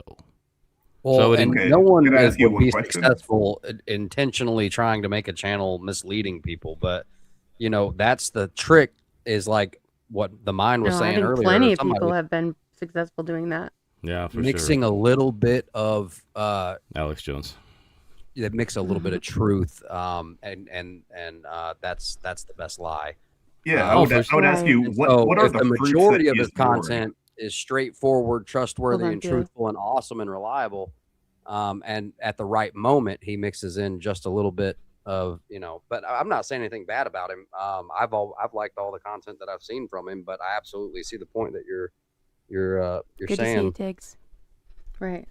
I think it's good to err on the side of caution, too. What were you going to say, Theo? What was your question for Algo?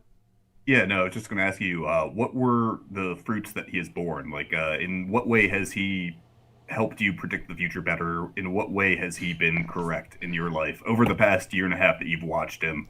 How has he made your life better? How has he predicted the future or helped you? Well, I wouldn't say really quickly before you Go answer ahead. that. Good to see you, Moose and Tiggs, and everybody who's coming in. I'm highlighting comments. I'm seeing you over on Rumble too. I'm still following the chat as much as I can, but a great conversation up here on panel. Okay, keep going. Oh, cool. I wouldn't say that the fruits that the one thing that has really helped me is he ran PSYOP, so when he breaks down what a PSYOP is, it makes it much easier to see. And I had a pretty good inkling of that from living in Colorado and seeing the Aurora shooting for what it was pretty fast. Then I saw COVID pretty fast. Like by March of 2020, I was saying, hey, they're going to shut down the economy and they're going to screw us and this is not real. But he has given me a couple of coordinates that when I see it come out to where every single opposition person, like with Candace Owens, for example, Night, she's Jerry. doing her thing. She's supporting her friend probably. And when like 15 influencers all say the same line about Candace Owens, it's like, okay, that's bullshit. So that pattern recognition of a PSYOP, I think, has been really beneficial to me from listening to him. Fair enough, but he's only been giving you that for the past year and a half or so. Well, from when I found him a year and a half ago, I don't know how long he's had a channel. I don't know exactly how long he's done his classes, and I'm putting air quotes up. But from the time I've seen him, it's helped me with that pattern recognition for sure. Fair enough. And you think that his? I mean, and I would like to think that there are people who are part of the 3-letter, the alphabet groups that will see through what's happening and be on the side of good. You know what I mean? So I think his brain injury has a lot to do with it. I hold more reservation for them, but I still want to hope that they can. There's that word again. That that they can They're be human. on our they have side. A soul. Yeah. But his seeming enthusiasm for the military action war in Iran doesn't bother you at all, as that may be part of the psyop itself. Well, I'm sorry, who are we talking about? The last video, Chase Hughes. I didn't see him as being. Oh, sorry. I didn't see him as being enthusiastic about it. Katie dog. That's not how I heard that. I heard I saw that. Okay.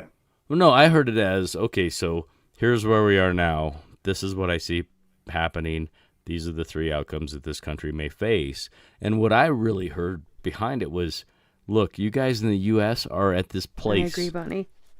And you guys could be screwed in this way. I heard him talking about the U.S. more than Iran, but that's my filter. Well, here's a weird curveball. Andriel Palantir and do you guys not know what we just unleashed? Like, we just unleashed Palo Alto, right? Like San Francisco on Iran. That was all AI shit. Peter Thiel, like Palantir. For sure, yeah. Yeah, like I don't know how much I believe in like sticking it like a crusade if you're gonna like AI target selection. I have moral issues with AI target selection. Well, sure, and you should, but like I'm sitting here thinking, okay, wait a minute. We were in Afghanistan for 20 years, Iraq for 20 years. We went into Venezuela for 2 days or a day and got Maduro, and we've been in Iran for a day, 14 hours, and we toppled the entire leadership. Yep. I'm thinking wag the dog. That's one of the things. Yeah, exactly. I think that we're, we can, but V just said we're psyoping ourselves. I don't think she means us specifically, but I think in a way we are. I think we have to keep a broader focus on what's going on, that it's a bigger picture and that they are all in it together. That what one arm is doing is to set up something for the next, And so, we all grew up being trained about or taught about, puppet governments and puppet presidents and things like that, but we just didn't see it as happening here in our own country. Right. And that's part of the psyop in and of itself. All of this is to move forward the global agenda. And that's what I really do think that's the to. case. They just showed off their capabilities. Like our U.S. Who's they that you're military talking about? Showed off crazy. They Is blacked it out our the U.S. internet. military? They turned it back on. Not our military. Our military, the military of the United States, I have nothing but respect. Hold on, Growl. I have nothing but respect for anyone who serves. I think that most people sign up with really good intentions, and you sacrifice a lot to be in the military. That said, look back at history. Our military has been responsible for a lot of atrocities under the guise of good. And that's not the fault of any servicemen other than those who called the shots. And, I really think these are very long-term plans. And I don't mean that's only true for our country or our military either. That's true across the globe.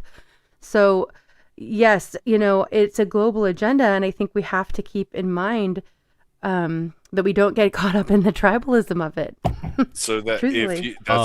if you're going to do it, if you're going to attack Iran, we've been wanting to do this for 20 years. Is that not, if you want to topple Venezuela, is that not how you do it? If you want to take back the Panama Canal, if you say if you want to, do I want to? As an American, am I the one making these choices? Are the people who are supposed to be our representatives representing us in any way, shape, or form? Are we the ones that are doing this? I get you. No. It gets into so much stuff, but like, how much does it cost to fight them for 20 more years? I heard a really weird take that like he did this so that no other president can milk Iran for money, right? Like, think about it. Like, where are you No, gonna I don't think like? that's why at What if it? all, but Well, you Dude, we can did believe I that. don't that. either. But isn't that an interesting take? What if like Barack Obama sent him pallets of cash? What if it's been money? What if this is all Doge the whole time? I mean, could I speak for like 15 seconds about this or about my more. Jump in. opinion? Yeah, I just my personal opinion on this is that we have fucked up massively. Right now, we have a lot of aircraft carriers in the area, and I think that more than 6 or 7 bases in the area, in like the Arab states, like United States bases that we have in the Arab states, have been hit by Iranian missiles. And these are like the rich Arab states that we used to kind of protect, like Qatar, UAE, Dubai, all of those super rich Arab states that have a lot of oil that kind of don't have their own defense, but we did summarily protect, kind of like has like an agreement. The United States is big enough, tough enough. We have good oil arrangements with you. We can protect you no matter what. And in the past 72 hours, Iran has proven that we can't actually protect them. We're not the big boss that we said they were. What has happened has proven that we are just not as tough as we claimed. And this is kind of like, in 1952, the Suez Canal or Suez incident, where, Britain stopped becoming the de facto protectorate of the Middle Eastern era. Like, this is kind of something that is a empire ending sort of phenomenon, in my opinion. 100%, Theo. 100%. The Middle East is where empires go to die. Yeah, so it's just like one of those things where I think, like, I do think Israel kind of baited us into this war. And I think that Israel did actually, like, kind of saw us as a cow that they need to milk to death. And we've finally been melted to death. And now they just need to lead us to the slaughter, to like, like get us to the end and like just to use us to like demolish Iran what as I best mean. as we can. And then That's like what I mean when I afterwards, say yeah. we're the United States, I think, is being set up in a lot of ways, not just in this, as the scapegoat for the world, because we've been so, we've been looked at as this leader, and by us, I mean our government has been looked at as this leader for so long, and with our strong military and our nuclear, abilities, capabilities, and all these other things. And now through a lot of the truth that we're seeing that we didn't see maybe before about our history and what we've actually done and the psyops that we've been under, we're seeing the atrocities that we've committed as a country. I mean, our government has committed as a country.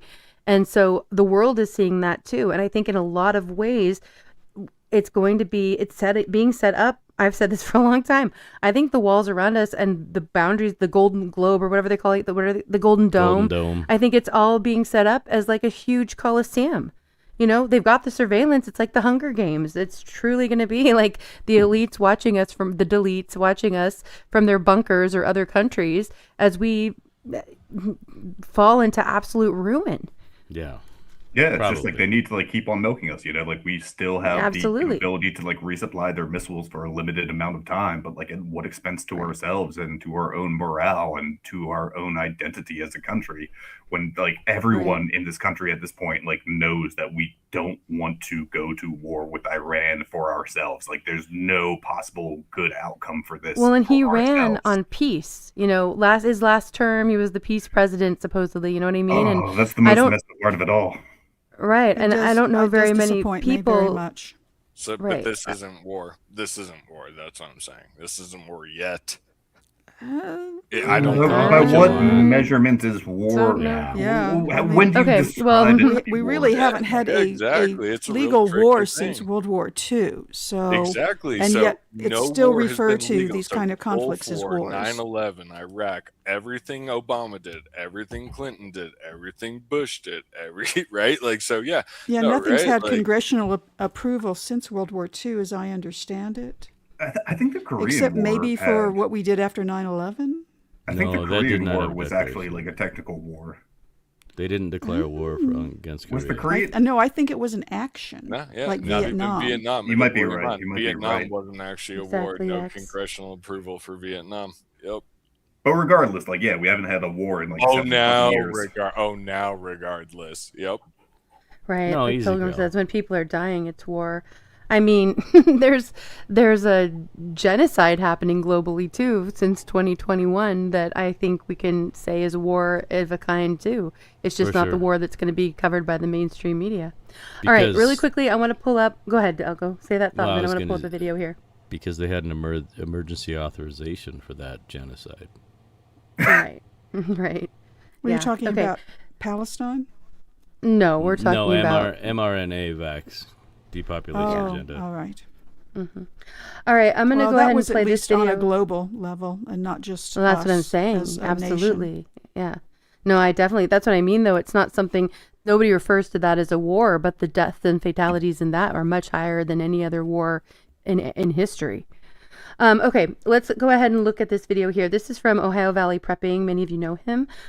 Great channel. You guys go check him out. But I liked a lot of his kind of overview of what's going on today. He just highlights some points. Here we go. Happy Monday and welcome to your Doom Report. We got a lot to go over, and when we're done, we're going to go over what's happening, what could be coming down the pipe, and what we all need to keep a lookout for. So buckle in. The U.S. planned for a 4 to 5 day operation, and Trump reached out to Iran yesterday requesting a ceasefire, and the Iranians rejected it. UK Prime Minister Keir Starmer has backtracked on his earlier position and will now allow the U.S. to use British air bases to strike Iran following sustained Iranian attacks on British targets and regional allies. Saudi Arabia shuts down one of the world's largest oil refineries, Ras Tanura. So get ready for your prices on just about everything to pretty much skyrocket. And on that same note, Qatar Energy, which accounts for 18 to 20% of global liquefied natural gas, has stopped production. Traffic of vessels in the Strait of Hormuz has decreased by 70%. So this came out of Bloomberg. The UAE will run out of intercepted missiles within 1 week at the current pace, and Qatar within 4 days. Both countries are urgently requesting military support from the United States. Now, Zelensky has offered the Middle East countries help in shooting down Shahed drones if they convince Putin to agree to a 1-month ceasefire, which that's not going to happen. 3 United States F-15 fighter jets were mistakenly shot down over Kuwait last night. I believe all 3 pilots got out safely. The Lebanese Prime Minister has banned Hezbollah's military activities after an attack on Israel because, yeah, I'm sure they're just going to listen to him and say, okay, we're done. Authorities are investigating the mass shooting at an Austin bar as a potential act of terrorism. Well, you probably heard what the guy was wearing, what his sweatshirt said, so yeah, I don't think that's going to take much of an investigation. Hegseth has not rolled out U.S. troops boots on the ground in Iran. The Guardian reports that the U.S.-Israeli war on Iran has dramatically expanded across the Middle East. Well, yeah, if you've been paying any attention to this, yeah, they're pretty much all either got involved or been targeted. So, NPR reports oil prices surge and stocks fall amid fears over Iranian war. Well, I think we all kind of saw that coming. There's a blood moon tomorrow night because, you know, that's not a sign of things that are going on right now. Okay, and that's the bullet points for the news, basically. So, what's going on? Well, Iran is trying to draw everybody they can in. They are firing rockets at pretty much everybody, trying to hit all the U.S. bases, UK bases. They even got France upset, although I'm surprised France hasn't surrendered yet, but that's a whole other story. Now, we've had a few things happen here in the U.S., one down in Austin, one in Cincinnati, and there was something happened in Akron last night, but I haven't got all the details from that because there's some people very upset about this. And it's not so much the Iranians. A lot of people talked about Iranian sleeper cells. Well, listen, the majority of the Iranians that are here in the U.S. came here to get away from the Islamic Iranian regime that were running their country. So most of them aren't going to cause any problems. the problems are going to come in with the rest of the Islamic people, not only in our country, but around the world. Because the taking out of the Ayatollah, he wasn't just the leader of a country. Okay, yes, he was the leader of Iran, but he was also the leader of the Islamic religion. So I guess you can compare that to somebody taking out the Pope. You know, the Catholics all over the world would be very, very upset, right? So that's what we got to worry about, is just anybody from the Islamic religion deciding that they need to take out the evil United States people or Israel or anybody else around the world. So yeah, I don't think this is going to calm down anytime soon. Now, as far as what could happen, well, just about anything. I mean, there could be some cyber attacks on our grid or the internet or maybe payment systems or, you know, you name it. There also could be a lot more of these personal attacks on population centers, anywhere people gather. So I would definitely make sure at all times that you got your head on a swivel and that you have your self-defense tools readily available. And this isn't going to go away anytime soon. This is going to be an ongoing thing for quite a while. Now, as far as what we need to do, all of us, well, like I said, keep your self-defense tools on you at all times and keep your head on a swivel. And I mean, make sure your swivel is nice and oiled up, because you're going to have to keep your eyes open at all times. And it doesn't matter if you're in a big city or a small town or where you're at, you're going to have to keep your eyes open, because there's definitely a high risk of terrorist activity pretty much anywhere. If you're planning on traveling out of the country, I would probably think twice about doing that, especially if you're going anywhere overseas. And I mean anywhere. Now, one other thing that we need to keep a very, very close eye on is China. We need to keep and of course we are, that combat scent that's been flying around the North Korea border and flying around the Chinese coast for the last, it's been there almost a month now, I think. We are definitely watching China like a hawk. And the reason for that is they get the majority of their oil from Iran. So this is going to put a real hurt on them, and I'm sure they're not going to be very happy about it. Are they going to get involved? Who knows? Let's hope not, but it's not out of the question. So we are definitely keeping a close eye on what they're doing over there. So just something to be aware of, everybody. So with that, listen, keep prepping, guys. Keep your head on a swivel. If there's something that you think you need or something that you think you need more of, I'd go get it right now, as soon as absolutely possible. Because I don't know what's coming, but this is just the beginning. So be safe, everybody. Have a good week. Happy Monday. Yeah, I know. I'm getting ready to go to work myself. So we will see you all in the next one. This is OVP signing off. All right.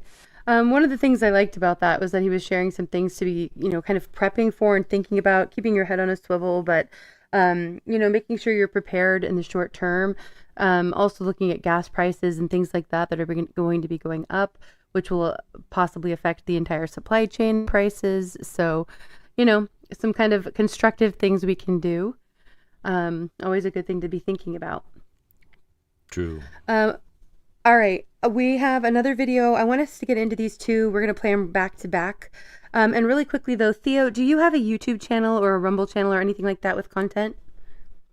If you do, I want to make sure we share that out so people can follow if they want to. Oh, no, thank you very much. I write a lot of poems, but every time I write a poem, I tear it up and throw it in the garbage. So no, I don't share anything with anybody. Oh, you got to stop that, please. Do not throw your art in the garbage. Oh no, that's sorry. garbage. It's just Yeah. that just makes it more valuable. Everybody's their though, own 'cause, worst critics. Poems are so valuable when you don't share them with Good to see you, anybody. Stuart. Amen. And what a Well, great that can be outlet. part of your art. Well, But what a great outlet, Theo. I mean, I get that you're probably joking, but just in case you're not. I don't I'm not think he's actually joking. joking. No, No, not at all. That's a real Right. thing. I get I it. know people who write letters to people and don't send them. You know what I mean? And I think there's a value to that. I have had many people advise me of that, and my feelings that I go to trouble to write a letter. I'm sending it. So I will tell you, my therapist said that you need to write all these letters to these people that have wronged you and then burn them. Right. Exactly. And I said, okay, what do I do with the letters? That's hilarious. Also, I've heard my stepdad tell me that for years and years. And I don't know, man. I've always kind of correlated that to like the cremation of care. Okay, yeah, I could see Isn't that like but Illuminati that's not, shit? Like, yeah, that's like, that's or I the way mean, that- Bohemian Grove shit. It is kind of Exactly. like a mimic of their tradition or their rituals. It's a little bit of a witchcraft ritual. Yeah. I did want to mention something when we were talking about like what can we do to maybe better our situations. I've been wanting to be an inventor, right? So I had some ideas, and I do keep up to date with technology. So basically, I think if we start getting our own water, generating our own electricity, figuring out how to do that now, and preparing, getting this stuff that we need to make the things while we can, because literally, we never know when we will not be able to do the things. Like, we only have so much opportunity, and you don't realize the opportunity you have until it's gone. Literally, you think you always have this time to have basically infinite resources right now. That's the kind of society we're living in. It's at the what's it called, tip of our fingers. Whatever we want, we just type it in and it'll be here the next day. We can be making water generators. We can be making electrical solid state stuff to be not depending on the grid. But people want to be like, I'm too dumb. I don't know how. It's being There provided used to to me be already. so many hydroelectric dams across America, and they became like, well, actually, the environmentalists complained that they were killing the fish and that they were reducing biodiversity. But they were all across the country for a long time. I think that's Hydroelectric dams. Yeah, I think Well, that's old world tech, Landon. Yeah, that's pretty old school. I'm talking about something a little bit more different. But like, okay, a solid state electric generator, that's just two different metals at two different temperatures, and that creates electricity. There's no moving parts. You don't need to put it inside a river. You don't. You all you need is you, the metal in two different temperatures, and that creates electricity. So that can be turned into it's basically a heat pump. You could turn that into a thing to cool or heat stuff if you apply electricity to it.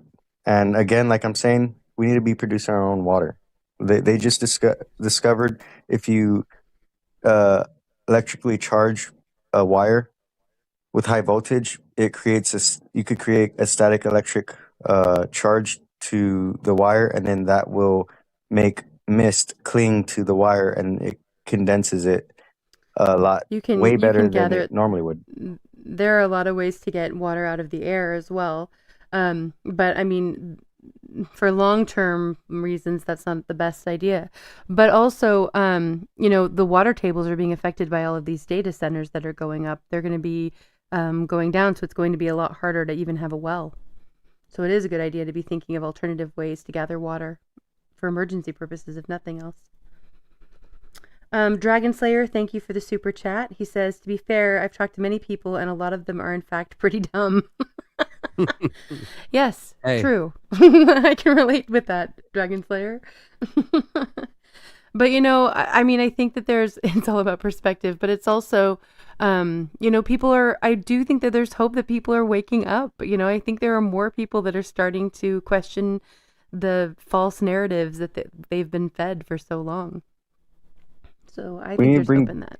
common sense back. I think that's the thing. Like, whatever, I think we need to make a good environment, and a part of that good environment is just making certain things common sense. For even if you are dumb, it's just like, okay, well, yeah, I know I'm dumb, but at least I know this. Fair, but for the laughs, we're so far down the pipe. You guys like want to that. hear a couple things from people at a furniture store this week? No. Why? Hold on a would I- second, Growl. Is it relevant to this? Yep. Hell yes, please tell me. I would want to use hear a this. Why would I use a QR code if I couldn't click on it? And we're like, it's not for you, dude. You just don't understand it then. Don't worry about it. There's like a 7-year-old guy. Like, what the hell do I need a QR code? I can't even click on it. Like, yep. That's how it works. And then we had another person. You thought that was a genius. We had another person that said, we had to build this thing so they can print out these sheets. They can kill trees. They can print out these pieces of paper that say, hey, here's like a chair, right? And they said, why would we need a QR code on the products we don't print these out for? And it's like, you won't get one if you don't print them out, right? Like if you print it out, it will have a QR. But if you don't print it out, it won't have one. So this really isn't an issue. And this is the caliber of people we're dealing with. These people make $80,000 a year and up. No, I feel that though. Like Yeah. people not wanting QR codes. Like I don't want QR codes on anything. No. You're missing the point. You're Right. missing the point. They don't even like. Much I love, can't Kim. even Thanks for click being on here. this. It's like I don't even know how to explain a QR code to these people. I don't want to put them on anything. I work in tech. I would say don't scan them. But no, people love them, man. You got to put them on TikTok and Instagram. I don't think Shortening anybody. their I attention don't think span. anybody has ever loved a QR code. I'm not sure I've ever met anybody who's been like, "Damn, I get to scan this QR code." Young children, Okay, but for the young last children love I them. had a coworker go, I don't we do them either, don't Bruce. need QR codes on products that we don't print out. Cool. So No. it does exactly what it should do. You won't get a QR code if you don't print it out. It's another Dude, I part don't of the know. tracking. It's another part I of the was- tracking and surveillance system. Yeah, can I just like All tell a as a brief convenience story? for businesses. I was Right. like working at a bar back in 2020 when the pandemic was happening and bars were trying to stay open, and we replaced all of our Red menus with Horse. QR codes. Right. Yeah, because then you didn't have the touch involved. Yeah. Yeah, and it was just like I don't know. I just felt like it was like the stupidest Nice joke. thing ever. But like at the same point in time, like we kept the QR menus, after the pandemic ended, and that was just like I don't know, it's like the cheapest restaurant move ever. Like we don't have to print new menus if we can link all of these QR codes to our new website, which will update the menus every day, so we don't have to update specials anymore, and we can make right, and everything it's involved by in restaurants design. and bars more impersonal. But you It guys was It's just by like, design because they used the all of that to make us enter into a lot of things that we didn't have before. They introduced a lot that they kept after the pandemic. All right, you guys, I'm going to go ahead and pull up two videos back to back here. We've brought up this guy earlier, so I want to make sure you play this for everybody who might not be aware. This is from back when he's talking about after 9/11, right after 9/11. Here we go. About 10 days after 9/11, I went through the Pentagon and I saw Secretary Rumsfeld and Deputy Secretary Wolfowitz. I went downstairs just to say hello to some of the people on the Joint Staff who used to work for me. And one of the generals called me and he said, "Sir, you got to come in. You got to come in and talk to me a second." I said, "Well, you're too busy." He said, "No." He says, "We've made the decision. We're going to war with Iraq." This was on or about the 20th of September. I said, "We're going to war with Iraq. Why?" He said, "I don't know." He said, "I guess they don't know what else to do." So I said, "Well, did they find some information connecting Saddam to Al-Qaeda?" He said, No. He says, "There's nothing new that way. They've just made the decision to go to war with Iraq."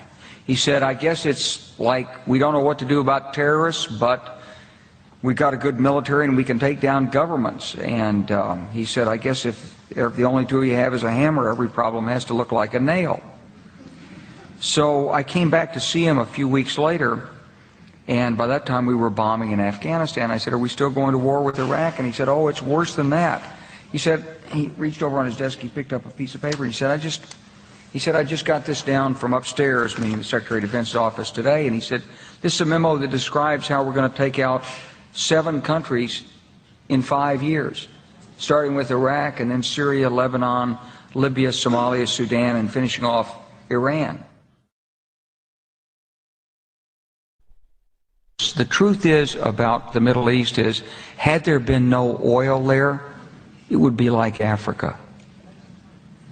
Nobody is threatening to intervene in Africa. The problem is the opposite. We keep asking for people to intervene and stop it. And there's no question that the presence of petroleum throughout the region has sparked great power involvement. Whether that was the specific motivation for the coup or not, I can't tell you, but there's always been this attitude that somehow we could intervene and use force in the region.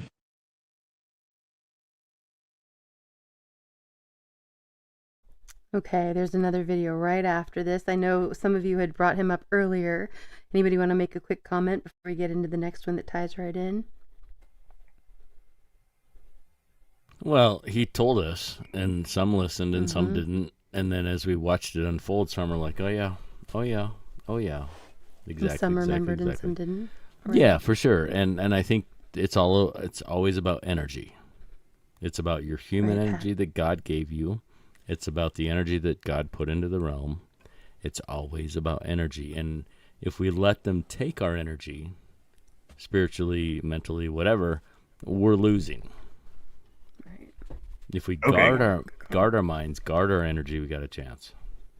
All right. I'm going to jump right into this next video. I can say real quick that real quick. One of the things I've noticed about Trump is that his empire building is all very obvious. I really admire that you can just sort of see what's happening. It's not hidden. There's not, I mean, maybe there's levels of this I can't see, but it all seems pretty clear what's going on. And I kind of appreciate that. Right. Yeah, I just don't think that it's necessarily Trump alone. I think it's really this larger apparatus at play, and he's a puppet of theirs, or a useful idiot, as Yuri Bezmenov would say. Interesting. Go ahead, Theo.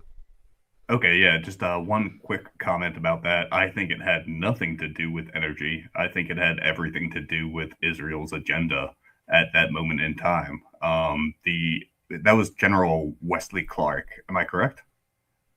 Yeah, I believe so. In the next video, it says his name, but I'm pretty sure it was.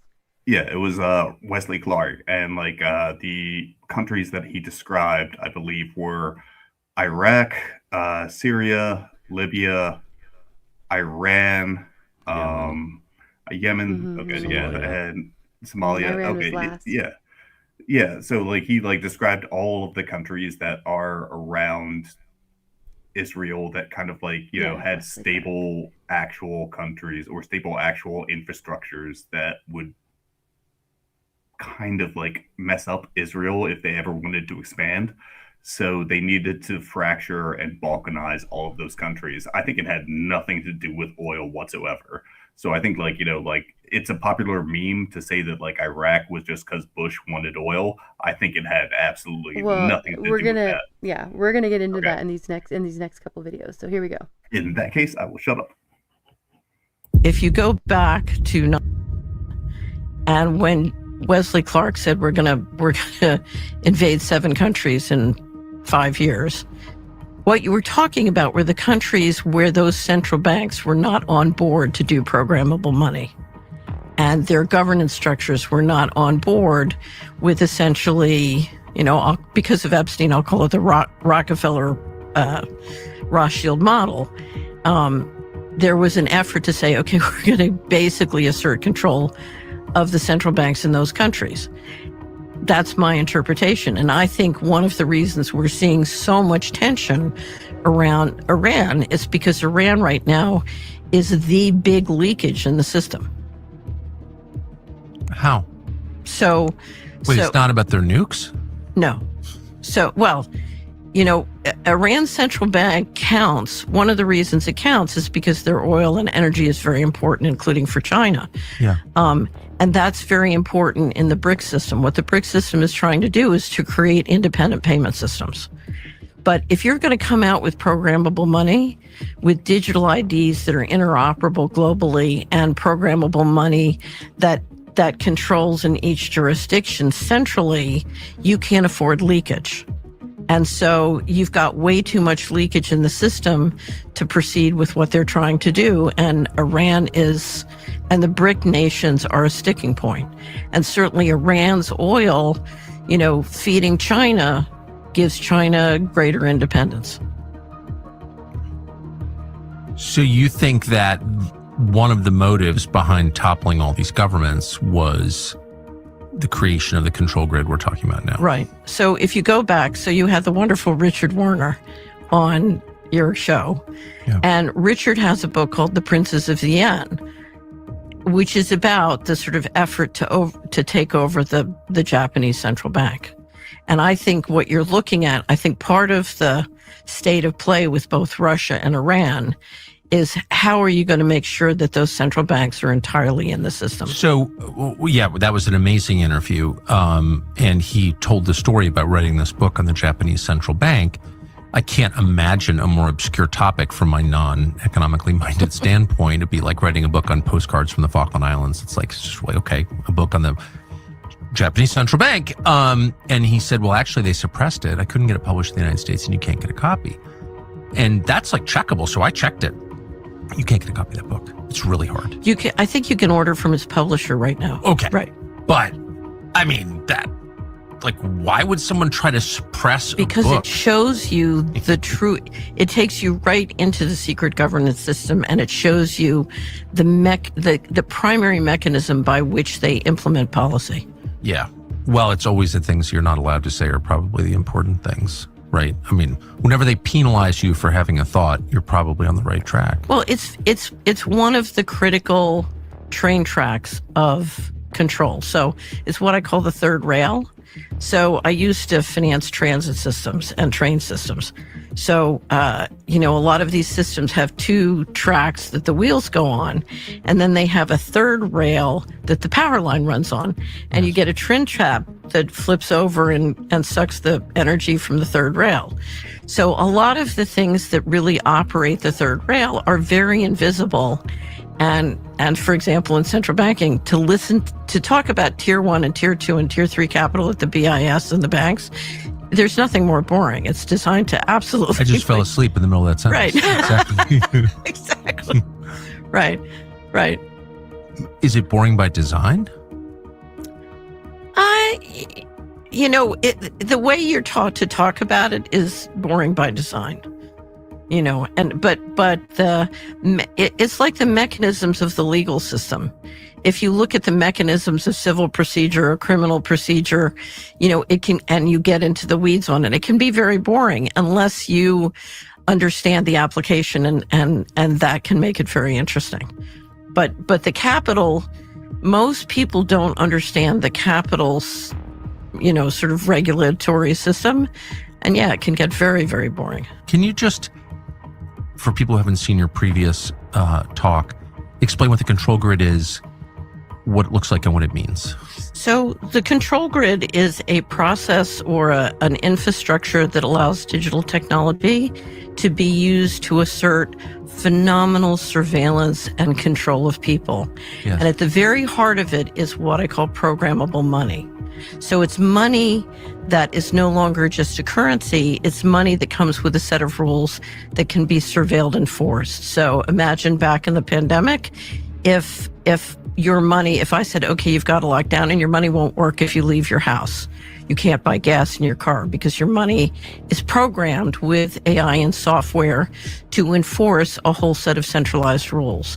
And programmable money allows the bankers who've been running monetary policy to now control fiscal policy and essentially replace legislatures and executive branch by making and enforcing the rules through the money. Now that requires a large infrastructure of surveillance. So you need digital IDs, and then you need the hardware locally and globally to do the surveillance and implementation. So for example, if you look at the local hardware, and now people are seeing it, now that it's material, they're beginning to see it snap into place. So I don't know if you know flock cameras, but there are many communities across the United States that are entering into contracts paid by the taxpayers to put up cameras all around their neighborhood that track license plates and keep that data and share it with a variety of people. or you have the FCC is trying to overrule local controls on cell towers, so they can literally put cell towers every 400 to 700 feet so that they can have the kind of invasive surveillance you need. Or you have satellites now that can literally beam in Wi-Fi so that whether you have Wi-Fi in your home or not, they can start to track you.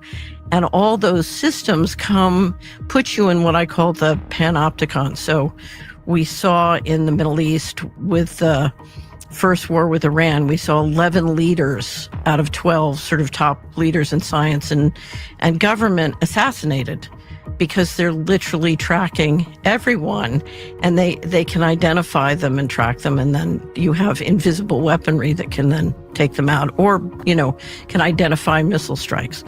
So may I ask you about, so you're talking about the 12-day war against Iran in June of 2025. Correct. We were led to believe, just as newspaper readers or news consumers, that those 11 Iranian officials were targeted with human intelligence.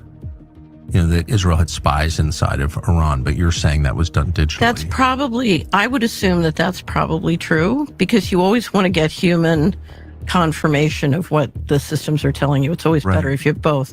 But we are now moving into building out the kind of surveillance systems that can literally track, identify, and integrate with not only our existing weaponry, but ultimately autonomous weaponry. So let me step back. You've got three parts to the control grid. One is the local hardware and infrastructure, and that includes the data centers. Because the data, I thought those were for AI. They are.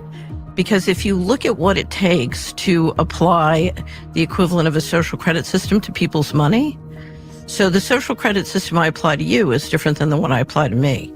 And if you look at the data I need to track you and test whether or not you're following the rules I've given you and enforce those rules, it's an explosive amount of data, particularly because you're looking not just at financial control, but spatial control. So what is AI good at, Tucker? AI is spatial control, movement control? Yeah, so turn off the car. So Congressman Massey is trying to kill the kill switch in your car. That's because spatial control means I can turn off your car, or I can set it so your money won't work more than a mile from your home or a 15-minute city. So you're not allowed to leave your 15-minute city, and your transportation and your money won't work outside of that area. So let me step back. So what is AI good at? AI is very good at tracking things that can be expressed mathematically. And financial transactions and spatial movement can be expressed mathematically. And so what the AI centers are for primarily is to build that digital control grid and to manage that data. So, and now it can be used for many other purposes too. So it's not just going to be used for control. But to me, that's the primary purpose. And that, if you look at the cameras, if you look at the cell towers, if you look at the satellites, and then the AI, the data centers, those are all component pieces of the local hardware. So there are three sort of pillars that I track. One is the programmable money, and that's what we at Solari are trying to stop. The second is the digital ID, because you need digital ID systems that are interoperable globally, and then the local hardware. And those are sort of the three pillars. And what's interesting is there's phenomenal development of all three. We have a commentary at Solari where we track, it's called the Fast Approaching Digital Control Grid, and every week we update all the things that are being done to build those three pillars and have them integrate with each other. And ever since the inauguration, it's been moving very, very quickly.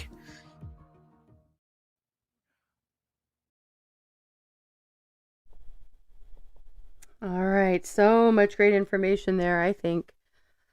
She's amazing, and she has been sharing a lot. Catherine Austin Fitz, she's been sharing a lot of great information since I first heard about her around 2020 or so.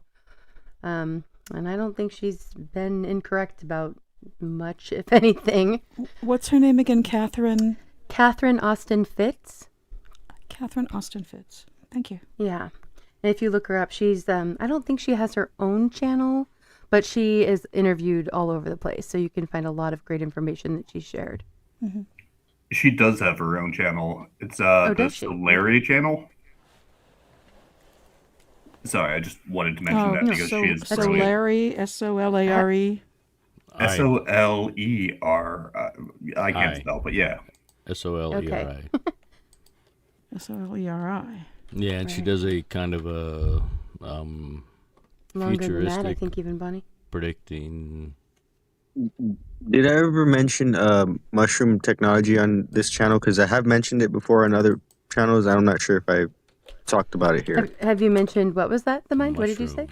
Mushroom computer technology. No. I don't think so. I would have to say from my understanding, biological computing, and that's going to end up being a thing that they're going to start messing with. No, we talked about that here. Like it was. Dude, they I have think a I told computer you that guys, is what he was saying biological about himself. mushroom computing. They Japan used mycelium. I'm not a fungus guy, but they basically made a scale model of Tokyo, and they like a rat in a maze. They like designed their subway off of mushrooms because they put mycelium in the center, and like any good animal, it found the most efficient way to the food, right? And they're like, boom, build your subway system right there. And they did. They used the mushroom to do it. Yeah, and they're talking about using that for environmental monitoring, and I was like, okay, you're gonna monitor. So now you're calling us the environment. Well, right? you are. We are, but Part of nature, so. That's true, but it's In a just sense. funny wording how they like to like hide instead of being like, oh, this is gonna be for public monitoring. It's like Well, right, environmental. because they always try to hide what they're doing because what they're doing is so sketchy. Yeah. From my understanding, it's gonna be like they want to make us. It can be used because I was making a video game with it, and I kind of just stopped making the game because I was like, okay, this technology could end up being used for these things. This could be the end result of the technology, and ultimately, it is integration with everything, like on every level, every level possible. No, There'll for be- sure. And I think in the Rumble chat a little bit ago, we were talking about some things, and it kind of gets down to the analog versus the digital. And the analog world is a natural world that we were born into, that we get food from, that we witness weather. And the digital is a different world. And they're running parallel right now. And whatever a person wants to choose, whichever a person wants to choose to be part of, that's their choice. Go for it. If you want to be a digital entity, great. If you want to be an analog entity, great. And you can Right, bounce long between. shapes. But I do think Well, that go ahead. Well, Go I was ahead, just sorry. going to say that I do think the consequences of being a digital person are much different than being an analog person. Okay, this kind of ties in an odd way, I think, with what this comment is over on Rumble. But Longshank said it's a subfield of engineering called biomimetics. And I think that, and he said that that's copying biology. And I think that all computers are mimicking creation. I think, that's why a lot of the truths that have been hidden from us on the micro level of our own biology is that we are very much what we consider like computers. But I think that's the opposite. I think the computers were made as a false image, basically, of God in us. Absolutely. So I think that AI is in a lot of ways the mimicking of God's creation. It's them trying to play God and recreate what he created in us. like the mimicking of magic. I was just showing my brother. No, the magic that mimics God's power. Well, yeah, I was just telling my brother about the golem because they were talking about like what if AI, this idea of AI has existed already before, and they were talking about how in Jewish folklore there was these golems they would make, and they would have magical symbols and stuff that would put into it and speak into it and bring it to life, and it's kind of real similar to what's going on with the AI thing. Like the pharmakia, if you look at the story of Moses, that was, if you remember in the story, the magicians were the ones that came and imitated what God's miracles were that he performed through Moses. They couldn't quite get it right, but they came pretty close. and then they got booted. Yeah, and I think that does kind of go into the realm of magic. Like I do think they are trying to mimic the magic. Right, right. But I would just say I absolutely agree. But I think the magic is on the side of the mimicking. Not, I wouldn't call the reality the magic. I think magic is the darker force that's trying to mimic. Can I God's interject power. for a moment? Absolutely. Okay, with one last thing, I just want to say, I always considered God to be the great like the great wizard, like the most magical thing to exist is God. Fair enough. So you think of God? You said you think of God as the great wizard? Yeah. Yeah, I don't know. That's a tough one. I think I get what you're saying, but I think that comes back to the semantics. Like, be careful with what words you use, because the True. wizard is Yeah. that's delving into magic, and I don't think that God deals in magic. He has ultimate power. The magic is the mimicking of it.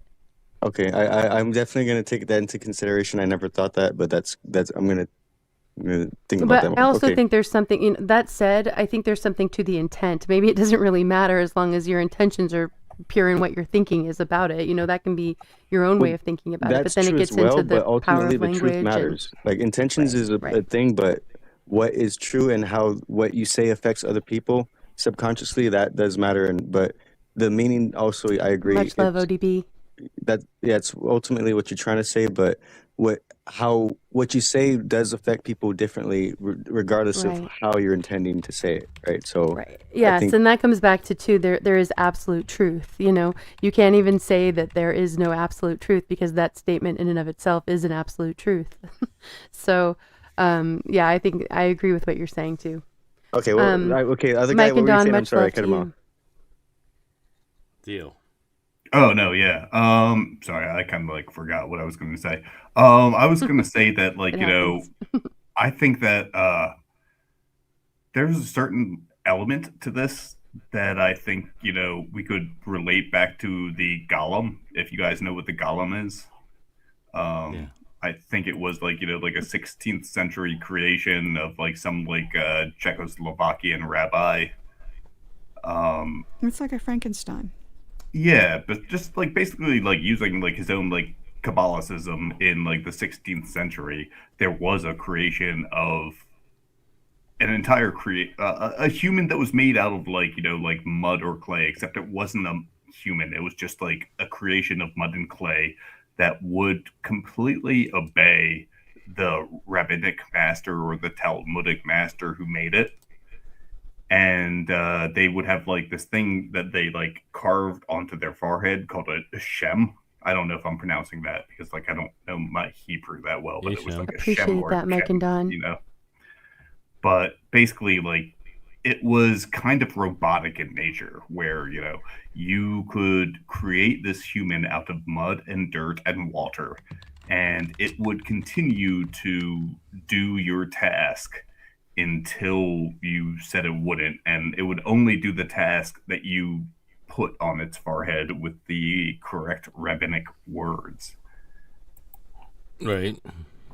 So yeah, I'm not entirely sure why I brought this up. You know, I just thought it was a point. Oh no, fair. But so my question and my thinking about that was, if we could make a golem then, why don't we make golems now? Oh yeah, we're making golems now. We're making that is robots. with AI.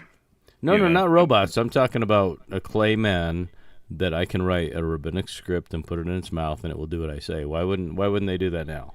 Well, don't you think that's like what we're doing with like silicon instead I'm not of talking clay? about metaphor. I'm talking about like literal. If they did that, why don't they do it? Okay, I could tell you that. I could tell you why. I would have to say because the people who had that knowledge were feared. So the powers that be would ensure that either that knowledge didn't spread, or the people who were able to do that were monitored or suppressed. Okay, which is fair. I was just asking the question. I wasn't making a value judgment. If they had it and they lost it, like when we went to the moon, but Don Pettit said we lost the technology, we can't go back. Fair enough. I can never see said that. they lost it. It could still be underground, but it has to be hidden because it would be something that when you fear something, people try to get rid of it as much as possible. And yeah, so if you were like, let's say I was, let's just hypothetically, I was like a part of a werewolf family, right? And they're like, oh, if there were werewolves, why don't you just turn into a werewolf and do werewolf stuff? Well, because I don't know if you know this or not, but people were scared of werewolves, and you can't just turn into a werewolf without extreme repercussions. Okay, fair enough. But if I could make golems and I were Israel, I would make like 1,000 golems and just send them over to Iran and be done with it. Well, my yeah, God, and I then would totally that's just disagree with assuming you. I that think you that can we make are, they 1,000 are. golems and you know how the magic works or the science or whatever. Well, they it is. used to. So they either lost They it. still do. They still do.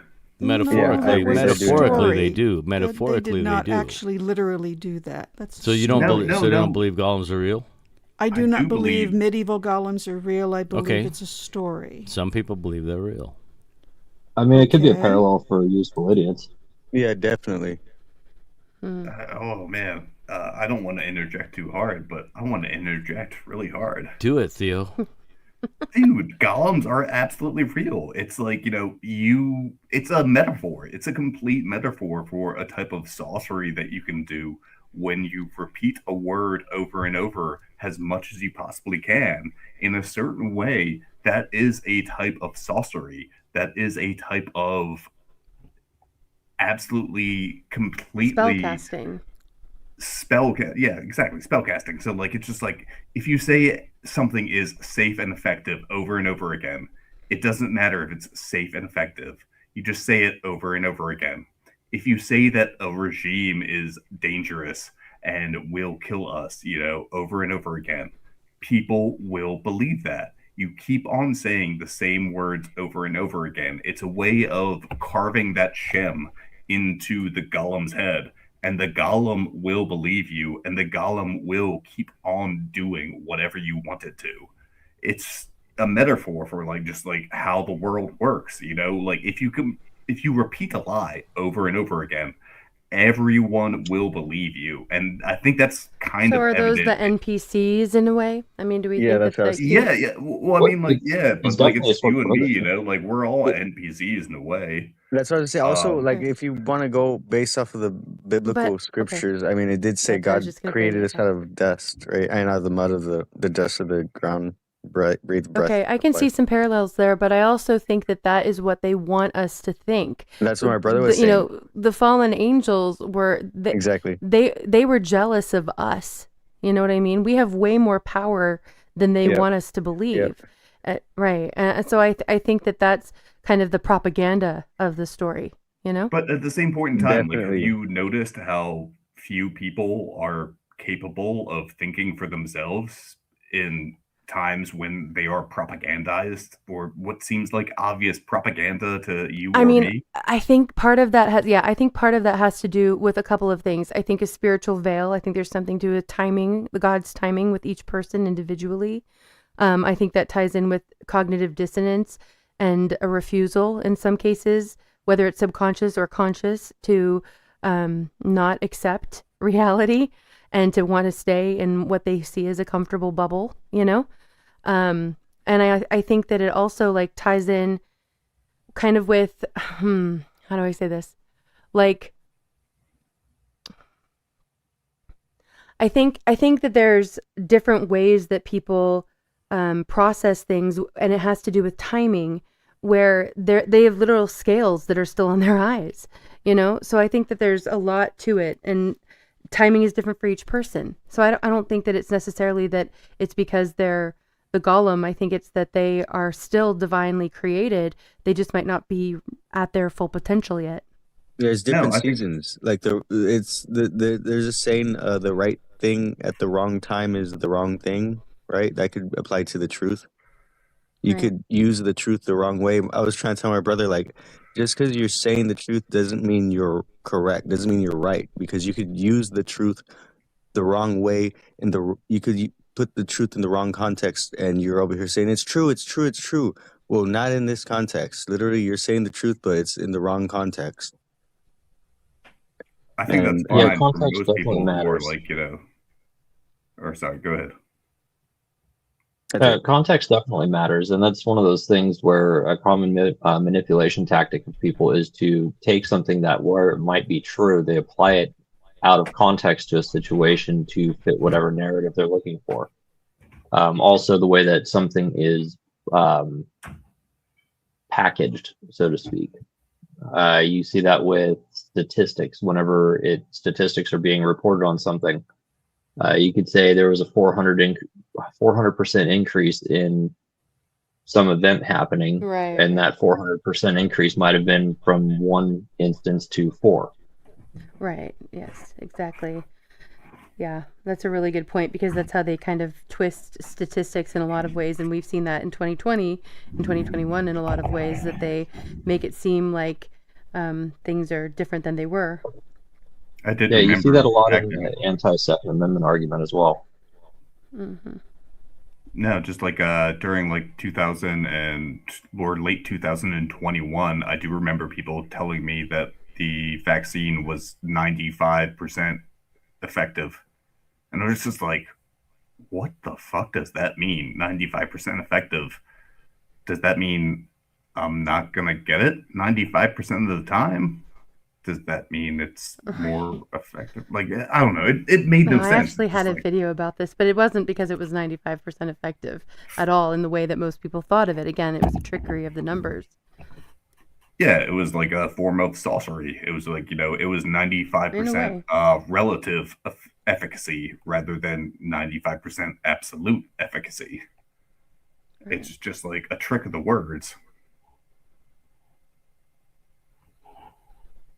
Yeah, and that was another one of those fun ones. It's 95% effective. 95% effective for what? Right. Well, the relative efficacy, yeah, and there's a lot of good videos about that out there where they show you the difference. And in reality, it's 5% effective, but the relative efficacy was 95, and so that's what they told people. And seriously, Theo, good conversation on the golem. I wasn't being literal. I was trying to see where people's mind were with that. Oh no, it's fine. I was right. being like Really- absolutely literal. Really quickly, guys, I am going to have to kind of wrap things up here pretty soon. I do have a couple more videos I want to play, and so I want to play this one next. It kind of ties in. This is by Redacted, and then we'll have a little bit more conversation just for a little bit in response to this, and then sort of lean towards wrapping up. Really quickly, I do want to say, and I'll try to remember to say it again at the very end, but I'm really thinking that I'm going to try to do a members only stream that's totally different than anything I've done before. Because every week there's all these videos that I have like on different topics that tie together, and I'm never able to get to even like half of them, which is great. It's because we're having awesome conversation and there's so many people involved, and I'm really glad for that.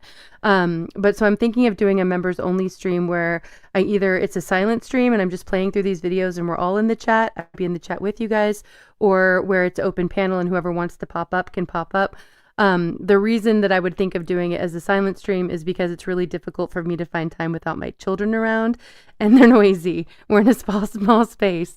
So, if I did it that way as an open panel, then other people could come up and kind of give their comments one at a time, and I could be kind of controlling that and bringing people up and down and everything, but it would be something I could do while they were here with me. So anyway, just throwing that out there.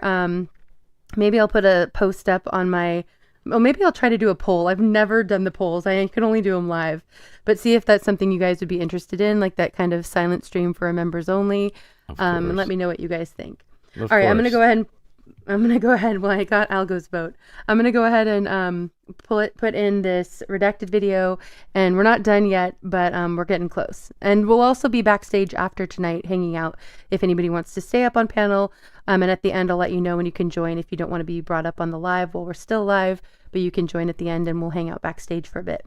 All right, here we go. Here's from Redacted.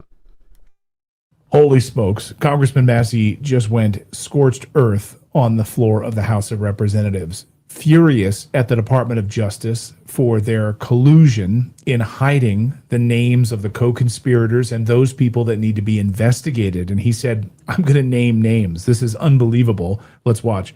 Congress created the Department of Justice.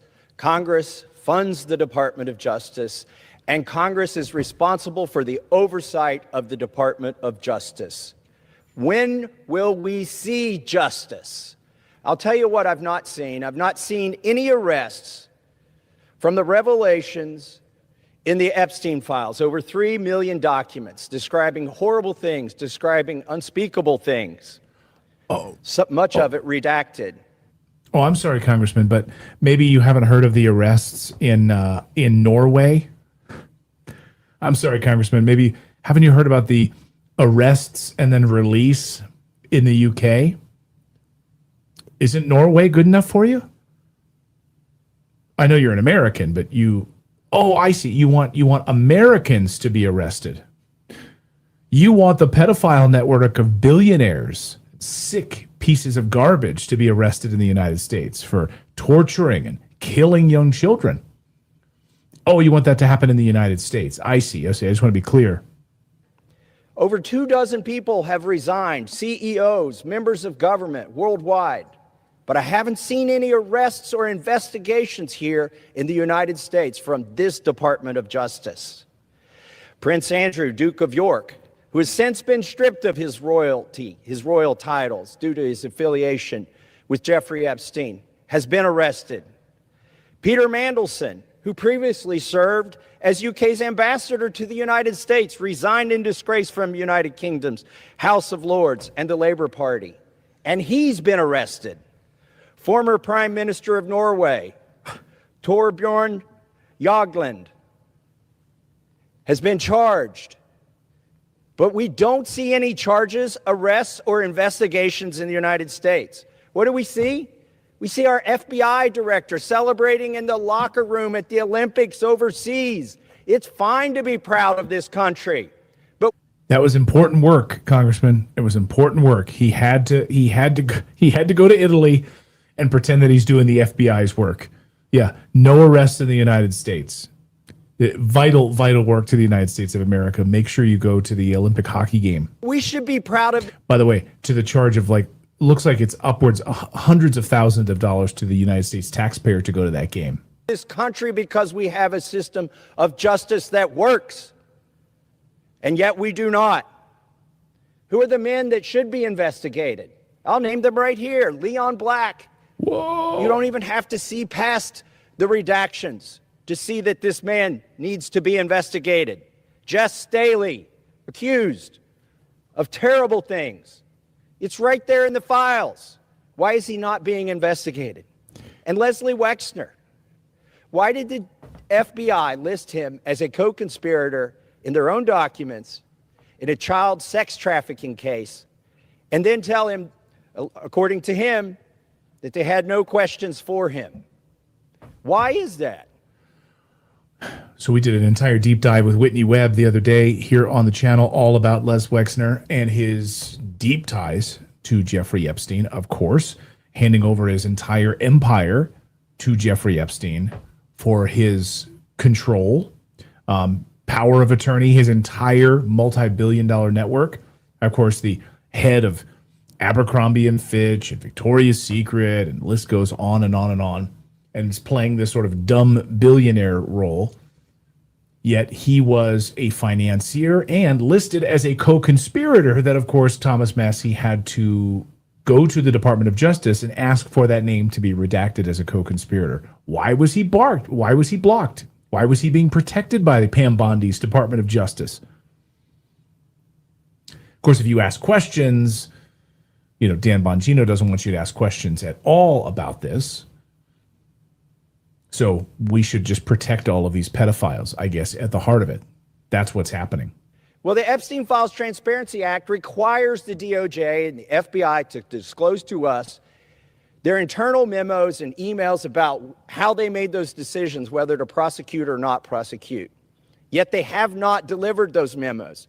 And we still don't have the memos and documents and emails from 2008 to explain why Jeffrey Epstein was given such a light sentence in what would have been an open and shut case of child sex trafficking, which allowed him to go back and recommit these terrible crimes, create hundreds of more victims, and Well, ensnare so many. Of course, the reason we don't get any of that information, even though it's in the Epstein Transparency Act specifically, I mean, his bill signed by President Trump calls for the transparency of those, who authorized him to get a sweetheart deal where he had just like 6 months in prison, like work release prison for sexual abuse, and then released back to do it all again.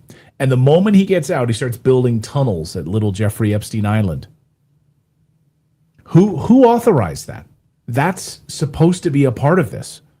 That was supposed to be released by the Department of Justice. And it's been silenced. Why won't you tell us who gave that authorization? Because, of course, there are significant intelligence ties. Did it come from Israel? Did it come from the CIA? It doesn't matter. They're one and the same. Mossad, the CIA. It doesn't matter. We know that he was. We know that he was an intelligence asset, 100% confirmed. We know that. Was he an agent? No, but he was an access agent, as CIA whistleblower John Kiriakou has stated. An access agent, meaning, he's not going to be carrying a badge, but because he has such access to billionaires and millionaires and all sorts of industry, that's how he became an intelligence asset. So is that the reason why we won't see who authorized this sweetheart deal? Of course. Is there any confusion about that at all? Other people in his conspiracy. Where are those documents that describe those decisions? We need justice. We want the Department of Justice to get to work, and that's what they need to do now. Oh, he didn't stop either. I rise today to let the American people know that this government is under siege. All three branches of this government is under siege by lobbyists and lawyers from a German company named Bayer. Oh, and Susie Wiles, the most corrupt. Yeah, Susie Wiles is the cancer on the Trump administration inside the White House, the chief of staff. The reason that these Epstein files have been slow walked, not being released, the reason that Pam Bondi is the head of the DOJ is because of Susie Wiles and her, of course, connections to the drug lobby industry. They spent over $9 million lobbying the executive branch and the legislative branch so that they don't have to be liable for any damages that their herbicide causes, otherwise known as Roundup. And they're having some success. Now, they haven't had any success yet in this chamber to get that immunity. They've had some success in the state legislatures, which are also under siege, to get this immunity from liability. Look, the Constitution guarantees people a trial if they've been harmed. Why are we contemplating going against the Constitution? The Attorney General has opined favorably for this German company in front of the Supreme Court about getting rid of any liability that they should have for any damages. And the most recent thing that we've seen, the executive branch. By the way, the president's chief of staff and the president's attorney general worked for one of the biggest lobbying firms that's received hundreds of thousands, millions of dollars from Bayer. Susie Wiles, who also worked for Benjamin Netanyahu. Get her out of the White House. And maybe that's why we've seen an executive order that says that the production of this chemical from this German company is a national defense priority. And we know why they're doing that. It's to keep them from having any liability. Everybody in this country deserves their day in court. This is wrong. We shouldn't succumb to the lobbyists, not in the executive branch, not in the judicial branch, and certainly not here in Congress. Unbelievable. So specifically, of course, talking about glyphosate, but the Supreme Court is about to decide on this case, which may give pesticide makers like this sweeping immunity, the same kind of immunity that we have for these drug manufacturers from the 1980s, where they don't have to ever see a day in court. Millions of people killed from a shot. You know what I'm talking about. Will they ever see their day in court? Doesn't look likely because they have that immunity. They have this immunity carve out. So now we're going to give these pesticide manufacturers that very same immunity. And Pam Bondi sent an opinion into the Supreme Court defending this immunity. Like, I think, guys, we can all agree that these people are not on our side. These people are not on our side. They do not have our best interests at heart. And Susie Wiles in the White House, who has the president's ear and who is the gatekeeper inside that White House, has full control. Unbelievable. But Thomas Massey, one of the few American patriots who actually trying to stand up for the American people. Go Thomas. And that's why they want to destroy him 100%. Okay. All right. So one more quick video we're going to pull up here, you guys. I know we're kind of just cramming things in here at the end, but some topics I wanted to make sure we touched on.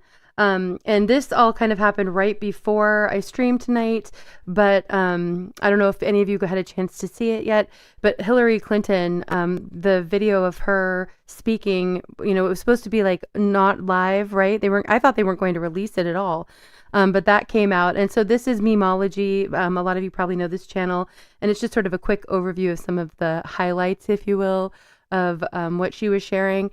If you guys watched Bill, what he was saying, like, it's so difficult to even hear them speak because they're so full of it. But yeah, there's your trigger warning. But here's a little bit of what that is in case you haven't had a chance to watch any of it yet.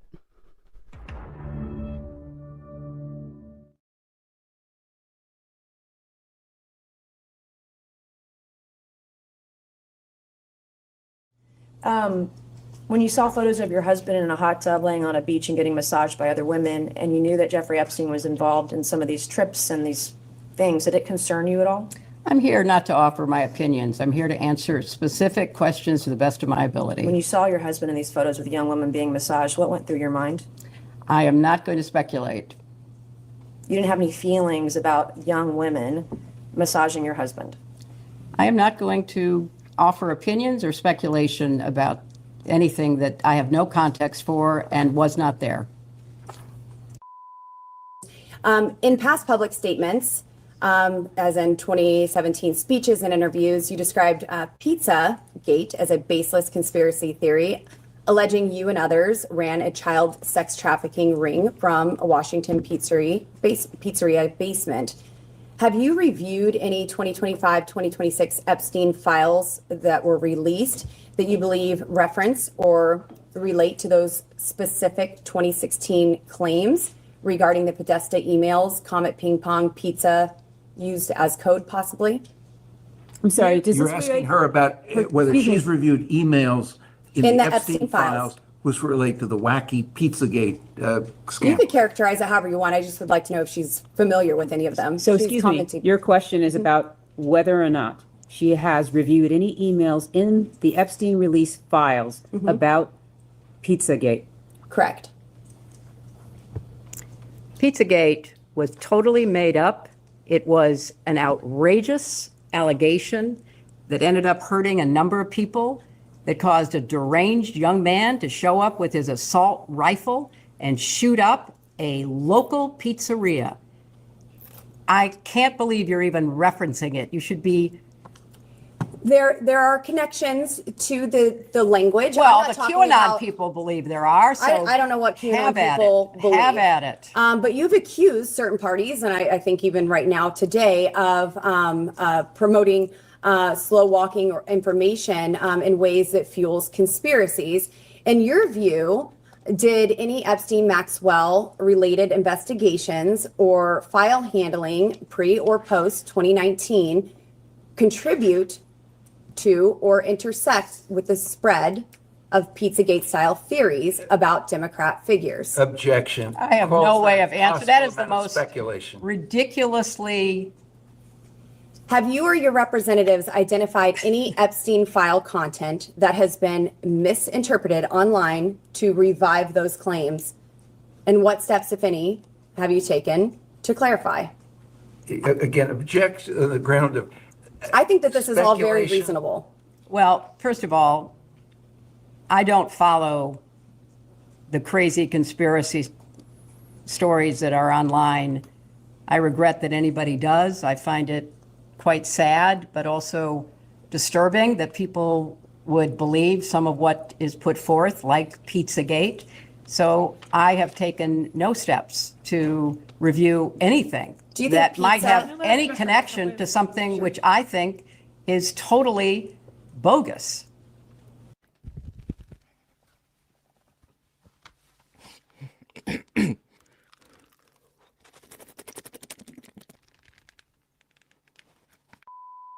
Is asking general. I mean, really, I expected a lot of interesting questions today, but Pizzagate was not on my list. That's okay. We're asking all sorts of things here. You certainly are. You certainly are. We're just trying to get the truth out to the American people. Well, that and would get be some clarity. very helpful. Are you aware of any files that were on Anthony Weiner's laptop in a folder that was titled insurance, life insurance, with a zip file titled frazzle? This is way outside the chairman's ruling. This is way within the outside scope. the Is this within the scope, Mr. If Chairman? the chairman rules that it's not within the scope, I Mr. have Chairman, other based on questions. what you said in the public hearing, is this within the scope? We can go off the record for a moment. Mr. Chairman, is this within the scope? We'll go off the record and can talk. And then just a couple of more questions. Regarding the Epstein files, there are many files where Jeffrey Epstein seems to speak as though he does know you personally. In one file, EFTA 006571115, Mr. Epstein is commenting, and he quotes, "Hey, Hillary Clinton is much prettier in person." This was Tuesday, September 20th, 2011. And then another... Congressman, I'm not going to object to that.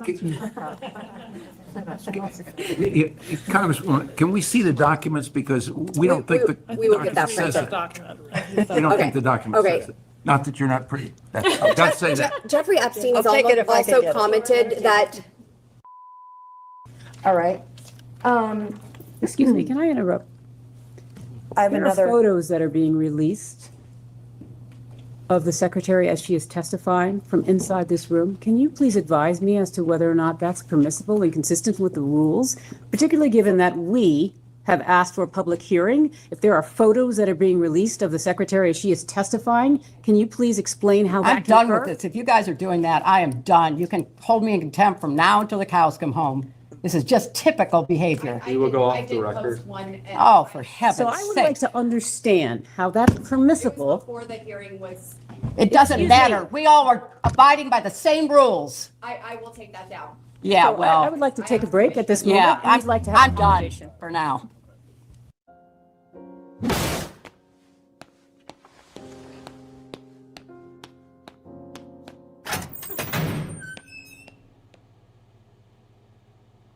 The internet is so good and so fast. God, right?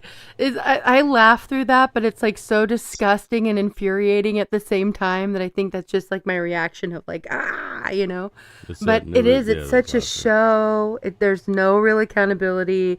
Truthfully, I'm not going to get into all of this right now, and I'm sure many of you have seen it. And maybe this will be part of the stream I do. I'll try to do it. But, and I totally lost whatever that poll went. It didn't show up for me. So I will do my best. I'll do my best to do it. But did you guys all see that? Hold on. Did you guys see the Jim Carrey, like the whole debacle about Jim Carrey? Yeah, that was and crazy. supposedly they were saying that people were trying to decide if it was him or not that was at this award show. And then, to be honest, I was kind of I compared pictures and I was like, yeah, I think it didn't is look like him. him. Has similar creases in the forehead, and the chin has the same shape, like the same features and things, but his eyes look different. I thought it was botched surgery, and it turns out supposedly it was this guy, I don't remember his name, in a mask, and it was kind of a social experiment. Yeah, that guy but didn't then look there's like him at all to me.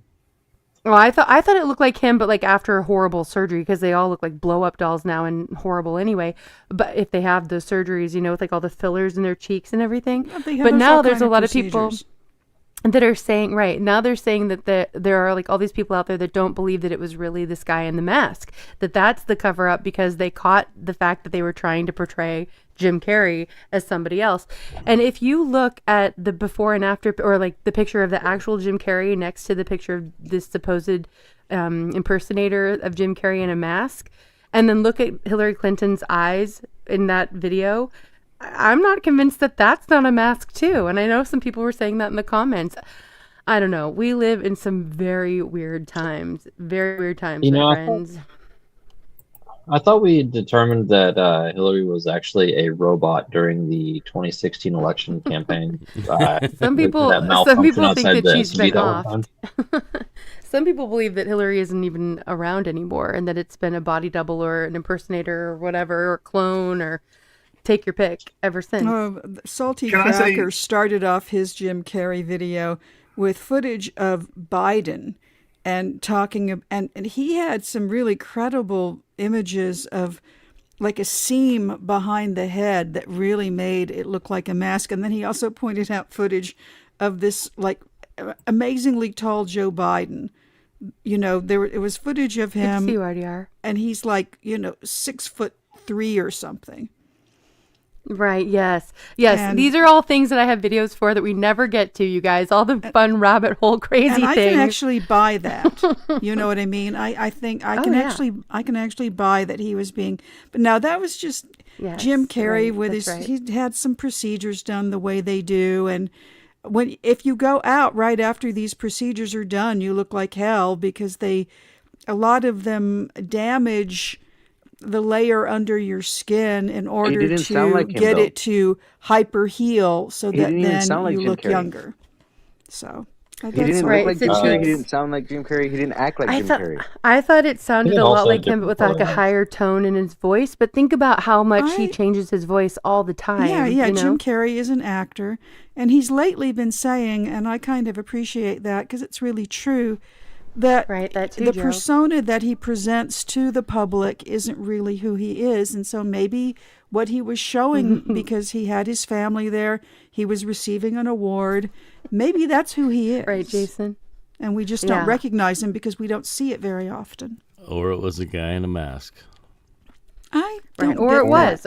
I don't. No, and the guy who's saying it was him, he's just jumping on to get attention.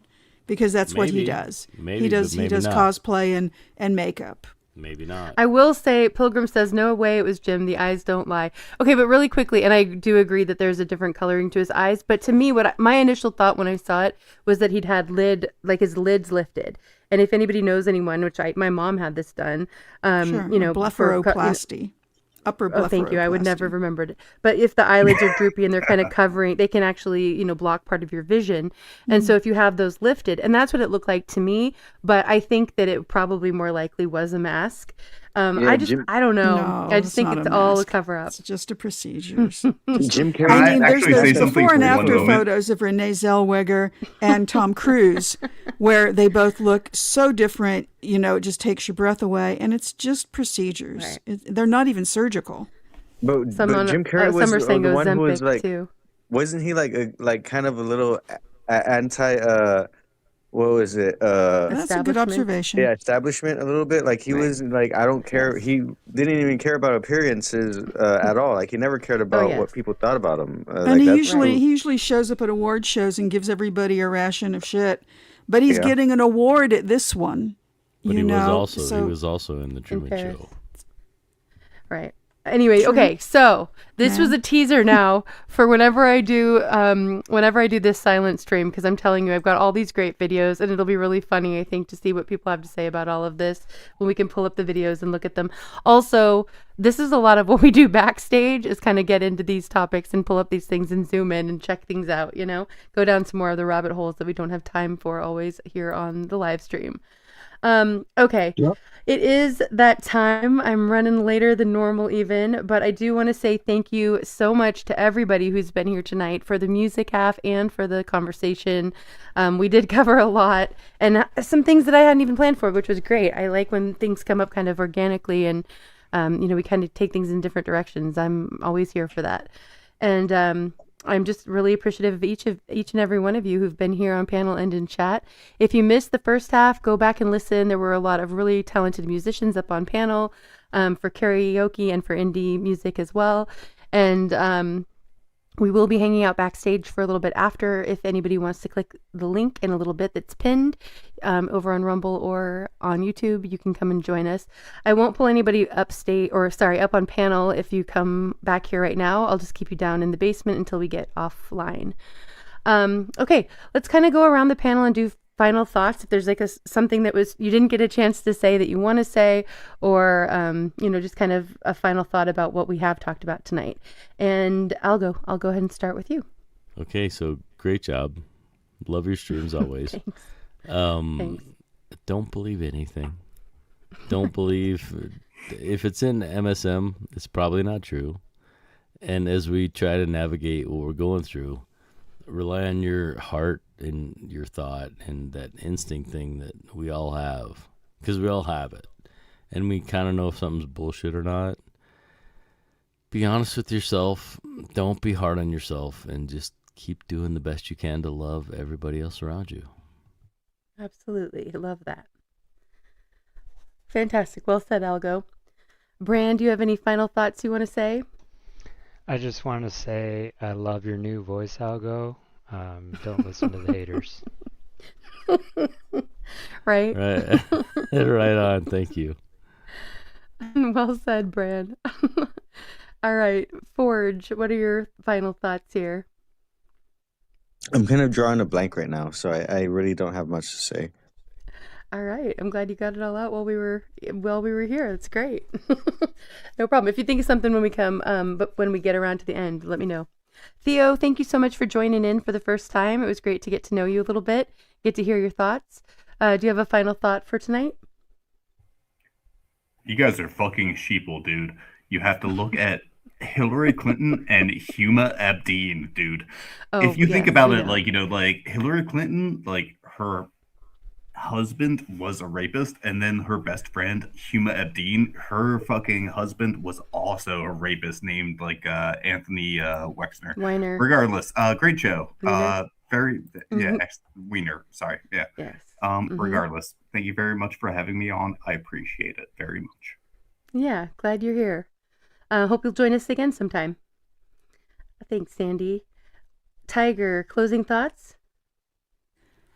Oh, I saw, this is not to do with anything on the panel. I saw a quick clip tonight on the Tonight Show of Jack and Quinn Hughes, and really made me wish I'd seen that final game, the hockey game in the Olympics, because those two kids were really inspiring. Especially Jack, well, both of them being brothers and being on the team together, but Jack Hughes apparently took a puck to the mouth in the last 4 minutes of the game and still managed to make the scoring goal, which is just amazing. But right after he takes the puck in the mouth, his brother comes over to him and he says, "How is it?" And his brother says, "It's just a chipped tooth, you're fine." And of course it just busted his tooth right in half. So that's what brothers are good for. They're there. That sounds like a brotherly thing. I have three they're there brothers. to carry you through when you need to make a winning goal. So yeah, I have to go back and watch that game, I think. So yeah, that's my uplifting story for the day. Nice. Okay, Dragon Slayer, thank you so much for coming up. I'm sorry we didn't get to hear more from you, but I'm so glad that you came up and joined us tonight. It's been a while. Yeah. Any final thoughts for tonight? Yeah, I had a couple quick things, if you don't mind me throwing stuff out for people to digest. Go for it. Okay, so with the way that the Jeffrey files have been released, my concern as far as any litigation for people would be, with the lack of distinction between people who are casually mentioned versus people who are of interest, and this focus on like, oh, there's this name in there, they must be doing this. My concern would be on not being able to have an impartial jury pool and getting a mistrial for anyone who goes to trial just because of that. Mm-hmm. I've Yeah, heard I'd people be kind of curious. wonder about that. Yeah, and I'd be curious what other people would be thinking on that one. Also, when it comes to stuff like law enforcement, there is only still a certain amount of bandwidth that they can put to any particular thing.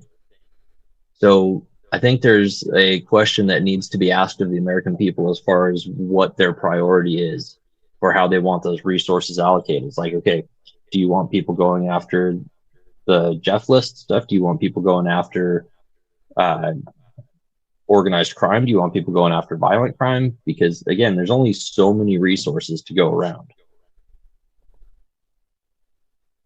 All right, good thoughts. Good things to ponder. Okay, And then I got something to say now that You got I heard something everybody came and to mind. yeah, it reminded me of some stuff. When I was listening to that, yeah, I was hearing him say like focusing on specific individuals, and I do think that is the issue. This compartmentalization that they like to do to us. They have us think compartmentalize us physically and mentally, and literally they have us not focus on the whole situation that's going on. And it is a systemic issue. It's not just like they say a couple of bad apples in the bunch. No, it's the whole system that's set up for them to get away with this shit. And when I heard him say like, "Oh, we should be holding these people accountable," yeah, definitely. I think it should. I think it's crazy that when it comes to like the law, and I thought at one point we were able to advocate for like, look, I think these crimes should be worthy of the death penalty, right? But now all of a sudden you can't even say that without inciting violence, and right, that's the thing people Where try to say people like, think oh, it's some kind of hate speech or something along those lines. yeah, like Hillary Clinton just started saying it like, oh, you're over here talking about that. Somebody ended up shooting up a pizzeria. I don't even know why you're talking about that. So they try to make it so that even you talking about the stuff that the right things that how you should react to it, they make it illegal to even, or they try to make it so that you can't even talk about that. So, shoot, there was a thing. So yeah, so I was saying, I do when they were talking about the specific individuals. I was like, why is it that the law enforcement knew about all this and still let people get away with this? Like, that's the real issue. Why I would want to be questioning all those who were aware of it, including law enforcement, and being like, look, you're in on this. You are in on this because you knew about this. It doesn't matter if your name's not in the files. You knew about the files. And you knew about people talking about this, and you did not do anything about it. Like, you prioritized what you decided was important. And what is important is making money. There is always a quota that needs to be met, and that quota is made for the purpose of making money. Right. They always say follow the money, and you'll see kind of what's really happening and who's pulling whose strings, you know? Hang the pedos. Yep. Make millstones great again. Make millstones great again. Love it. All right. We are going to go ahead and close things up with a final song. Kind of leaving things on a little bit of a high, peaceful note, I hope. Some peace to go with you. This is by Donna Mitchell, and it's Oh, the Deep, Deep Love of Jesus. Here we go. Have a great night, everybody. Much love to you all. Again, we'll be hanging out backstage, so if you click the link, you can join here, and I'll be putting the link in the comments on the Rumble stream and on the YouTube stream in a few minutes. So if you, in an hour, are like, yeah, okay, I'm going to go see if they're backstage, we probably will be. So click the link and come and join us. You can, it's just like the backstage speakeasies.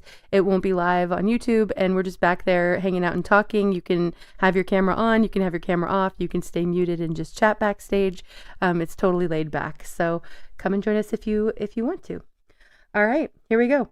Donna Mitchell, Oh, the Deep, Deep Love of Jesus.